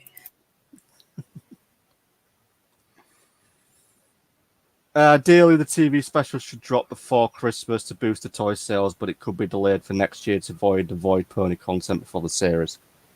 Yeah. Yeah, that's ultimately possible, Silver Comet. Very possible. All right, sorry about that. It was just my dad or something. Ugh. Yeah, yeah, I think I live somewhere here in the United States. I think I mentioned about that. Yeah. Yeah. What state? Georgia. Georgia.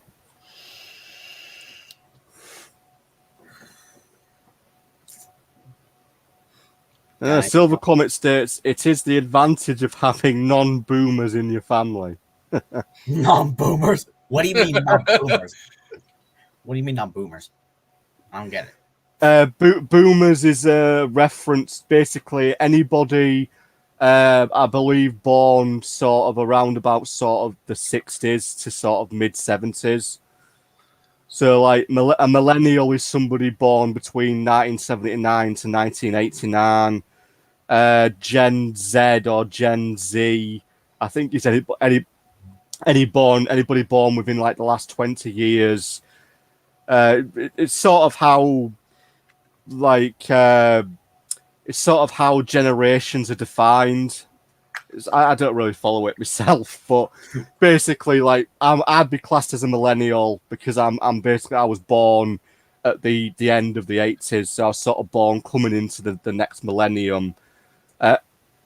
So anybody that's basically sort of between the age of 25 to 30 is classed as a millennial. If you're under the age, if you're like 20 or younger, then I think it's classed as Gen Z, like Gen Z or Gen Z. Mm-hmm. It's basically just a lot of it's internet speak, which I don't really bother with. I just sort of stick with stuff I understand. So basically, a boomer is anybody over the age of, I think it's like anybody over the age of 45. Basically, a boomer means you're old. Yeah, pretty much. Well, I'm not old. I'm like 13. No, you're fine. First year being a teen. I'm about to turn 14 soon. We're relatively in the boomer territory. Not quite. Probably about 10 years under that. But yeah, not quite. Well, Sam's a boomer, definitely. Yeah. You and I are the same age, mate. Yeah, but You're like 21, let me guess? Or like No, 30? 32. 32? Oh, okay. Yeah. All right. Look, because I just want something I have to show really quick. Yeah, go ahead. the connection's going again. Right. So anybody born after the first, so basically anybody born sort of 2011 is classed as Generation Alpha. Right. That's how that works.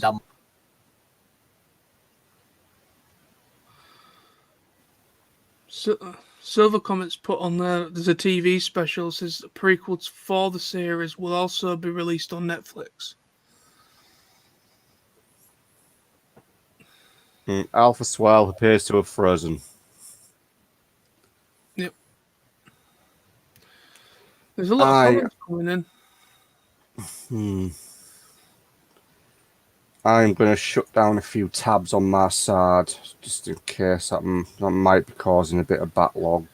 It probably isn't, mate. It's because we're connecting from, different places. It could just be. It just could just be his connection. Simple. Yeah. Oh no, hang on. Got him back. Is he back? Yeah, sorry about that. Yeah, something. That's all right. Yeah, I think I got it now. Yeah, so I think my camera might lag a bit. So, yeah, I think that's gonna happen. Get that. Let me just share my screen.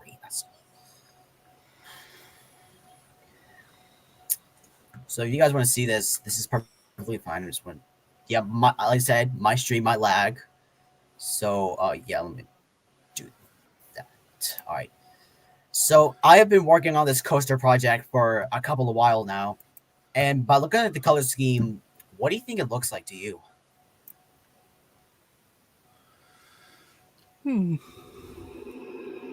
Like to you, like what do you think it is? Like the color scheme. Color scheme. It's Zip. Yeah. Right. Named after Zip Storm. Yeah, this is named after Zip Storm. Yeah. So I call this Zip Storm Flyer. Yeah. This is basically themed after her, technically. Oh, let me just get that up. Alright. We got up here. My mic, like, I think you might hear my mic for a second, but yeah, so enjoy it.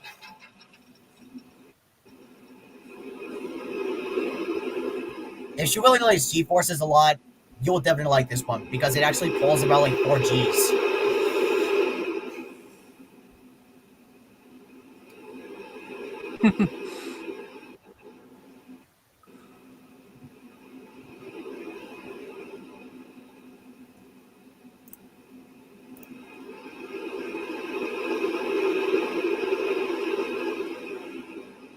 Yeah, I just wish there was a bullet coaster themed after her. That would be nice. Well, you never know what the future might bring. Yeah, we don't know.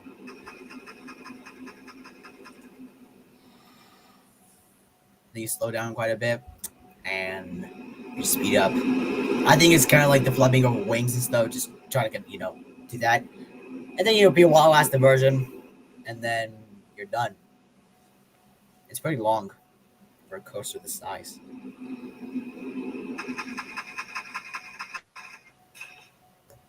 And that was the end of System Flyer. So, what do you think? Yeah, pretty cool. What? Oh, yeah. It looks like Silver Comet gave me a question. So, Alpha. Yep. What is your opinion about that question? Goes. Given that you're in the target of the release of the specials, I rarely have a chance to ask about it to minors. What is your opinion? I think Equestria Girls is nice. I think it's nice. I like the animation. Being human, I think that's what they look like as human. They definitely look cool as teens. They're not adults; they're teens. So technically, yeah, I think I really do like the Equestria Girls shorts in the series. I think there's no such thing as a series. They just feel like movies or shorts or 44-minute specials. Yeah, I like that too.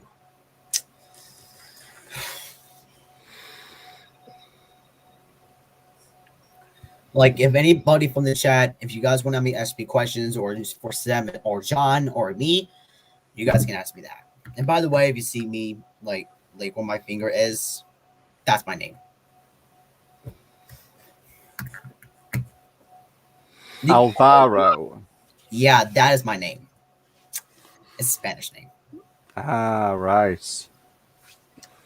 But I just don't like people who call me Albastraw like my full name. I really like to call me Mr. Alpha or Alpha. I like that. Keep that in mind. Yeah. 15 minutes left until we got to go. Yeah. So, well, in the questions. Quick. All right. I've got one. Out of the 4 Equestria Girl films, what's your favourite?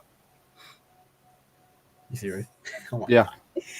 Which one is my favorite? So I reacted to the first one of the 2013 one.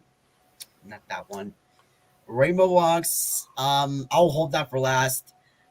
Friendship Games. No, I'm not interested in that either.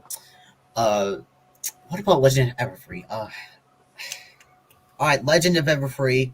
That's on the list. So there's 2. Which one do I think is better? Oh my god! Which one is it? I want to say Rainbow Rocks. I think Rainbow Rocks is my favorite. I think I like it so much. Yeah. Same here. The top favourite in the Equestria Girls is definitely Rainbow Rocks. Yeah, definitely. I think a lot of people feel that way. It's just got the best soundtrack. Such a great soundtrack. Yeah. Let me try and think here because I've got.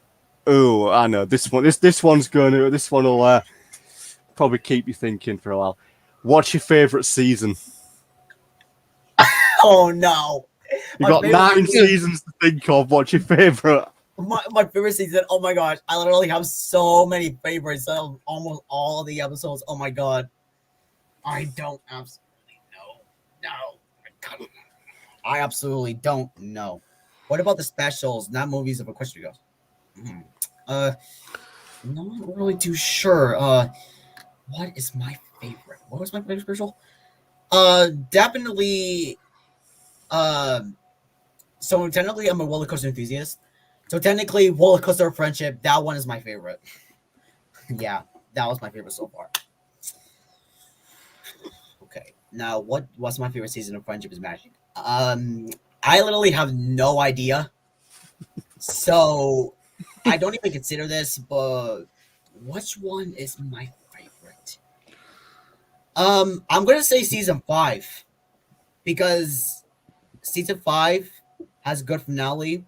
Where season 5 is my favorite, but it is second favorite. My favorite is actually the second season. And the reason why I like that is because of the finale. Yeah. I kind of love writing. Yeah, I'd say season 2 and season 5. My favourites. Yeah. Oh, good question from Silver Comet. What is your opinion about the shipping and what do you mean shipping and roller coaster of friendship? What do you mean? Shipping. Basically putting characters into relationships. So I know like My Little Pony is actually supposed to teach kids about friendship, to be exact, but adults or teens, same thing. So I think what I do I think I kind of like the things now. I think I do like the how the relationships are going.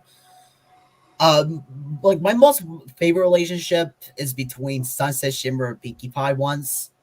Well, it was not in the roller coaster of friendship, but it was from a different one where they had to go to a concert and stuff. I really did like their moment. But the Yeah. least, I think it's the relationship between Twilight Sparkle and who? What is it? I think you guys don't know exactly. Flash Century. Yeah. Oh yes. Yeah. Yeah, they just sort of just let that die, didn't they? That just never really went anywhere. Yeah, I don't really know why. Probably because it was just a Equestria Girls thing. They just let it die, sort of. Really, I know they sort of continued it a little bit in the specials, but that's about as far as it went. Oh. Her boyfriend? Oh, okay.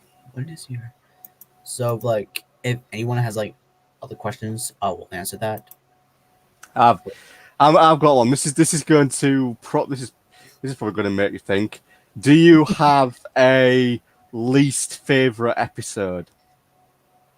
Oh no. No. No. No one ever Sure. asked me this. Oh my god. You must have an episode that's like your least favorite episode. Just an episode you just don't like. No. Oh my god. I literally don't have a least favorite. What should I say? Oh my god. No, it's definitely not Slice of Life because that is the most popular. Oh yeah, I agree. It's a really good episode. If I would have said that, a lot of people would hate me for that.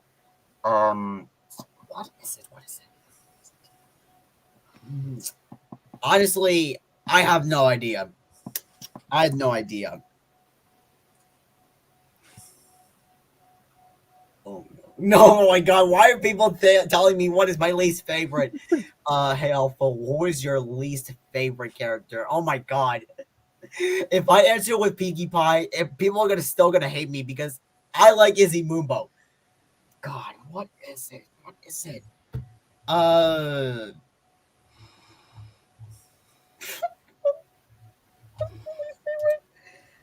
I think. All right, here it is. My least favorite character I think of is Diamond Tiara. I honestly hate how she actually thinks of it. But the actor who does her voice, I'm not saying I hate her or anything. It's just that how the lines are the scripts that she had to use. I like her voice on that stuff. It's pretty nice, but unfortunately, Diamond Tiara is my least favorite. I really don't like her at all. Yeah, the thing with her is after season 5, she just disappears. It's really weird. Like she sort of has a redemption arc in season 5, and then after that, it's just a case of you don't see her again. Yeah, because during the keyboard Alpha. What episode you think it should have done better? I think about the episode where maybe Diamond Tiara, like I don't know, I don't know what episode was it when the three Key Mark Crusaders formerly like they did get their Key Marks back then when they had to think of Gabby Gums when they actually, even though they think it's hilarious like on the inside of them, but on the outside to make the muscle ponies, they really didn't like it. Like getting exposed. Thinking about that, yeah, I honestly, I think what they could have done better was actually think about more appropriate ways. So technically, that is not the thing I'm thinking. So technically, that's that. I don't know what that episode is, but it's that episode. Yeah, I get what you mean. Crusaders of the Lost Mark. That's the episode I'm thinking of. Crusaders of the Lost Mark. Yeah, get that. Yeah, I got that. Yeah, it's when the Crusaders actually get the cutie marks. It's more or less the last episode where Diamond Tiara's in it, because she sort of has the whole sort of,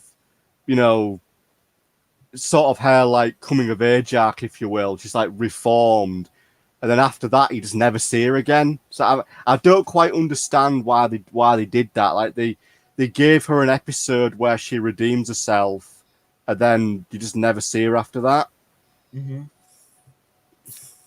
Yeah. technically, yeah. Oh, let's see here. If anyone has any yes. What's your favorite source? It's getting toasty. Ooh, okay. So if anyone has any other questions, I'll ask them. Okay. So, alright, what is it?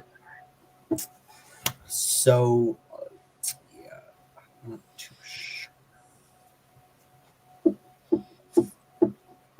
You want to ask any questions, mate? Go ahead. Got anything? No, I can't think of anything, mate. Oh.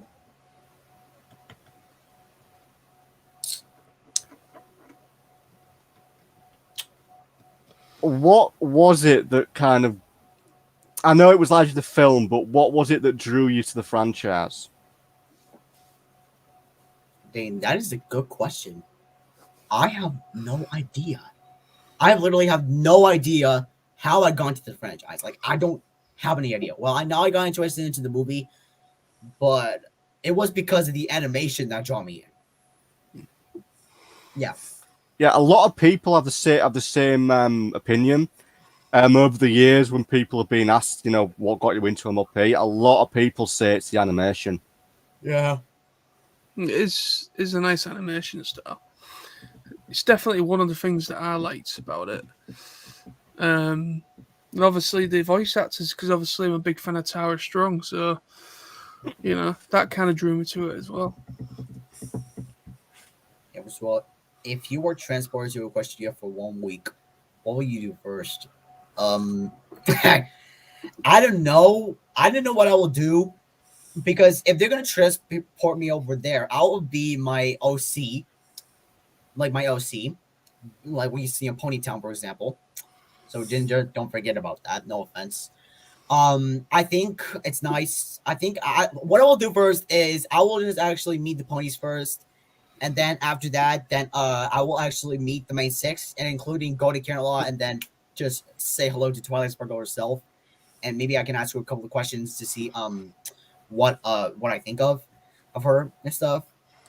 And yeah, I think that's like what I'm gonna do. And after my 1 week, when I go back into where I live right now, then basically I think I will just have so much memories, and I will just put a bunch of photos all over my room talking about it. Well, even Equestria doesn't even exist, to be honest.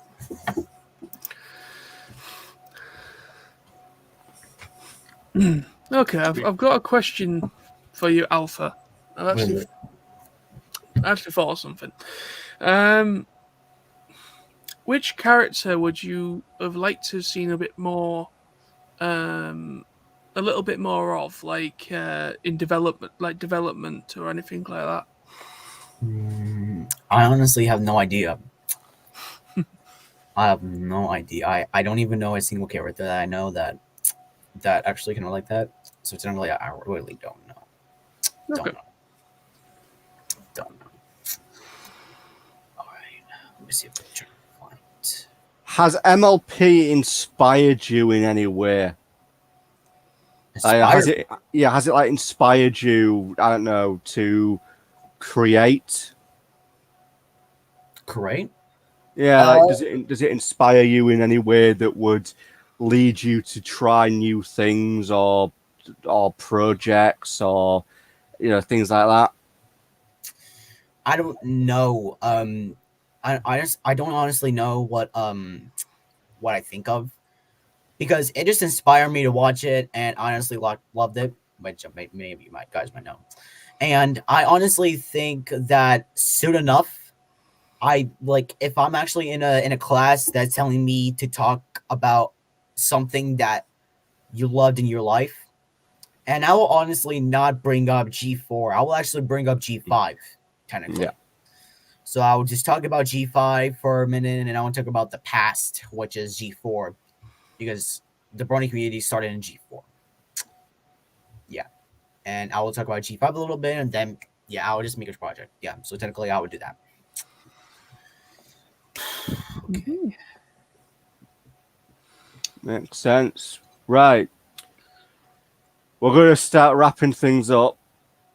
it's well, wow, we've been like 4.5 hours, so we do need to wrap things up here, because since we're using the free account on StreamYard, we only have like a limited amount of hours that we can use. So we don't want to use them all up. So we are going to call this a night. But if anybody wants anything left to say before we go, please do. Yeah, please do. So just give me like one more question, just one more, and then after that, then I will just head out. Okay. So, all right, just one more. All right. Hope my dad doesn't call me. Let me have a think here. Any other questions? I don't know. Outside of MLP, what else do you like? Like, do you have any other shows that you like to watch? No, not exactly. I do like a couple of shows like Lab Rats. That is the show I'm watching right now for a few months, even though it has like 4 seasons. I have to watch, and after that, I'm using like Disney Plus for a little while. After that, like once G5 comes out, I will just stop and I will just react to the movie. And I hope there's a special. And if there is, then I will just watch it. And then after that, then I will just get out and I will just actually react to other shows for now until the series comes up. Silver Comet's got a question for you, Alpha, I think. What's he saying? Alpha, are you planning something special for the movie? Like something special? I don't know. Like, just ask me a question, like one more, and then I'll be gone. So technically, I have a special. I am not doing a live stream on my YouTube because of copyright issues. I'm not planning of actually anything, but my special is about my family. So technically, I'll be reacting to the movie with my stepmom. Because she instantly loved it by the time I saw the images, because she thought all of the bunnies look cute, to be honest, and I honestly like it too. So technically, she's gonna watch it with me as a special, and then after that, then I would just actually let her watch the movie, and I know she's gonna love it. It's like an hour and 30 minutes long. That's what Netflix says. Okay then. Okay. All right, all good. Right, well, just want to say to everybody, thank you very much for joining us. Alpha, it's been absolutely fantastic to speak to you in person. Thank you very much for joining us. Yeah, thank you so much. So one more thing, when are you guys going to be streaming again? Like, I just want to double check. Probably next weekend, so probably next Saturday. That'd be the 7th of August, so in about a week's time. 7th of August. 7th of August. I don't think I'm going to be available on that time because I'm going to be going to bowling practice. So maybe we can do it on Sunday. I think at my time in the US, somewhere around I don't know, maybe like 4:00 p.m. maybe. Couldn't do 4. Hang on. What's that in hours? 4 p.m. Is that 4 p.m. your time? Yeah, my time. 2 secs. Let me just double check what time would that be for us, because I'm terrible at time things. Let's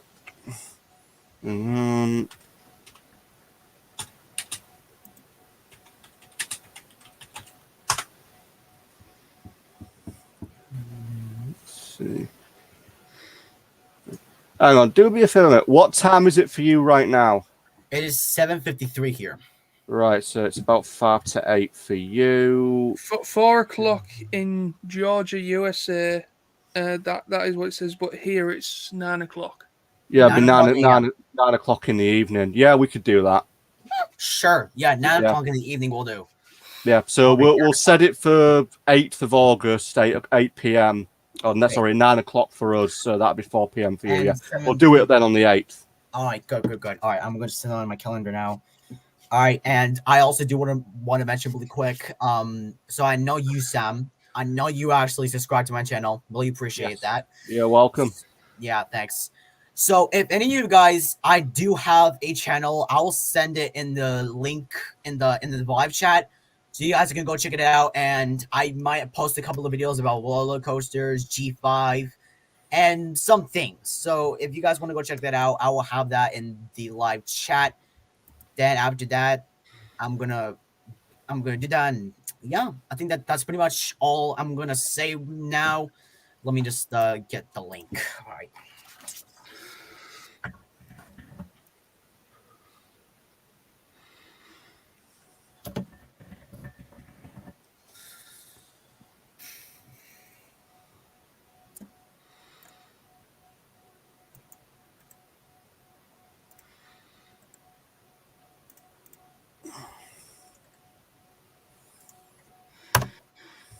All right. So I got it now. So it's gonna be on the live chat, so you guys can go check that out.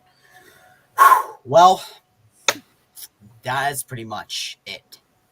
We're done here. All right. Let's say that's pretty much it. Yeah, we are All going to right. call it a night. But again, thank you very much to everyone. It's been a good chat. As I said, 8th of August, 9 o'clock our time. We'll be doing another one, and we'll have another long conversation. Hell, hopefully we'll have more G5 information by then. Yeah, hopefully. like there might be a trailer. We don't know. We just have to wait. All True, right. we don't. But it has been a great evening. Yeah. So thanks very much, everybody. Take care of yourselves, All right. and we'll see you all in a week. See you guys. See you See you all. all. See you guys. See you guys. Bye.